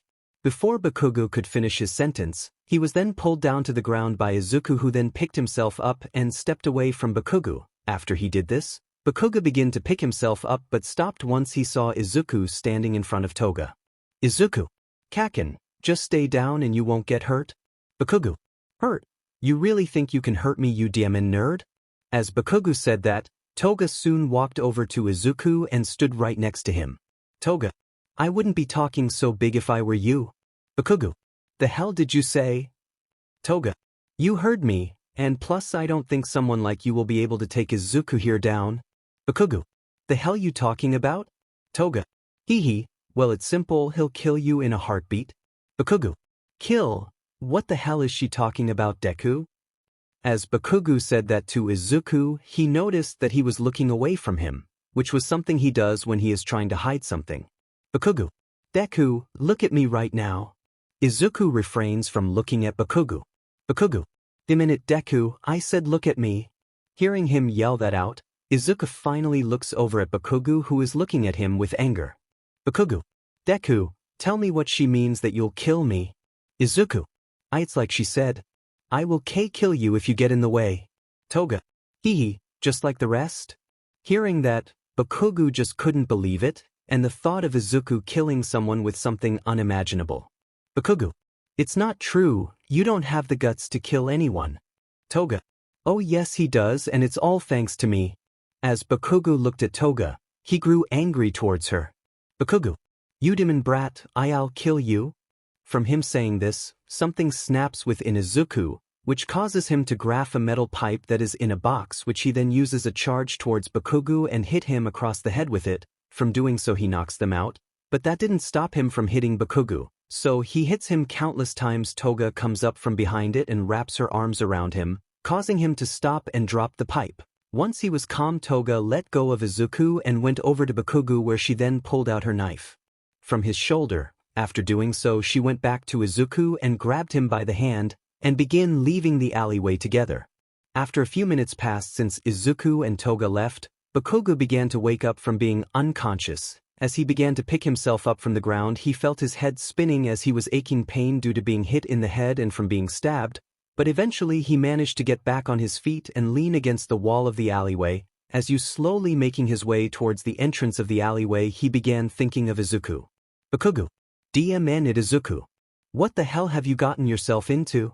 After saying that, he manages to step out of the alleyway, but as soon as he got off the wall he soon fell back to the ground, where people were able to see the state he is in, and from seeing him like that they immediately began to call the paramedics. After doing so, an ambulance truck soon arrived. Paramedics hopped out of the truck and began to place Bakugo on a gurney. After doing so, they then loaded him in the back of the truck, where they then begin heading to the nearest hospital. A few minutes later they arrived at the hospital and began taking Bakugo out of the truck and inside the building. As they were wheeling him away to a room, one of the nurses managed to get his wallet and search inside, where they then found his UAID. Looking at it, they discover that his house number is on the back, so they go ahead and call the number. After a few short minutes, Bakugo's mom answered the phone. Mitsuki. Hello, Bakugo residence? Nurse. Hello ma'am, are you the mother of Katsuki Bakugo? Mitsuki. Yes I am, is there something wrong? Nurse. Well, your son was found injured and was taken to the hospital immediately. Mitsuki. Oh my gosh, is he okay? Nurse. I can't say at the moment, but he was taken to a room just a few moments ago. Mitsuki. All right then, I'll head there right away. With that said, the nurse told Mitsuki the name and address of the hospital. After doing so, she hung up the phone and began heading over to her car with her husband. An hour and a half later they arrived at the hospital and rushed inside, where they then went over to the front desk and asked for Katsuki Bakugo. Doing so, they were immediately told his room number. After that they rushed through the hospital until eventually arriving outside of his room. As they then stepped inside, they saw their son laying on a hospital bed. Seeing that, Mitsuki goes over to the bed and grab hold of his hand, and she then begins tearing up, not only for his son being in the hospital but for being all right. Eventually some hours passed and Bakugo woke up and saw his parents, who then began to show joy that to see him awake. But as they were acting that way, he thought as an annoyance, and right when he was about to tell them to stop acting that way, the door to his room opens, making the entire Bakugo family look over to the door to see present Mike and Aizawa stepping into the room. Seeing those two, Bakugo was surprised, since he hasn't seen those two in a very long time. Present Mike. Hello there Mr. and Mrs. Bakugo. We are Katsuki's teachers.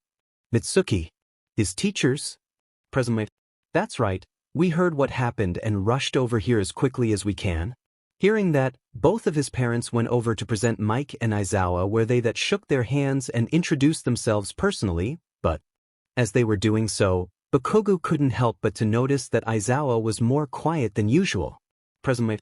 It's really nice to meet you too, but we're really in a hurry right now and we wish to talk to your son of what happened to him. Mitsuki. Oh, then do you wish for us to step outside? Present Mike. Yes please. With that said, Bakugo's parents begin to step out of the room and wait in the hallway. So with that, present Mike and Aizawa went over to Bakugo's bedside. Present Mike. Hey there Katsuki, how are you feeling? Bakugo. I'm doing fine, but what are you two doing here? Present Mike. Well, to tell you the truth, me and Aizawa are actually here to ask you some questions that could be involved of an investigation we are on. Bakugo. What type of investigation? Present Mike. Murder. Hearing that, Bakugo couldn't help but to think about Izuku and his words. Presently, you see, Aizawa here was on the investigation first on his own but was gravely injured. Bakugo looks over at Aizawa and sees that he looks completely fine. Bakugo. He looks fine to me. Presently. Yeah, he may look it, but actually. As Bakugo looked back at Aizawa, he then saw him lowering his sashes, revealing his neck, which has a very noticeable scar. Presently. You see, your teacher here had an encounter with one of the murderers we're looking for, and as you can see, that scar on his neck cut his vocal cords, so he can't speak at all. Bakugo. Is that true? Aizawa nods his head yes to Bakugo, who is surprised to know that his teacher, who could easily take down anyone in his class, was defeated by someone who cut his vocal cords. Bakugo. Could you tell me who the murderers you're looking for? Presently. We shouldn't say anything, but since you're our students and we know that you can keep a secret, the murderers are Himiko Toga and her partner in crime, Izuku Midoriya. If Present Mike told him this earlier before he seen Izuku, he wouldn't have believed him, but seeing Izuku today, he believes it. Present Mike. And that's why we're here. We wanted to know if you were attacked by either of those two today? At that moment Bakugo had the choice to tell them about his encounter with Izuku and Toga, but he didn't tell them at all. Instead he just lied. Bakugo. Sorry to tell you, but I wasn't attacked by those people. Presently. Then who were you attacked by? Bakugo. Some group of guys who were jealous me being part of UA. I wanted to use my quirk on them, but since I was part of UA, I didn't want to tarnish its good name by attacking people with my quirk, so I tried fighting them off with my hands, but I got overwhelmed and they eventually beat me up. Hell, one of them even stabbed me. Presently. I see. Well, I hope those boys get captured real soon. Bakugo. Yeah, me too. Presently. Well, if that's all, then I guess we're going now. We wish you a quick recovery. Bakugo. Thanks. From hearing that, Present Mike and Aizawa then begin to make the way over to the door with it, then opened and stepped out. After doing so, both of Bakugo's parents stepped back inside of the room where they then begin smothering him, but as that was happening, Present Mike and Aizawa were walking through the hallway of the hospital. Present Mike. So what do you think? With that said, he then looked over towards Aizawa, who then lifted up his notepad and revealed what he just wrote down. Aizawa's note. He's lying. Present Mike. Yeah, I was thinking the same. Well, I think we should probably keep an eye on him just in case. As Present Mike said that, Aizawa then immediately wrote something down and showed Present Mike afterwards. Aizawa note. I agree. While Bakugo was in the hospital, Izuku and Toga were in an empty house in the bedroom together, so while Toga was sleeping in the bed, Izuku was sitting at the edge of it, thinking about his interaction with Bakugo, and his feeling of regret of beating him with that pipe. Izuku. All the people to bump into, I just had to be him. As Izuku said that, Toga heard it and immediately woke up. Doing so, she looked over at the edge of the bed and saw Izuku sitting there. Toga. Izuku. Hearing Toga say his name, Izuku turns his head around and looks at her. Izuku. Toga, did I wake you? Toga. Yeah, you did, but what are you still doing up? Not wanting to worry her, especially at this late at night, Izuku turned his head away from her and lied. Izuku. I was just having trouble sleeping, that's all. You can go ahead and go back to sleep. Hearing the tone of his voice, Toga can immediately guess that he is lying and know that something is wrong, so she crawls over to him, until eventually she was behind him, where she propped herself up on her knees and wrapped her arms around his neck from behind. Doing so, she placed her head against his. Toga. Come on, Izuku, lying to me is not going to make your worries go away. Izuku. Sorry. Toga. It's okay, now you want to tell me what's the matter? Izuku was feeling a bit hesitant of telling her, but knowing that if he keeps this bottled up inside it'll eventually too much for him to handle. Izuku. It's just that I'm thinking about what happened earlier. Toga. Oh, are you talking about that little confrontation we had with that blonde guy? Izuku. Yeah, him. Kaken. Toga. Kaken? Is that his name? Izuku. Well, it was a nickname I gave when we were friends back then. Toga. Oh, I get it, he was an old friend of... Izuku. Yeah, he was. Hearing that Bakugo was an old friend of Izuku, Toga begins to remember those two bullies from back then, how they called him the name Deku, which she definitely heard Bakugo call him for sure. Toga. Hey Izuku, by any chance, was that old friend of yours like those bullies from back then? Izuku. Yes, he was, but for some reason he changed. Toga. Changed how? Izuku. Well, you see, him and those other guys, they constantly bullied me every day just because I was quirkless. But one day he just stopped completely. He didn't call me names, hit me, or even used his quirk on me. Toga. I see. So what happened after that? Izuku. Well, he went off to attend UA High and I went with you, so we never saw or talked to each other since then. Well, not until today. From saying that, Izuku lowered his head and began to feel his regret again. Izuku. Toga, am I a bad person? Toga. What makes you say that, Izuku? Izuku. Well, because I've done bad things to people, I've hurt them by killing them, so am I a bad person for what I've done? Hearing Izuku say all this, Toga began to hold Izuku a bit tighter. Toga. To tell you, Izuku, I don't know myself? Izuku. What do you mean you don't know? Toga. Well, because to me you're not bad or good, you're just Izuku to me. I say that because every time I'm with you I always feel happiness. Before then I thought I was already happy, but that changed when I met you. Izuku. Really? Toga. Yep, and since then I realized something. Izuku. What was it? Toga. I was fated to meet Izuku Midoriya. As Toga said that, Izuku raised his head up and looked over at Toga, who then leaned in close. Toga. You want to know something, Izuku? Izuku. Sure. Hearing Izuku say that, Toga then close your eyes and press your lips against his, completely surprising him with this sudden kiss on his lips. After a minute or so she pulled away and looked at him with a smile on her face. Toga. I love you. Hearing those three little words, Izuku's feeling of friendship that he had towards Toga turned into something a bit more. Izuku. Toga. Izuku raises his left hand and cups her right cheek, where he then leans in and kisses her on the lips. After doing so he pulls away from her and smiles as there is a bit of blush on his cheeks. Izuku. I love you too. Hearing him say that, Toga's heart begins to pound so hard that she thinks it might just burst out her chest. Toga. Once again, Izuku, you made me the happiest girl in the world. Izuku. I am glad to hear that, Toga, and I feel the same as well. As Izuku said that, Toga then unwrapped her arms from his neck and grabbed hold of his shoulders, where she then pulled him down to the bed and got on top of him. As Izuku was laying back on the bed, all he could do was to look up and see Toga looking back at him. Izuku. Toga? Toga. So Izuku, do you really love me? Izuku. Why yes I do. Toga. Hee, then let's do what lovers do when they're all alone together. Hearing Toga say that, Izuku's eyes widened from thinking what love actually do when they're alone together. Izuku. WBA Toga, I don't think we should do this. Toga. Why not? Don't you love me? Izuku. I do, it's just that I've never done something like this before.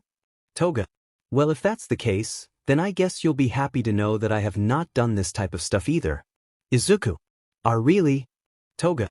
Yeah, so it'll be our first time completely, so what you like to? Izuku. If this would be our first time, then yes, I would like to do it. Toga. I'm glad to hear that, Izuku, now let's seal our love. As Toga said that, she then leaned down towards Izuku and kissed him on the lips once again, but this time he kissed back. Once the next day came, Bakugo was now discharged from the hospital and was allowed to go back to school, so he changed into his uniform that his mom brought from home. After doing so, he stepped out of his hospital room and began going down to the lobby with his mom. Once they finally stepped out of the hospital, they got into the car and began heading to UA, but during the way there Bakugo was very quiet as he was looking up the window. Seeing him act this way, his mom tries to start a conversation with him. Mitsuki. So, Katsuki, do you want to stop somewhere and get a bite to eat before I drop you off? Asking him this, Mitsuki looks over at him and wait for his response, which he eventually gives. Bakugo. No. Mitsuki. All right then, would you like anything specific for dinner tonight? Bakugo. No, and I don't care what you cook. Mitsuki. Well, okay. Saying that, the car ride then continues to be a very silent one, which Mitsuki didn't really like that much. So once again, after a minute or so, she decided to have a conversation with her son again. Mitsuki. Hey Katsuki. Bakugo. What? Mitsuki. Tell me how school is going. Bakugo. Why do you care? Mitsuki.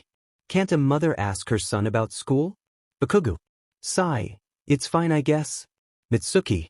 Katsuki. Finally having enough of this, Bakugo slams his left fist on the armrest of his seat and looks over at his mom with an angry look in his eyes. Bakugo. Oh my god, what do you want? After saying that, Bakugo looks at his mom with an angry expression on his face and waits for her to respond back with the same tone she usually does once he talks to her this way. So as he continued looking at his mom for her response back, he instead saw her completely calm and she had her eyes focused on the road. Mitsuki. Katsuki, I'm not going to argue with you. Bakugo. Oh yeah, and why the hell not? Mitsuki. Because I'm worried about you. Hearing his mom say that, Bakugo's angry expression soon faded away, but not his aggressive tone. Bakugo. Then why the hell do you keep asking me questions? Mitsuki. Because I'm worried about you, of course, me and your father. Yesterday we were simply waiting for you to come home for dinner. Next thing we know we get a call from the hospital saying that you brought there. Hearing that I felt my heart completely sink and thought of the worst. But luckily when we arrived you were taken care of, which made us happy to know that our only son is fine. Bakugo. Then why are you worried? Mitsuki. Well, because someone hurting you in that type of way worries me, of course. Bakugo. I understand, but just know it was nothing I couldn't handle. Mitsuki. Still, I want you to promise me that you'll never let me or your father see you in that way ever again. Bakugo. Sigh. All right, I promise. Mitsuki. Good. Saying that, Mitsuki takes her right hand off the steering wheel and puts it on Bakugo's head, where she then begins to rub his hair. After doing that she took her hand off of his head and placed it back onto the wheel. An hour later. After an hour-long car ride from the hospital, Bakugo finally arrived at UA. So he thanks his mom for the ride and begin making his way into the school. Once inside he walked to the hallways until eventually reaching his class which was already in session. From opening the door all of his classmates looked over at him. Well, it's good to see you finally arrived, Mr. Bakugo. Bakugo. Tisk, whatever.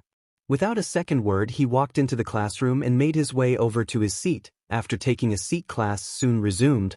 A couple minutes later the bell rang and it was already time for lunch. So as Bakugo was getting up from his seat, some of his classmates went up to him and began asking him why he showed up so late and why he has a few bandages on his face. Not wanting to say, he just told them to mind their business in a rough tongue which they understood clearly. After doing so he saw Uraraka beginning to walk out of class with Tsuyu. So he pushes his classmates out of his way and begins to make his way out of the classroom where you then reaches Uraraka by grabbing hold of her shoulder. From him doing this she looks over her shoulder and see him. Uraraka. Oh, hey Bakugo, do you need something? Bakugo. Actually I need to talk to you in private, it's about him. Hearing that, Uraraka understood that Bakugo was talking about Izuku, so she looked back at Tsuyu and made an excuse. Uraraka. Sorry Tsu. But me and Bakugo have to talk about something very important. Tsuyu. Well, alright then, I'll see you later. Uraraka. Yeah, you too. With that said, Uraraka and Bakugo went off somewhere in private, which ended up to be under some stairs where they are certain that people won't hear them talk. Uraraka. So what, did you find anything about Midoriya yesterday? Bakugo. Yeah, I did and I found him as well. Uraraka. You did? How's he doing? Is he alright? Bakugo. Stop. Hearing Bakugo say that, Uraraka does stop speaking. Bakugo. Look, what I'm about to tell you is something that you won't believe at first, but trust me, everything I'm about to tell you it is the truth and nothing but the truth, got it? Uraraka. Yeah, I do, so what is it? Bakugo. Sigh. Alright, here it goes. Saying that, Bakugo began telling Uraraka everything about his interaction with Izuku and Toga. Hearing this Uraraka couldn't believe it, that those two who she saw as good friends were actually murderers the entire time. Uraraka. You're right, I don't believe it. Bakugo. Well, you better because the situation has changed. Uraraka. What do you mean? Bakugo. We're still going to look for Deku, but we're also going to look for that crazy girlfriend of his too. Once we find them, me and you are going to put a stop to them. Uraraka. But shouldn't the police and heroes handle that? Bakugo. Screw that, if anyone's going to take Deku down then. It's going to be me, so are you in or are you out? Uraraka thinks about this option for a good while, until eventually she thinks about the people who Izuku and Toga might have hurt. Uraraka.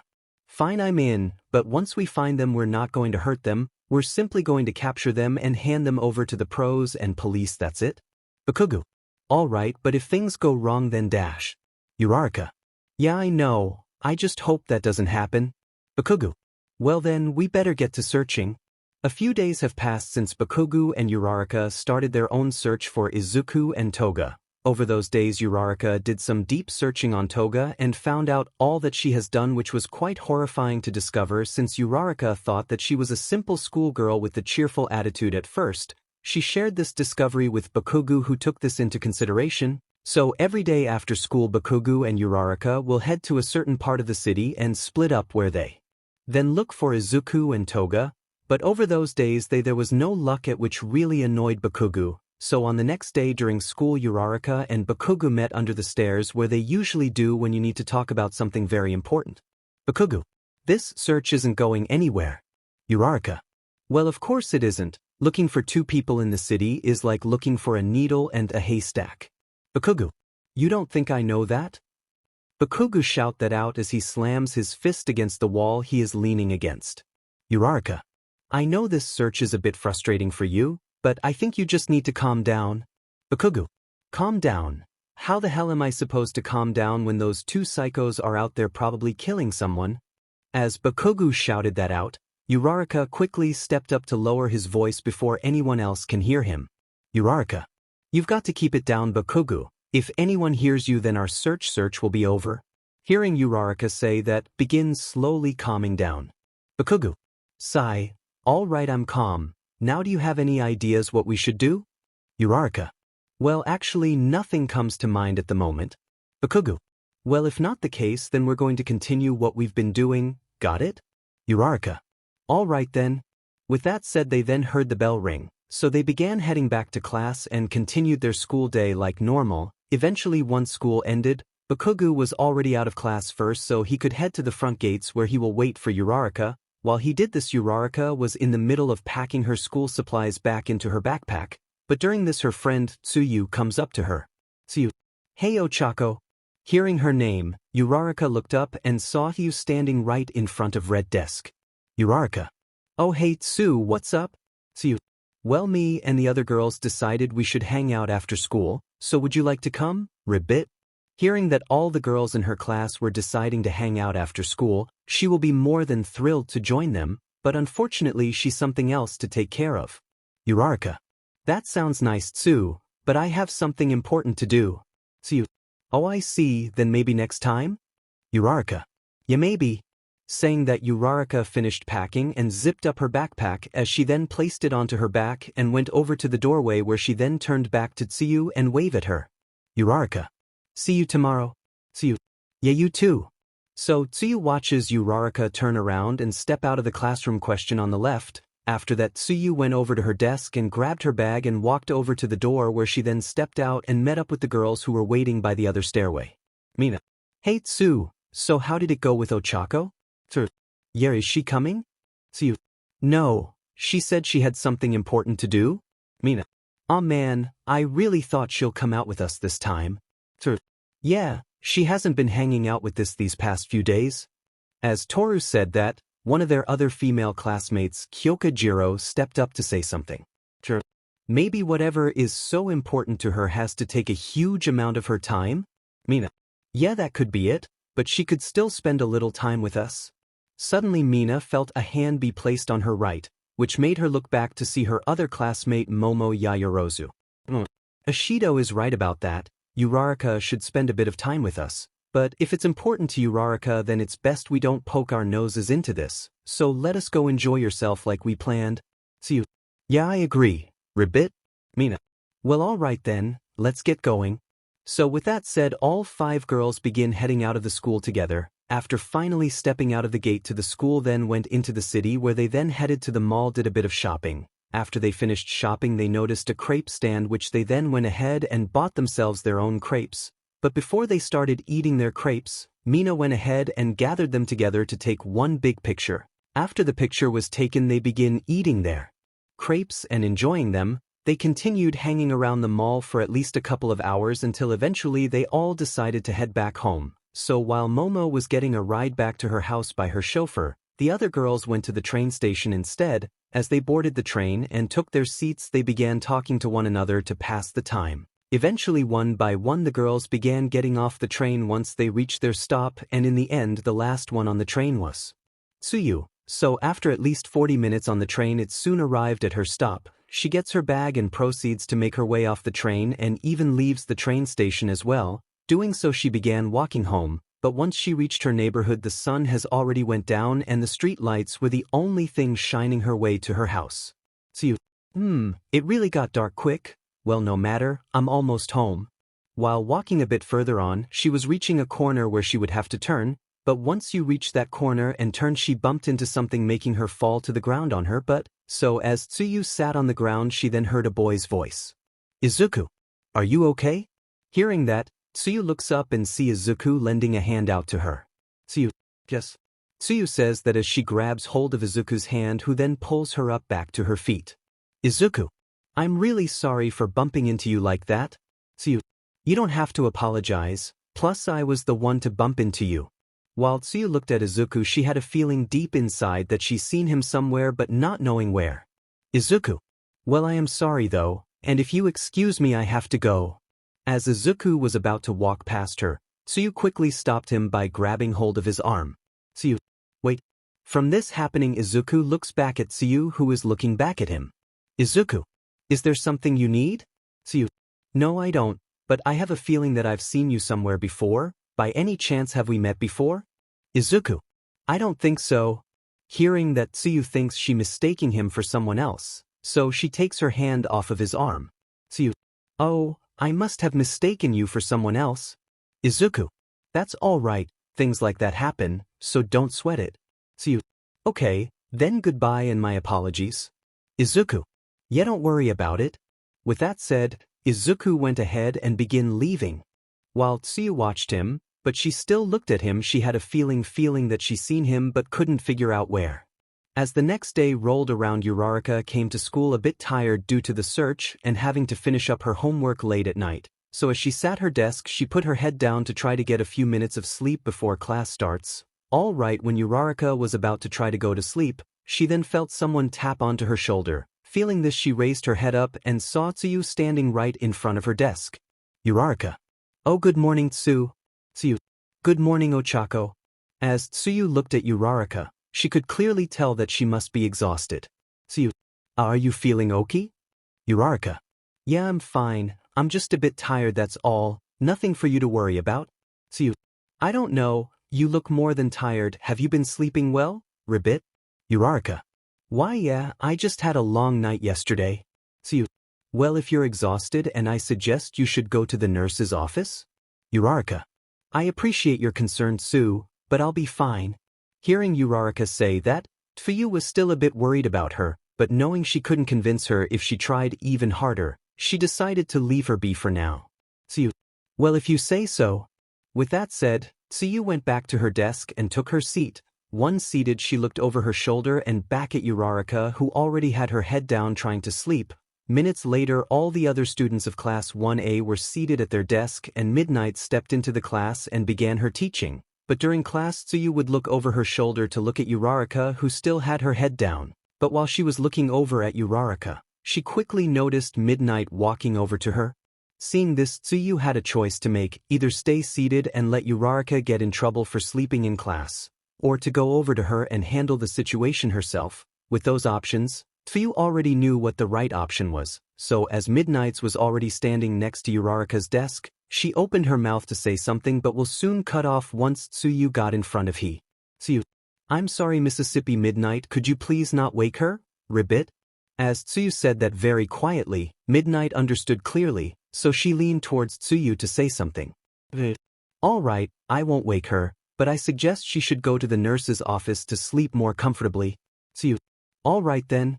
From hearing that, Midnight went over to the class president who was Tenya Ida. Ida, make sure you watch all the class while I'm gone. Ida. Yes ma'am.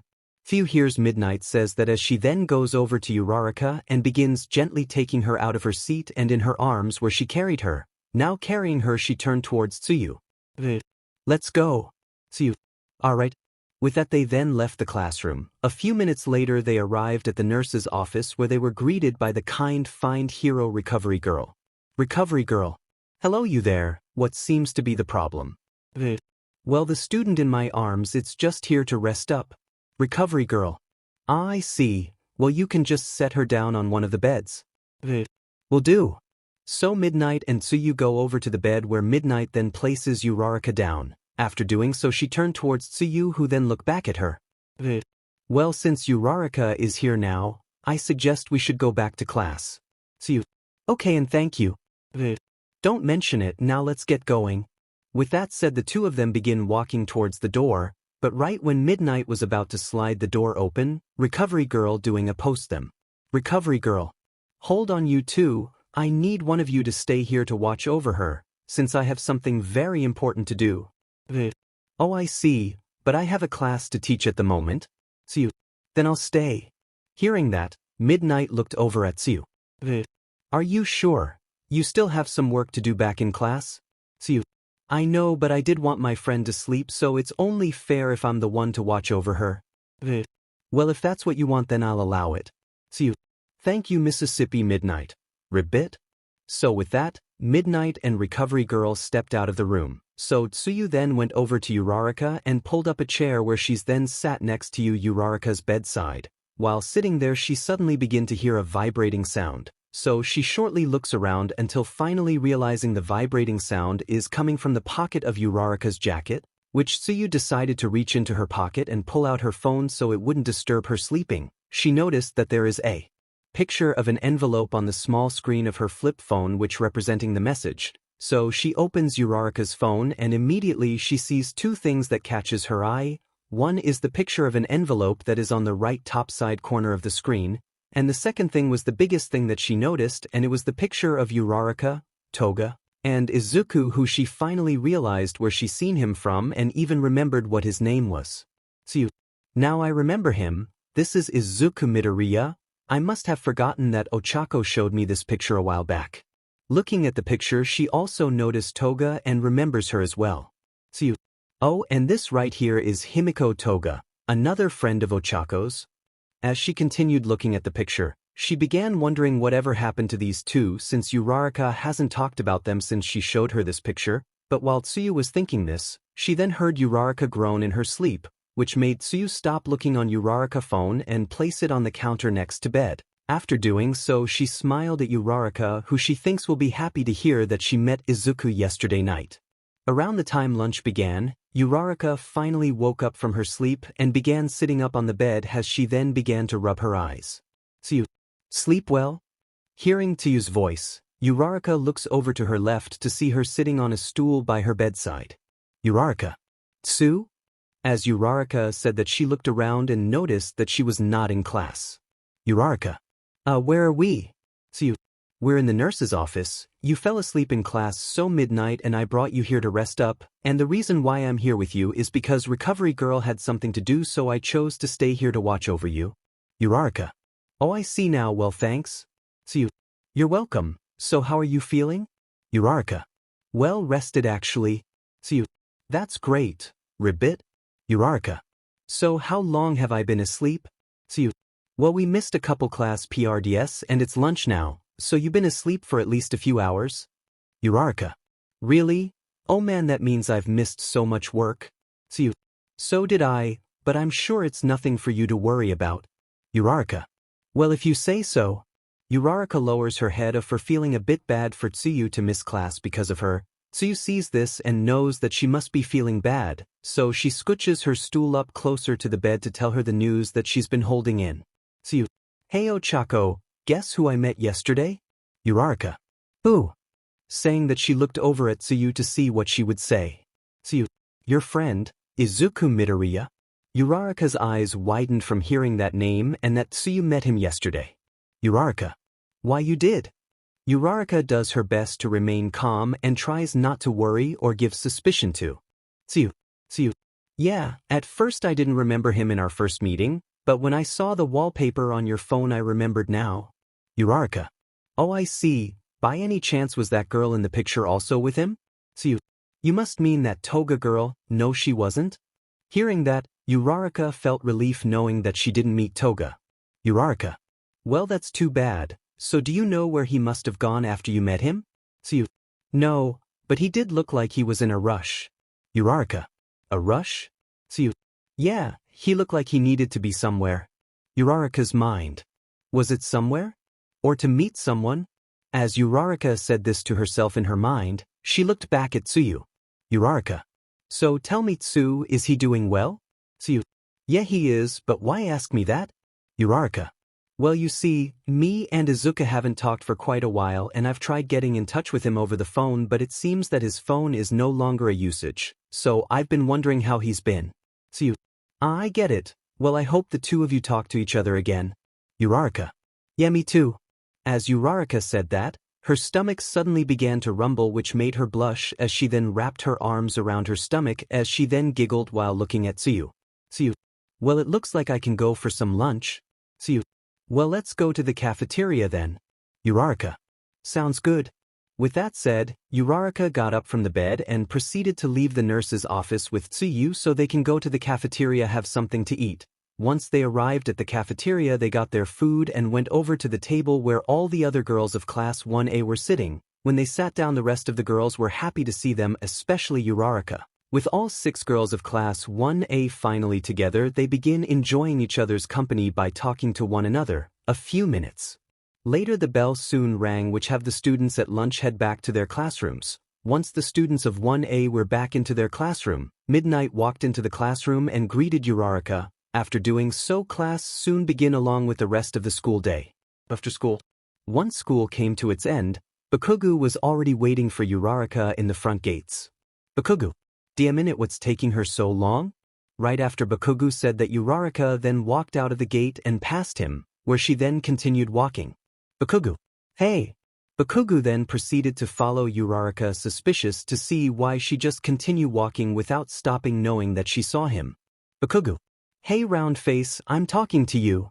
Uraraka doesn't respond back to him and instead just continues walking ahead with no worries. Seeing her do this, Bakugu gets a bit ticked off, so he runs up ahead of her and stops in front of her path. Bakugu. Stop. As he said that, Uraraka then stopped as she looked at him as they begin to approach her. Bakugu. You want to tell me why the hell you didn't stop at the front gate when you saw me? Uraraka looks up at him with a blank expression. Bakugu. Come on, answer me. Hearing so much of his shouting and his orders, Uraraka finally had enough of it. Uraraka. Will you just set it for a second? As she said that, Bakugu was not expecting her to raise her voice to him, which began to. Uraraka. Listen here, had enough of your attitude and you bossing me around. Bakugu. What? Uraraka. You heard me, and if we're going to work together on this, then we're going to work like a team, so no more bossing me around, got it? Hearing all this, Bakugu was on the brink of snapping into an angry rage. Uraraka. And if you don't understand these terms, then I won't tell you what Tsu told me about Izuku. As soon as she said that, Bakugu's rage simmered down. Bakugu. You have some news about Deku? Uraraka. That's right, I was going to tell you when we made it to the train station, but here and you talk to me like that, I've had enough. So if you want to hear what I've learned, you better agree what I told you. Bakugu. Fine. I agree on your stupid terms. Uraraka. Good, now this is what Tsu told me. While walking to the train station, Uraraka explained everything that Tsuyu told her back in the nurse's office to Bakugu, who is quite surprised to hear this. Once they arrived at the train station, they got on to the last cart of the train where there isn't as many people, which was a good thing for the two of them to further talk about their next move in their search. Bakugu. So what's our next move since we got this information? Uraraka. It's simple, we go searching for them in that area. Bakugu. What if they're not there anymore? Uraraka. They're still there. Bakugu. Oh yeah, how do you know that? Uraraka. I don't, but I have a feeling that they're still there. Bakugu. All right, fine, we'll follow up with your feeling. Uraraka. Thank you, Bakugu. Bakugu. Yeah, whatever, as soon as we get there we're going to split up, right? Uraraka. No, I think it's best that we stick together. Bakugu. Why? Uraraka. Well, if one of us finds either Izuku or Toga, it's best that we apprehend them together than to go in alone and wait for the other to arrive. Bakugu. You make a good point, evening the playing field will help a lot. Uraraka. Exactly what I was thinking, so when you get there let's start searching right away. Bakugu. You got it. With them making a mutual agreement, they waited on the train for at least a couple of minutes until finally arriving at their destination. They went ahead and got off the train and made their way out of the train station, where they then made their way over to the neighborhood where Tsuyu lived in. They went ahead and started searching the neighborhood together but avoided the area near Ajui's house so neither her or her family will see them. After searching the entire neighborhood for at least an hour, they stopped at a park to talk what they should do next. Bakugo. Well, we searched this entire area and they're not here, so what do we do next? Uraraka. If they're not in this neighborhood's area, then I'm guessing they must be in the city. Bakugo. Alright, then let's head there next. Uraraka. Right? So after a short break, they went ahead and left the neighborhood, where they then arrived at the city and begin their search. While searching, they kept their eyes and ears wide open just in case they either see or hear them nearby. Eventually, after hours of searching, the color of the sky was beginning to turn orange. Bakugo. We've been searching for hours now. Are you sure they're still here? Uraraka. They have to be. Bakugo. Fine, but after a couple more hours of this, we're done, got it? Uraraka. Alright, then let's hurry and keep on searching. They continued searching for another hour or so until eventually the sky went completely dark and the city was now littered up. Bakugo wanted to stop searching, but Uraraka didn't want to stop at all. She was determined to find Izuku. Seeing how determined she is, Bakugo decides continue searching with her. But before they started searching again, he decided to go get themselves a drink so they could be energized. As he left to find a vending machine, Uraraka sat down on a bench and waited for him. While waiting, she looked down and began thinking of Izuku and Toga. Uraraka mind. Izuku. Toga. Where are you? As soon as Uraraka said that, in her head, a shadow loomed over her which she took notice of. Thinking it was Bakugo, she began to raise her head up. Uraraka. Back already? After she said that, while raising their head up, she did not see Bakugo standing in front of her. Instead, she saw Izuku. Uraraka. Izuku? As Uraraka said his name, she then saw him smile, which was something she deeply missed. Izuku. Hi, Uraraka. Uraraka gets up from the bench and gets up close to Izuku. Uraraka. It's really you, isn't it? Izuku. Yeah, it is. It's been a long time, huh, Uraraka? Hearing him say that, she smiles. Uraraka. Yeah, it really has. I haven't seen you since.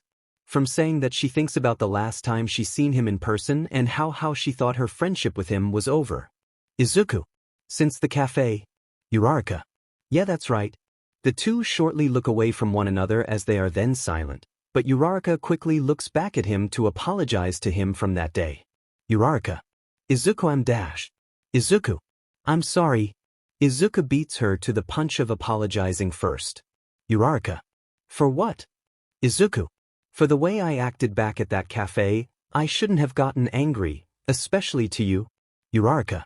Oh, I see, but I should be the one to apologize. I'm the one that got you mad after all. Izuku. It's all right now. I'm just happy that I got to apologize to you. Now if you excuse me, I have to go now. As Izuku said that, he then began to turn away from Uraraka and begin to walk away. Seeing this, Uraraka quickly grabbed him by his right arm, which stopped him from moving any further as he then looked back at Uraraka. Uraraka. Wait, Izuku, please don't go. Izuku. Why not? Uraraka. Because I know everything, you and Toga, I know all of it. Izuku's eyes widened as he heard that from Uraraka. Izuku. Is that why you're here? Uraraka. Yes, it is, but I'm not the only one here. Izuku. You're not. As Izuku said that, he then began looking around until suddenly spotty Bakugo way up ahead, so he looks back at Uraraka and tries to pry her hand off of his arm, but as she was attempting to do so, she suddenly removed closer to him and wrapped her arms around him so you wouldn't try to leave. Izuku. Uraraka, please let go of me. Uraraka. I'm sorry, Izuku, but I just can't do that, and I can't let you leave either. As Izuku was struggling to push Uraraka off, Bakugo suddenly raised his head up and saw Uraraka holding onto Izuku. Seeing this, he dropped the drinks in his hands and began running over to them. While he did so, Izuku suddenly spotted him running his way, so seeing that he can't break free from Uraraka's hold by simple strength, he instead did something he wished to have. Izuku. Uraraka, let go of me now or else.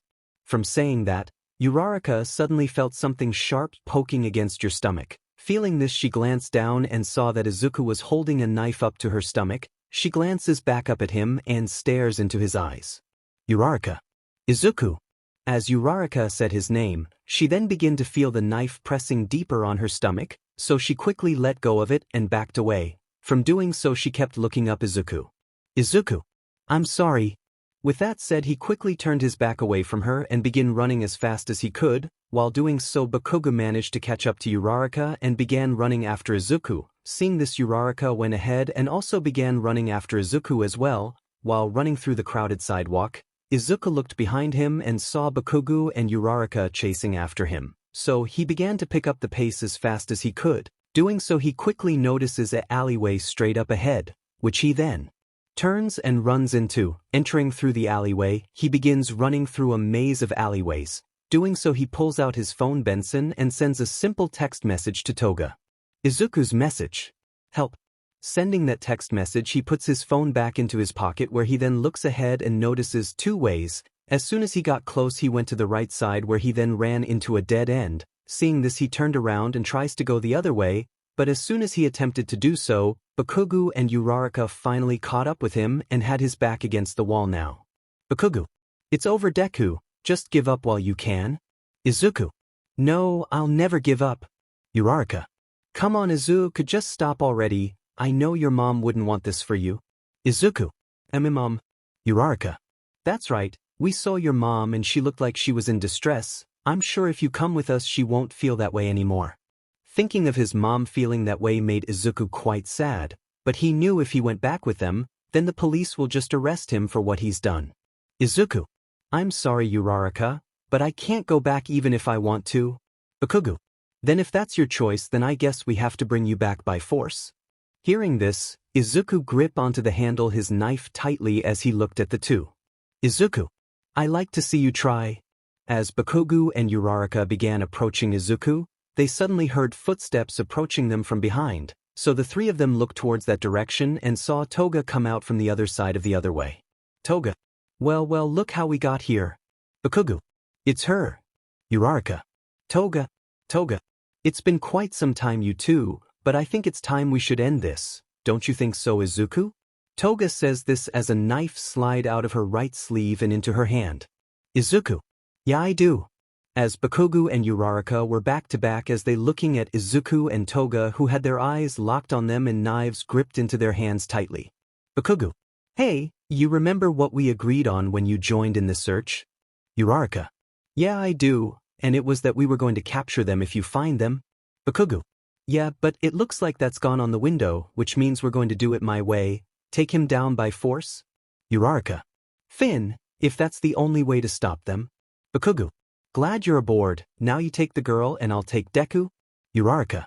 All right, let's do this. As the two separated their backs from one another, they then began approaching their opponents. But while doing so, Izuku and Toga looked over their opponent's shoulder to give one glance towards each other and then nodded their head. Bakugo. What are you nodding your head for, huh? Hearing Bakugo say, Izuku looks back at him with a serious look in his eyes. Izuku. It's nothing for you to concern yourself about. Bakugo. Then if that's the case, you better focus on me because I'm going to kick your butt, and trust me when I say this, it's not going to be like last time. Izuku. Yeah, I know that, because I won't have a pipe to beat you with. Izuku smirks as he says that, which angers Bakugo. Bakugo. You want to act all cocky now, huh? You little sheet. Well, all that's going to change when I beat your demon face in. Izuku. Huh? Sorry, Kaken, but I'm not that same kid you used to bully back then. Bakugo. Yeah, we'll see about that. Right away, Bakugo extended his hands behind, where he then shot out an explosion from the palm of his hands and launching him straight towards Izuku. Bakugo. As soon as Bakugo he extended his right hand out with this palm wide open and beginning to glow as it was about to shoot up an explosion, but right before the explosion went off, Izuku quickly reacted by swiftly taking his hoodie off and throwing it at Bakugo, who then shot the sweater with an explosion. After doing so, Bakugo looked at the smoke, which began to clear up and revealed Izuku's now damaged hoodie beginning to fall to the ground. Suddenly Izuku burst out from the smoke on Bakugo's left side. He quickly notices him off the corner of his eye and extends his left hand out to Bakugo. Die. As the palm of his hand began to light up, Izuku quickly lunged his knife straight at Bakugo, where he then stabbed him right through his own hand, cancelling out his explosion. From doing that, Izuku then kicked Bakugo away, making him hit his back against the wall. But as he had his back against the wall, all he can focus on was the pain coursing through his left hand. He goes ahead and looks at it and sees that it's gushing out so much blood. If that wasn't bad enough, he couldn't even move his own fingers at all. Bakugo, do you mean it? Izuku, I told you Kakin. Hearing Izuku say that, Bakugo raises his head and looks over at him. Izuku, I'm not the same kid used to bully. As Izuku said this, Bakugo's anger grew even more as he stared at Izuku. Bakugo, you DMNBSTRD. Shouting that out, Bakugo lunged himself straight towards Izuku and began attacking him with just one hand that shot out explosions, but could easily be avoided. Meanwhile, as those two fought, Uraraka was in the middle of throwing floating trash cans at Toga, who was easily dodging them with her acrobatic skills by doing some backflips. Uraraka's mind. She's so fast I can't hit her. I need to get closer to her so I can use my quirk to make her float up into the air, which will immobilize her, but before I can do that I need to find an opening. So Uraraka continued throwing trash cans at Toga and waited for her opportunity to strike, but she continued this further on. Toga suddenly pulled out another knife from her left sleeve, which she then threw straight up Uraraka, who noticed it right away. Instead of dodging it, she grabs one of the trash lids that were floating next to her and uses it as a shield, which make the knife bounce off the lid on impact. After blocking the knife with the lid, Uraraka looked over at Toga, who was looking and smiling at Uraraka. Toga, hee, so Ochako, how does it feel fighting the friend you had a fun time with at the amusement park? Uraraka, to tell you the truth, I don't like it, but even so I must stop you here, or else you'll kill more people. Toga, don't you mean we? As Toga said that, Uraraka did a short glance at Izuku and quickly looked back up Toga. Uraraka, yeah. Toga, well then, let's see if you and Spiky Hair there could try to stop us. As Toga said that, another knife came out from her left knee again, but this time she threw both knives straight at Uraraka, who prepared to block them with the lid. But as the knives were heading towards her, so was Toga, who pulled out a knife from her right sleeve. Seeing her and the knives getting closer, Uraraka flipped the lid she was holding and threw it like a frisbee straight towards the knives and Toga. As the lid was flying towards her, it then hit the knives out of the air and is beginning to get closer and closer to Toga. As the lid was so close, Toga jumped up and landed on top of the lid, where she then further jumped from there and to the numerous floating trash cans in the air. As she was doing this, Uraraka stood there looking as Toga used the floating trash cans as platforms to jump on, but as soon as she reached a good height, she jumped off one of the trash cans and into the air, where she then began to perform a flip in the air and soon land onto the ground behind Uraraka. Seeing her do this, Uraraka quickly turns around and extends her right hand out to her, but as she was only inches away from touching her, Toga ducks underhand as she then lunged herself and her knife. Uraraka's mind. No. Uraraka then felt something pierced right through her stomach, so she looked down and saw a knife in her stomach and a hand gripping on the hand handle. Uraraka looks up the hand and arm to seize Toga's face, who is looking and smiling her. Toga, hee, she looks like you couldn't stop me after all. Toga twists her knife inside of Uraraka's stomach and pulls it out, as she then takes one step back to let Uraraka fall to her knees and to the ground, where she then lays in agony as she placed both hands over the stab wound. Seeing lay there, Toga had the perfect opportunity to finally put an end to her, but as she glanced back and saw Izuku still fighting Bakugo, she came up with a brilliant plan to end this. Bakugo, come on Deku, just die already. Just with one hand, Bakugo was still managing to shoot out as many explosions as he can, but from shooting one more explosion he soon felt his hand cramped up from overusing his quirk. Izuku notices this and finds an opening, where he then rushes over at him and slashes his knife across Bakugo's chest, but from doing this also give Bakugo an opening chance. Bakugo, got you. Bakugo then shot an explosion straight at Izuku, blasting him back against a wall. From that happening, he kneels down and tries to recover from being shot with an explosion. Bakugo, no matter what you say, you'll always be that same useless nerd, Deku. As Bakugo extended out his right hand to shoot another explosion at Izuku, he was then stopped when he was grabbed by the arm. Uraraka, stop Bakugo. Bakugo looks over at his arm and sees Uraraka. Bakugo, why should I be the one that should be stopped? Uraraka. Because you beat him already, so just stop hurting him. Hearing her say that, Bakugo began to lower his arm, which Uraraka then let go of. Bakugo. Final stop. Saying that he began to walk over towards Izuku, but while he was walking over towards him, Uraraka smirked. Bakugo. All right Deku, get up. As Bakugo said that he then began to extend his hand out to grab him, right before you could grab him, he soon felt something pierce through his back, so he looks over his right shoulder and sees Uraraka who has stabbed him. Bakugo. Uraraka. Hee. Sorry Bakugo, but I just can't let you hurt my Izuku. From saying this she looked up and revealed her yellow eyes, which Bakugo immediately realized that this wasn't Uraraka. Seeing this he looks further behind him and this time sees the real Uraraka laying on the ground with blood covering the bottom part of her shirt. Bakugo. Udiman big dash. Before you can finish that word he was then pierced through his stomach. Feeling this he then back in front of him and sees Izuku standing right in front of him with his knife lodged into his stomach. Izuku. Don't you dare call her that. With one knife in his back and another in his stomach, Bakugo knew that there was no escape from this, and at the same time Izuku and Toga twisted their knives and cut through Bakugo's body. From doing this, Bakugo fell to the ground as he then began to lose a lot of blood. Toga. So, you want to finish him off by yourself? Toga says this to Izuku as the Uraraka disguise begins to melt off of her. Izuku. Yeah. As Izuku was about to kneel down he then heard footsteps coming. So did Toga. Toga. Someone's coming. Izuku. Let's get out of here. With that said, Izuku and Toga quickly ran towards the alleyway that Toga came in from, and began to leave the area as fast as they could. Watching Izuku and Toga run off together was the last thing that Bakugo saw as he passed out due to losing large amounts of blood. Minutes later he opened his eyes inside bright light shining above him. Bakugo. Am I dead? Presently. Sorry but you're not. Hearing that voice, Bakugo turns his head towards his left what he then sees Aizawa and Present Mike standing by his bedside. Bakugo. It's you too. Present Mike. Of course it is, so are you doing all right? Bakugo. I'm fine but what about Uraraka? Present Mike. She's fine, she's just resting up on another bed. Bakugo. Oh all right but where are we?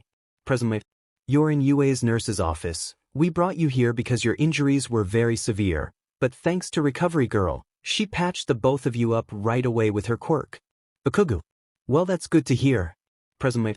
Yeah it really is, so you want to tell us why the both of you were searching for Izuku Midoriya and Himiko Toga? As Present Mike asked that, Bakugo then turned his head away from them to not tell them anything about his search.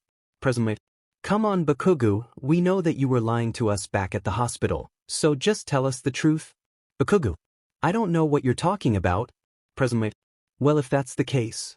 Saying that Present Mike took one step back as he then did a single pat on Aizawa back, which made him step closer to the bed, where he then placed his right forearm against Bakugo's neck and held him down as he then placed his right thumb over his healed stab wound and applied pressure which felt completely from the touch. Bakugo. Aching, what the hell are you doing? Present Mike. I didn't want to resolve to this, but since you're being stubborn and not telling us important information that we need, Aizawa here is going to make you spill all that information you are hiding from us. Bakugo. By hurting your own students? Present Mike. Yeah pretty much. Bakugo. You didn't this. I'm not going to say a thing to you. Present Mike. Oh really, Aizawa? Aizawa then applied even more pressure on Bakugo's healed wound with his thumb which makes him scream out. Aizawa hold his thumb there for at least a couple minutes until eventually stopping. Bakugo. What the hell? I thought I was healed. Present Mike. You are healed, it's just that the pain from the wound is still there, so if you don't want to feel that pain anymore I suggest you tell us everything. Bakugo. Screw you. Present Mike. Sigh. Aizawa. Once again Aizawa pressed down on Bakugo's healed wound, making him scream out even louder than before as he been gripped onto the sheets of the bed. Present Mike. Come on Bakugo, tell us now and this will all be over. Bakugo. Go to hell. As Bakugo yelled that out, Aizawa applied 2 times the pressure on Bakugo, making him yell even louder than before. Suddenly the curtain from the other side of the bed slide open, which Bakugo, Present Mike, and Aizawa look over towards that direction and see Uraraka. Uraraka. I'll tell you to everything if you just stop. Bakugo. You better not tell Dash. Before HR could finish his sentence, Aizawa removed his arm from his neck and placed his hand over Bakugu's mouth. Presently, all right, we'll stop. Aizawa will still have to hold down Bakugu just in case. Uraraka. Fine, as long as you stop. Presently, we will. Now tell us everything that you know about Izuku Midoriya and Himiko Toga. Saying that, Uraraka immediately began telling everything to Aizawa and present Mike. Bakugu tried stopping her from but couldn't since he was still being held down by Aizawa. Presently. So is that everything? Uraraka. Yes it is. Presently. I see, thank you for cooperating Uraraka. With that said, Aizawa stopped pinning Bakugu and began walking over to the door with present Mike. As they walked over to the door, Bakugu quickly sat up from the bed and looked over at Aizawa and present Mike. Bakugu. Hey, what now, huh? You expect us to stop our search? Presently. Yes, we do. Bakugu. What if you don't? Presently. If you do continue, then we'll have no choice but to kick the both of you out of UA. Hearing this, Bakugu and Uraraka were left completely speechless. Presently. I hope the two of you understand this. With that finally said, present Mike and Aizawa walked out of the nurse's office, leaving Uraraka and Bakugu in there. Uraraka.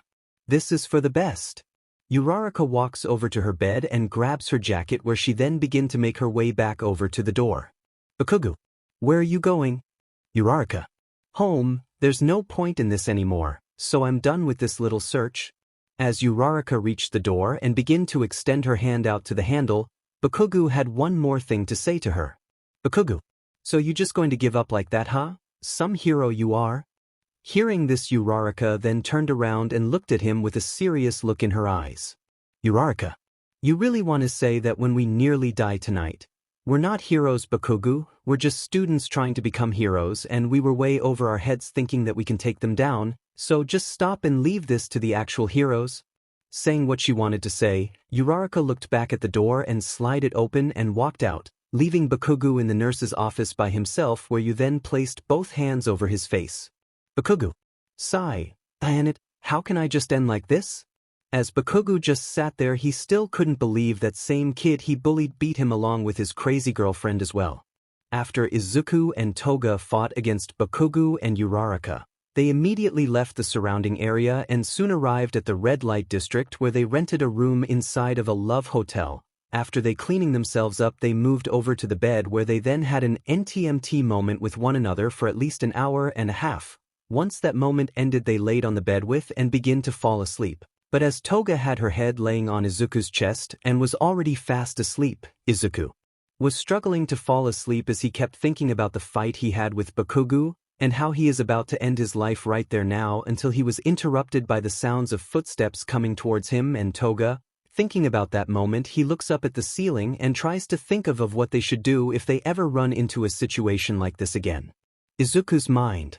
Come Izuku, think, if me and Toga runs into this type of situation again, I'm sure we can probably handle it, but next time won't be the same. We could get overwhelmed, separated, or one of us could even be captured, and that's something that I don't want, so what can we do? As Izuku kept thinking of ways him and Toga could avoid this type of situation again, he suddenly felt Toga slightly move. Feeling her do this, he looks down at her and notices that her hair is covering part of her face. So he moves his left hand over to Toga and brushes her hair out of her face and over her ear. After doing so, he was able to see her face clearly, making him smile as he caressed the side of her cheek. Izuku's mind. Toga. I don't know where I'll be if you didn't approach me that night at the park. Saying that in his head, Izuku leans in and places a kiss on her head. After doing so, he then begins holding her as you then begin to close his eyes to try to fall asleep. Izuku's mind. Toga. I promise I would never let anything happen. With that said, Izuku soon fell asleep with Toga in his arms. The next day, as the morning sun rose up, the sunlight began to shine through Izuku and Toga's room, waking Toga as the sunlight began to shine on her face. Being awoken by the sunlight, she sits up and stretches as she then yawns. After doing so, she looks back at where she was laying and noticed that Izuku wasn't there. Izuku. Morning. Hearing that, Toga looks over at the doorway to the bathroom and sees Izuku standing there with his breeds on and his shirt off. Looking at him, she smiles. Toga. Morning, Izuku. From saying this, she wraps herself with the sheets and begins crawling over to the end of the bed. Seeing this, Izuku also makes his way over to the end of the bed. Once the two reached the end of the bed, Toga wrapped her arms around Izuku's neck and Izuku placed his hands on her waist. The two looked at each other passionately as they then pressed their lips against one another and begin kissing, but in the middle of their kiss, Toga suddenly pulled Izuku down to the bed and got on top of them, covering him and herself with the sheet. Toga. Hee, come on Izuku, let's have some morning fun. Izuku. That would be nice, but don't you think we should leave? Toga. Yeah, we should, but I think we could spend a little more time here, don't you think? Izuku. Finn, let's try to make it quick. Toga. Hee, no promises. Hours later. After staying at the hotel for at least an hour, Izuku and Toga eventually left and begin walking through the city while wearing hoodies to hide their face. Eventually, after a few minutes of walking, they stopped in front of a dinner to have some breakfast. Stepping inside, a waitress greeted them and brought them over to a booth where they were then seated. After being seated, the waitress gives them a menu so they could decide what they want. From doing so, the waitress excuses herself to help more customers. Toga. Look here Izuku, there are so many yummy options, I don't know which one to pick. As Izuku sat there, he wasn't looking at the menu, instead he was looking at Toga. Izuku. Toga? Toga. Yeah Izuku? Toga says this as she turns her head to look over at Izuku. Izuku. There's something I want to tell you. Toga. What is it? Izuku.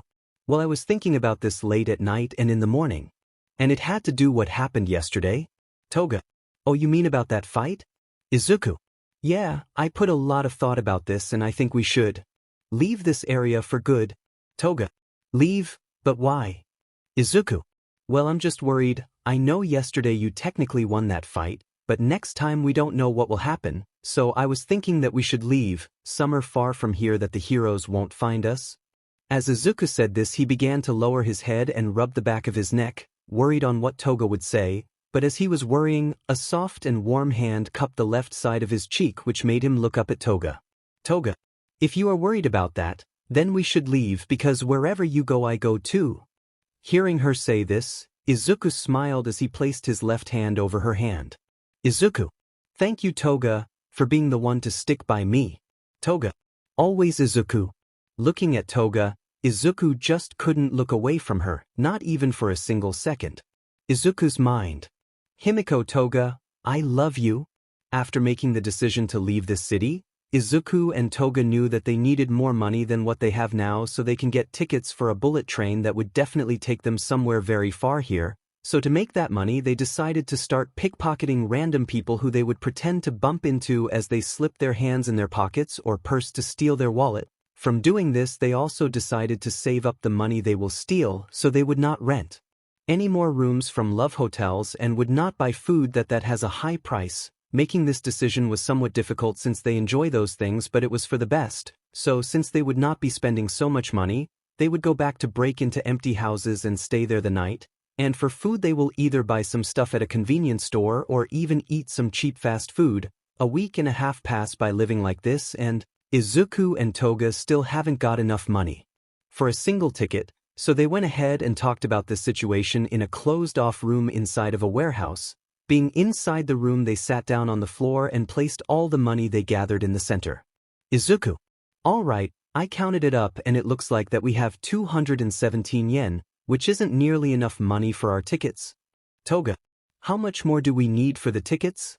Izuku. Well, tickets for the two of us is going to be 930 yen, and since we have 217 yen, we still need to get 713 yen, which is easier said than done. Izuku says this as a sighs and lowers his head. Seeing him do this, Toga goes over to him and places her hands behind his head and pulls him close to the center of her chest, where he then feels comfort. Toga. It's okay Izuku, I know if we just keep on trying we will eventually get that money. Izuku. Sigh. I know we will, but I just get so worried, thinking that the heroes might find us and take us away from one another. I don't want that. Hearing him say that, Toga begins caressing the back of his head gently with her right hand. Toga. I don't want that either Izuku, but as long as we are with each other right now, then I know everything will be just fine. Izuku. You really think so? Toga.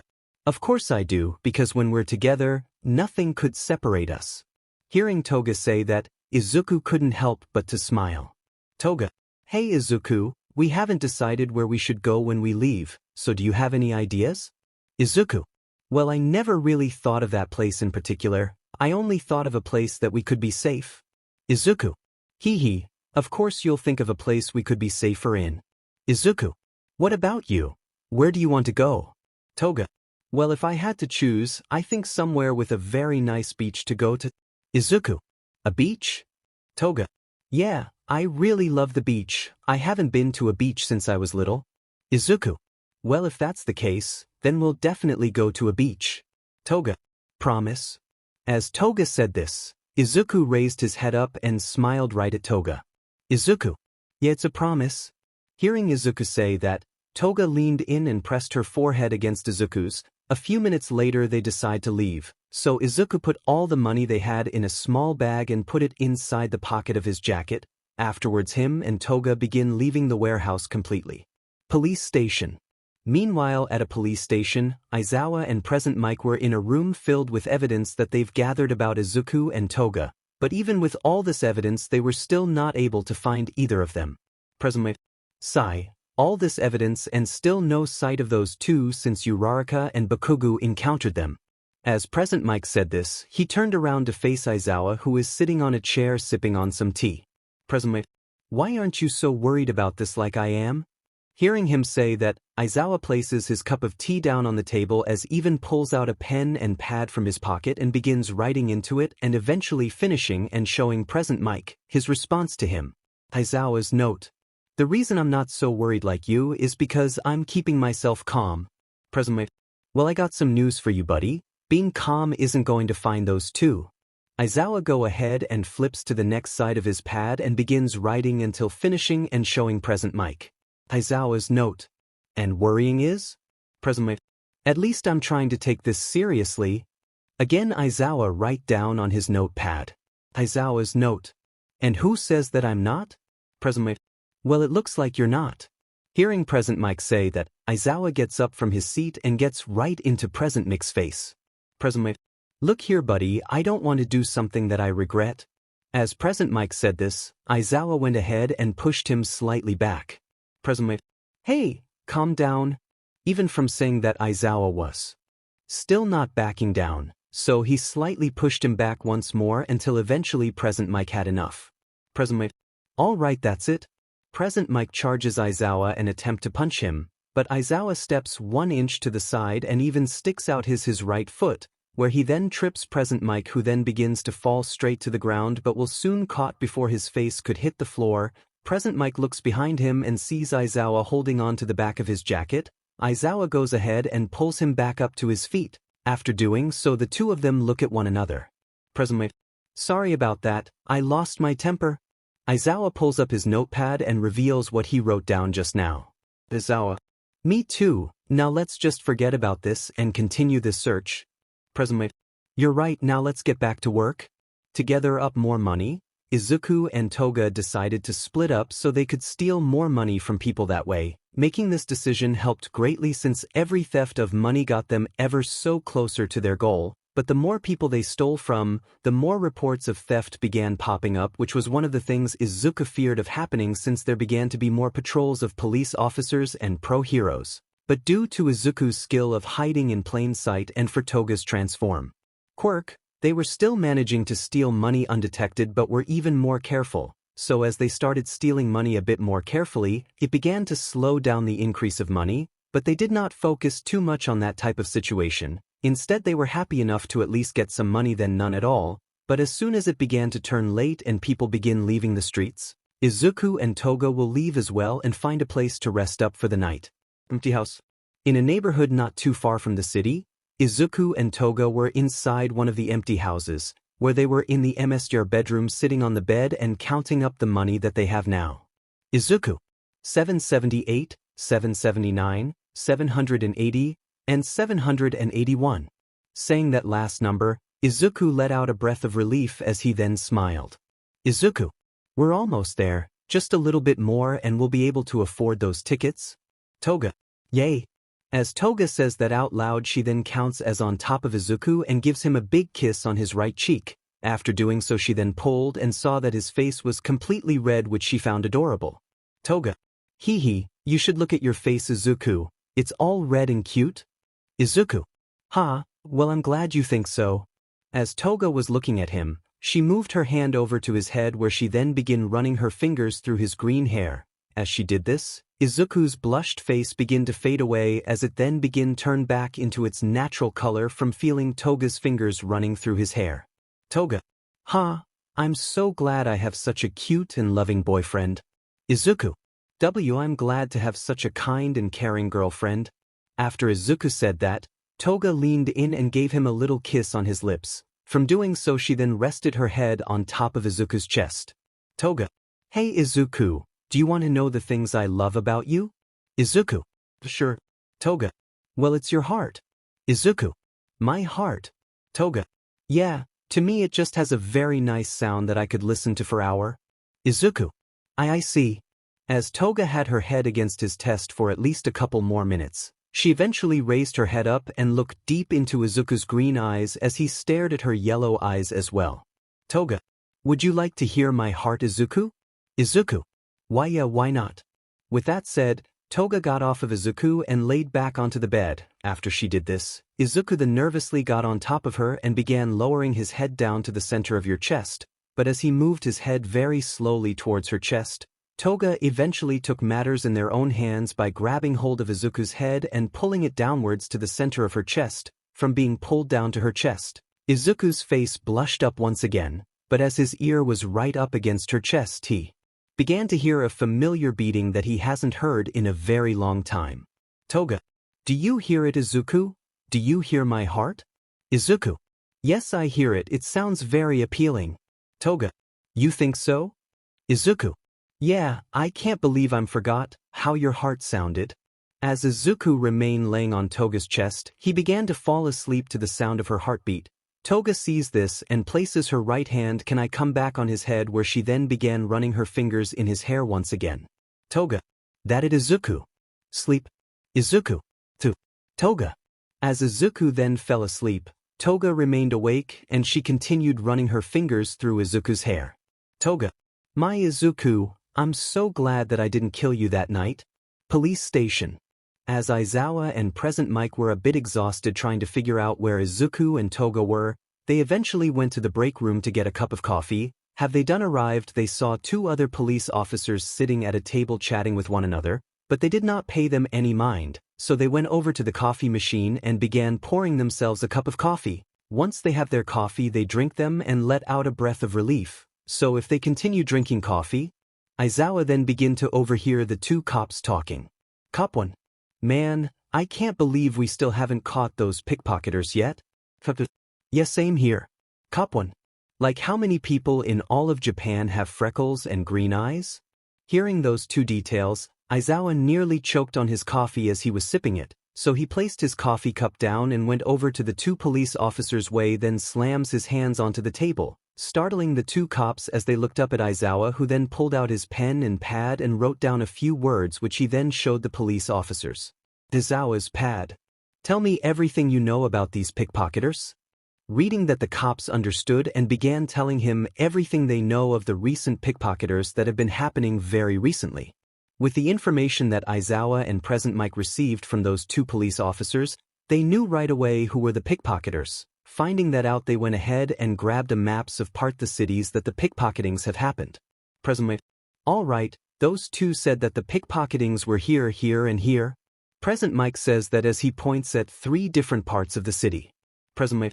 Those two also said that the pickpocketers stole from an area once and ended up getting a new report the next day in a different area, which means that they only pickpocket at one area at a time and move on to the next after that, so that leaves us the question of where they are going to steal from next. Wondering that, they both looked at the map and were trying to speculate where they could go next. As Aizawa looked at the map, he noticed that the 3 areas were very separated, which he guesses that the 4th location must be separated from any of the 3 as well. Aizawa's mind. I know that their 4th location must be far from those 3 other locations, but what raises the actual question is where they could get the most money? Looking very carefully at the map, Aizawa soon spotted a certain area on the map which he then placed his right finger on, which alerts Present Mike to look at that part of the map and up at Aizawa afterwards. Present Mike, you think they'll be there next? As Present Mike asked that, took his finger off the map as he then reached into his pocket to pull out his pen and pad which he then flipped open and began writing inside. Once he finished he then showed Present Mike what he wrote down. Aizawa's note. I don't think it, I know it. Present Mike. What makes you so sure about that? Hearing that he flips the paper and begins writing. Afterwards he then shows him his pad again. Aizawa's note. Because this area is not only far from those 3 other locations, it also has a bunch of people who have well-paying jobs and are carrying lots of money in their wallets or purse. Present Mike. You're right, that area does have a lot of people in it, which means it must be a gold mine for thieves of all kinds. As Present Mike said that while looking at the map, he then raised his head up to see Aizawa's notepad with something new written down. Aizawa's note. That's right, but we have to be careful if we find them, we don't want them escaping again like last time. Present Mike. Yeah, you're definitely right about that, they escaped from us way too many times, that's why I think we should have backup with us. Hearing Present Mike say that, Aizawa was completely against the idea since they've already lost a few heroes due to Izuku and Toga. So he begins writing down what he thinks about Present Mike's suggestion. Once you finish writing in his notepad he then showed it to Present Mike. Aizawa's note. No way, we've already lost enough heroes due to them. Present Mike. I know that, but this time it'll be different and no one will die. Aizawa flips to the next paper on his notepad and write down only a few words which he then shows to Present Mike. Aizawa's note. Are you sure about that? Present Mike. Yes I am, so just trust me. Hearing him say those words, Aizawa let out a single breath as he done looked back at Present Mike and began writing down 3 simple words on his note plan which he then showed him. Aizawa. I trust you. Just from reading those 3 words alone, Present Mike smiled as he looked at Aizawa. Present Mike. Thanks buddy. Aizawa nods his head from hearing Present Mike say that. Present Mike. Well then, I guess I'll be making a few phone calls to some buddies of ours. With that said, Present Mike began making multiple phone calls to a few heroes he knew. Once he finished all the heroes he called came to the police station in under an hour and gathered with Aizawa and Present Mike in a room where they began planning for tomorrow's capture of Izuku and Toga. Hours later after explaining the entire plan, Present Mike looked at all of the heroes. Present Mike. All right then, once the sun begins rising up, that's when we head to the city and start preparing for those 2, got it? Yeah. Present Mike. Good now let's go catch us some villains. The next day. As the morning of the next day came, Izuku and Toga begin waking up and getting ready. After doing so they then left the house they stayed in and began walking arm to arm in the neighborhood. Toga. So Izuku, what's the plan today? Izuku.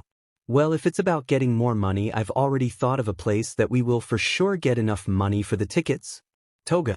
Oh, that's good to hear, but I want to know what we're going to have for breakfast first. Izuku. Haha. Well, if that's what you want to know, I actually found a perfect place where we can have breakfast this morning and for cheap as well. Toga. Yay, I can't wait to have something good this. Izuku. Me too. As Izuku and Toga strolled through the neighborhood happily, they had no clue what was waiting for them in the part of the city that they'll be heading to get some more money. City. In the city, Present Mike and Aizawa were inside a car looking at the early morning people walking to work, but while sitting there Present Mike placed 2 of his fingers against his ear, where you then begin speaking. Present Mike. All right, are you guys in position? Hero 1. Yeah, Team A is in position. Hero 2. Same here with Team B. Hero 3. Likewise with Team C. Present Mike. Well, all right then, if any of us see the target make sure to call in. Hero 1/Hero 2/Hero 3. You got it, / copy that, / yeah. Hearing that from all 3 heroes, Present Mix focused his attention upon the people. After Izuku and Toga had their breakfast, they then went to a certain part of the city. Once they arrived at that certain part of the city they then split it away from one another and begin their pickpocketing. But while they were doing that they had no clue that there were heroes who were hiding amongst the crowd of people or keeping an eye from above. Present Mix car. As Present Mike and Aizawa were sitting in the car, they kept their eyes open as they looked out to the crowd of people walking the streets. Present Mike. You see anything on your end, Eraser? Present Mike says that as he turns his head to look over at Aizawa, who then shakes his head no while still looking out the window. From seeing that, Present Mike turned his head back towards his window, but while doing so he grabbed the walkie-talkie off his dashboard, where he then held it close and pressed down on one of the buttons. Present Mike. Hey, Present Mike here, any updates on your side? Hero 1. Sorry, nothing yet? Hero 2. Yeah, same here. Hero 3. I thought I saw one of them, but it was just a random kid. Present Mike. Sigh, well, alright, make sure you and your teams keep your eyes open at all times. Hero 1. You got it. Hero 2. Roger. Hero 3. Will do. After that, Present Mike placed his walkie-talkie back on his dashboard and continued looking out to the streets from the window inside of his car. Present Mike. Where are you two? Meanwhile, on the other side of the city, Izuku was successfully pickpocketing people who we pretend to bump into it. After a couple minutes of doing so, he eventually took a break inside of an alleyway where he sat next to some trash cans, hiding him from the people walking past the other way. As he sat there, he began counting the money he just got. From counting the money, he realized that he was only a few bucks away from reaching the goal. Izuku. Just a little bit more, and we'll be able to leave later tonight. After Izuku said that, he got up and put the money back into his pocket. From doing so, he then made his way out of the alleyway, where he then began to blend into the crowd and continue his pickpocketing. Bless you, continue stealing from people left and right. He noticed a large man wearing a very nice-looking suit and having a very expensive watch on his wrist. Seeing that, Izuku is certain that this man had lots of money. So without the man noticing, Izuku nonchalantly got close to the man, where he then bumped into him. From doing so, the man then looked down at Izuku, who then took a step back as he kept his head down. Watch where you're going, kid. Izuku. Sorry. After seeing that, Izuku then proceeded to walk past the man calmly, but while he was walking away, he looked down to the left pocket of his jacket and slightly pulled out a designer wallet. From looking at it, he smirked, knowing that he hit the jackpot, but as he was sliding the wallet back into his pocket, a hand firmly grabbed onto his left wrist, which then pulled his left arm up, revealing the wallet in his hand. I knew it. Hearing the man's voice again, Izuku looked over his shoulder and saw the man he just stole now firmly gripping onto his wrist. You really thought a kid like you can steal from me and get away with it? We'll think again. After saying that, the man took a deep breath and began to yell out for the help. Hey, I caught myself a pocketer here. Any heroes or cops around, come and get him now. Yelling that out so loudly grabbed the attention of all of the people that were around, but it even grabbed the attention of Team C, who are blocks down on top of a roof. Hearing that the man yell out that he caught a pickpocketer, the heroes immediately knew it was one of their targets, so they begin making the way over towards that direction while running on the rooftop. Who are doing so, the team leader grabbed his walkie-talkie from his utility belt to report this to Present Mike, Aizawa, and all the other teams. Hero 3. Team C here, we've located one of our targets, heading towards that direction now. From that being reported over the walkie-talkie, the other two groups begin heading towards Team C's location. Even Present Mike turned on his car and began driving towards there as well. But while all that was happening, Izuku was desperately trying to break free from the man's grasp. There's no points of struggling, kid. As soon as the heroes and cops arrive, you'll be on your way to juvenile hall, and I'll make sure. Hearing all this, Izuku kept trying to break free no matter what. Izuku's mind. No, I won't let this be the end. Saying this in his head, reached his hand into his right pocket, where he then pulled out his knife, where he then slit the man's throat, causing him to let go of Izuku's wrist as he been placed both hands over his neck and fell. Seeing that, Izuku couldn't believe that he just ended an innocent person, but he knew it was one of the right things to do. So without wasting any more time, he put the wallet back into his pocket and turned around, where he then began running with the knife in hand, making the people in front of him get out of his way as he was running. But while he was running, the heroes that were on the rooftops soon spotted him and the injured man. Hero 3. The two of you go help that man, the rest come with me, we're going to get this kid. After that was said, two of the heroes split away from the group to help the man, while the leader and the other heroes begin chasing after Izuku from the rooftop. But as they were chasing him from above, Izuku noticed their presence as he saw their reflection from a window that he looked at from the corner of his left eye. From seeing that, he turns his head and looks up to the rooftop, where he then sees the heroes. Izuku. Give him in it. Saying that, he begins running faster and faster. Other side of the city. While the heroes were heading towards Izuku's location, Toga noticed this as she saw a Team A running on the other side of the street and overheard Izuku's being said by one of the heroes. From hearing this, she stopped what she was doing and began following the heroes from the other side of the street. Toga's mind. I'm coming, Izuku. Back to Izuku. As Izuku continued running on ahead, he then saw Present Mix car drift from the up and coming corner. Seeing that Izuku didn't know who it was but knew it wasn't good, so as he continued running he noticed an alleyway where he then turned and ran into. Seeing Izuku run into the alleyway, the heroes who were chasing him from the rooftop stopped as they all pulled out zipline shooters where they then shot them towards the entrance of the alleyway where they then begin zipline towards the direction of the other way. As they did this, Present Mike and Aizawa fathers and quickly drove over towards the direction of the alleyway. As soon as they reached the heroes and alleyway, they got out the car where they met with the leader Team C. Hero 3. Present Mike, Eraserhead, I'm glad you two showed up. Present Mike. Well, don't be too glad we haven't caught that kid yet. Hero 3. I know, now it's hurting, go after that kid before he gets any farther. Present Mike. Right, let's go.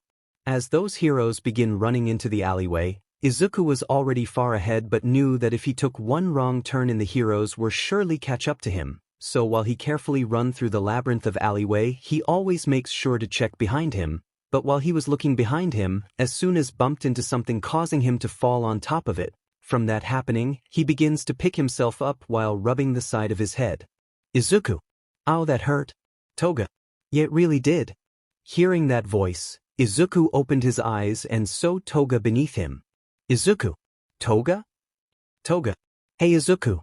From seeing her, Izuku get off of her and begins helping her up as well. After doing so he then hugged him tightly. Seeing him do this, Toga hugged him back as well. Toga. Hey, it's okay Izuku, I'm here now. Izuku. I know, and I'm so glad you're okay. Toga. Me too Izuku. As they were hugging one another, they then heard the heroes' voices coming closer, so they stopped hugging one another and grabbed each other's hands and begin running to the other way together. Izuku. How did you find me? Toga. I followed a group of heroes heading towards your direction. Halfway there I decided to take a shortcut by running into the alleyways, and soon enough we bumped into one another. Izuku. I see. Well, now that the heroes know that we're here we have to get out of here now. Toga. I agree. So as they continues running throughout the alleyway, they ran into a crossroad, not knowing which direction they should take. Toga. Which way should we go? Izuku. As they were both looking at each direction, they knew what they took the wrong path and they were surely run into a dead end, but at least did their carefully deciding which way to go they heard the heroes getting closer and closer from behind. From hearing this, Izuku thought something that could get either closer than now or only one of them. Izuku. Toga, take the left path, I'll take the right. Hearing Izuku say that, Toga looks over at Izuku. Toga. What? As Toga said this, Izuku turned to face her round hold of her arms. Izuku. Look Toga, we have a 50-50 chance from running into any of these directions, either one of them could lead the way out or could lead to a dead end, and I don't want to take this changes, so go to the left. Toga. But Izuku. Please Toga, just go. Hearing Izuku say that, Toga then hugged him tightly. Toga. All right, I'll go. Izuku. Thank you. Izuku hugged back a bit tighter, but as they were then letting each other go, Izuku placed a kiss onto her forehead. After doing so the two looked at one another and smiled. Toga. I love you Izuku. Izuku. I love you too, now run. As Izuku said that last part, they both let go of one another. Toga then begins running into the left alleyway, while Izuku stood there watching her run. As soon as she got out of sight, Izuku then heard the heroes behind him. There he is. Hearing that, Izuku glances behind him as he then run into the right alleyway. While running through it, all the other cures who chasing me also ran into the right one and ignored the left one. Eventually, after running as fast they could, he soon reached the end, which of course he knew was dead end. Seeing that, he smiles, not because he ran into a dead end, because he is certain Toga must have got out safely. As he stood there looking at the dead end, he heard the footsteps of the heroes running right towards him. So he turned back towards their direction and quit on tonight in his right hand and waited for their arrival. Izuku's mind. Toga, I'm really sorry, but I don't think we'll see each other again, but I'm happy knowing that you got away. After saying all this in his head, the heroes soon arrived and completely blocked the way out. While looking at the heroes, Present Mike and Aizawa stepped up and stood in front of the heroes. As Izuku looked at them, he smirked, especially straight up Aizawa, who this entire time thought was dead. Present Mike, "Kid, it's over now, so give yourself up." Hearing this, Izuku lets out of breath and looks at all the heroes in front of him. "Izuku, I know it's over, and if I'm going to go down, then I'm going to take some of you with me." Saying those words, Izuku ran straight towards the heroes and leaped up into the air with a knife in hand. While doing so, he felt time slow down as he then began to reminisce of every moment he had with Toga. Izuku's mind. Himiko Toga. Thank you. After a long and struggling fight, Izuku was then taken down and put into custody, where the heels then began carrying him by his arms as he dragged his feet on the ground. As soon as Izuku and all of the heroes stepped out of the alleyway, they were then greeted by a crowd of people who were recording Izuku being taken away by the heroes. But in the very back of the crowd was Toga, who saw Izuku being taken away, seeing that she wanted to rush in there and try to save him, but knew if she did, that then Izuku's sacrifice will not amount to nothing. So with a heavy heart, she quickly left before any of these heroes could spot her. After leaving the area completely, Toga going to a park, where she then sat on a bench. While sitting there, she then began to feel tears running down her cheeks, so she reached into the pocket over sweater to grab her hanky, but as soon as she put her hand in her pocket, she felt something completely different. So as she then begins to take her hand out of her pocket with the thing in hand, it is revealed that it's all the money and the wallet that Izuku stole. From seeing it, she realizes that Izuku must have put all the money in her pocket when they hugged. Toga. Izuku. As she held the money in her hands, she speculated that he must have given it to her, so she could leave without him, thinking that she held the money up to her face, and she then begins to shed tears. Toga. You dummy. Police station. Hours later, after being arrested, Izuku was taken to the nearest police station, where they put him in an interrogation room, where they then handcuffed his hands onto the table. But while he sat there, Aizawa and Present Mike were looking at him from the one-way mirror. They looked into it from the other room. Present Mike. Hey Eraser, that kid has been quiet for hours. You think you might be up to something? From Present Mike saying that, he then sees Aizawa's notepad be placed in front of him. From looking at it, he notices that he wrote something down. Aizawa's note. I don't think so. Looking at him, I have to say he has no more fighting him anymore. Present Mike. Well, if that's the case, then I guess we should go in there and start talking to that kid. Aizawa agrees with Present Mike by nodding his head. After doing so, the two of them walk out of the other room and proceeds to walk into the interrogation room. As soon as the two stepped inside, they noticed that Izuku didn't turn his head to look at them, so they walk over towards the table and take a seat across from him. Present Mike. All right, kid, how are you doing? Izuku doesn't say anything. Instead, he remains completely quiet if he has his eyes glamping down at his hands. Present Mike. Not much of a talker, huh? Well, that goes for my buddy here too, right, Eraser? Present Mike says that as he nudges Aizawa's left arm with his elbow, but as he did so, Aizawa just sat there with his arms crossed, looking at Izuku with a very serious look. Present Mike. Kid, I'm just going to cut to the point. We want to know where Himiko Toga is, so if you could cooperate and tell us where we can find her, then maybe we can lower your sentence and give you the option of probation. What do you think? Hearing his offer, Izuku raised his head up and looked at Present Mike, and Aizawa put the emotionless expression. Izuku. I'm sorry, but I'll have to refuse your offer. Present Mike. What? Why will you refuse it? Izuku. Because I rather spend my entire life behind bars than to tell you where the person I care about is. Present Mike. Are you sure that's what you really want? Izuku. Yes, it is. Hearing and say that, they both knew they weren't going to get the information out of him. Present Mike. So if that's your choice, so be it.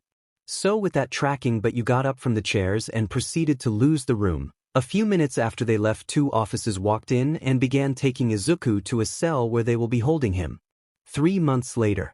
After 3 months have passed, a lot has happened. Reporters begin talking about Izuku's crimes and how you'd be going to jail very soon and serve a very long sentence once the jury of the court makes their decision. Once the jury did make their decision, they found him guilty for his murders of many heroes. So with that, the judge ordered the 2 police officers in the room to take him away. As the officers began taking him away, the people in the courts began clapping, knowing that's this young murderer will be in prison for a very, very long time.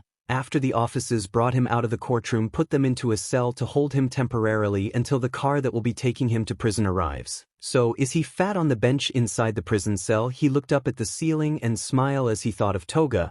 Eventually, after a couple of hours, the two officers came back and took Izuku out of the cell. Were they done begin taking him to the police car? As soon as they arrived at the police car, they put them in the back seat. After doing so, the cop car then began driving away. While in the car, Izuku looked out the window, but while doing so, the female cop who was driving began to speak to him. So how'd it feel being judged by millions? Izuku. To be honest, I didn't really care. People may think of me as a cold-hearted murderer for the rest of my life, but there is only one person that would never think of me that way. Oh, by any chance is that person Himiko Toga? Hearing that, Izuku looks over at the cop. Izuku. How'd you know? Let's just say. As the cop stopped speaking halfway, she then began to turn her head to reveal familiar yellow eyes. Toga. She's a lot closer than you think. Hearing that voice, Izuku couldn't help but to smile. Izuku. Yeah, I guess it is. Weeks has passed since Izuku's sudden disappearance. Heroes and police officers searched throughout the city. He could be in, but there was no sighting of him at all. Aizawa and Present Mike couldn't believe that the person they searched for months and successfully captured got away from them again. News about this spreaded quickly around Japan's cities to see if people will spot Izuku, but sadly there was no report of a sighting, and soon enough the public began to ignore the search for Izuku and continue with their normal lives, but others ignored it. Aizawa and Present Mike continue their search even though they were in a dead end. And those who knew Izuku personally thought of him time to time and wonder where he could be and how he's doing. Midoriya household. In the household of the Midoriyas, Inko was packing up some boxes to move to America where her husband is, but while she was packing she then heard the doorbell. Hearing that, she stopped what she was doing to head over to the door. Once she reached the front, she proceeded to open it, and from doing she then sees a mailman standing in front of her. Mailman. Hello, are Mrs. Midoriya? Yes, I am. Mailman. Well, this is for you. The mailman then hands over a sealed letter over to Inko. After that, the mailman then leaves, letting Inko shut the door and proceed to head back to the living room, but while doing so she began opening the sealed letter. As soon as she turned it open, she pulled out the letter inside and began reading it. Izuku's letter. Hey Mom, it's Izuku. I'm sorry for everything that I might have put you through and for making you worry so much. I am really sorry for lying to you, and if you don't want to accept my apology then I understand, but just know you don't have to worry about me anymore. I'm with someone really I love and I'm happier than ever now, but I'm sad but I won't be able to see you for some time, but maybe one day we could see each other again and have a talk. So until then I love you and I hope you live happily. From reading that letter, Inko couldn't help but to hold the letter tightly against her chest as she then smiled and shed a single tear. Izuku, my baby, I hope you live a happy life too, especially with that person you love so much. But while she was still holding the letter, the envelope she had suddenly fell to the ground, and from doing so a picture slipped out which was Izuku and Toga with each other's arms around their shoulder and a appealing hill-covered view behind them. Uraraka's apartment. After returning from school, Uraraka picked up her mail and began heading up to her apartment floor. Once there she entered her apartment and began going through her mail, which was mostly junk mail, but she was going through it. There was a sealed letter with her name on it. Seeing that, she proceeded to tear it open and pull out the letter from inside, which she began reading. Uraraka. Hey there Uraraka, it's Izuku Midoriya. If you're reading this then I'm really happy that you are, and I'm sorry how everything turned out in the end between us. I really do still see you as a good friend of mine, and I really hope someday you might forgive me and Toga, and if you can't we understand. We just wanted to tell you, thank you for being a very close friend to the both of us, and we hope that you continue living a great life. P.S. Can you tell Bakugo I'm sorry too? Reading that letter, Uraraka places it down onto the table and smirks as she then takes her phone down and flips it open. Doing so she sees the picture of her, Izuku, and Toga. Uraraka. The two of you might be criminals, but I can still see the both of you as my friends. As she said that, she closes your phone and also places the envelope onto the table and proceeds to walk away, but while doing so she did not see the picture of slide out from the envelope. This picture was Izuku and Toga waving at the camera with a sunset behind them. On a bus.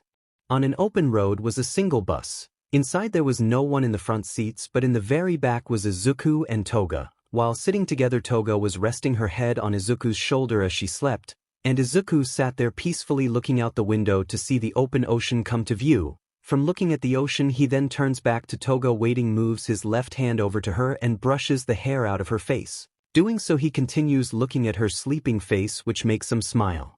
Izuku's narrating. I'm Izuku Midoriya and I'm a runaway criminal, who will always be on the run for the rest of his life. But I won't be alone in this one because the one person who makes me happy is with me right now, and that Himiko Toga. As the bus then stops, Izuku wakes Toga up. After doing so, they grab their bags and get off the bus. Afterwards, the two then proceed to walk down a dirt path. Shortly after walking through the path, they soon arrived at a secluded beach. Seeing it, Toga goes ahead and takes off her and proceeds to kick off his shoes as she grants hold up Izuku's hand, where she then begin pulling him towards the shore. While being pulled, he also begins to remove his bag and take off his shoes. After doing so, he grabs onto her hand and proceeds to run with her towards the shore. Once they reached it, they begin splashing around until eventually they started splashing each other. Doing this, Izuku soon stopped Toga by reaching down and wrapping his arms around her waist, where he then spun her around until eventually stopping. From doing so, the two look at one another and smile. Toga, I love you, Izuku Midoriya. Izuku, I love you too, Himiko Toga. Saying that to one another, they seal their love with a kiss.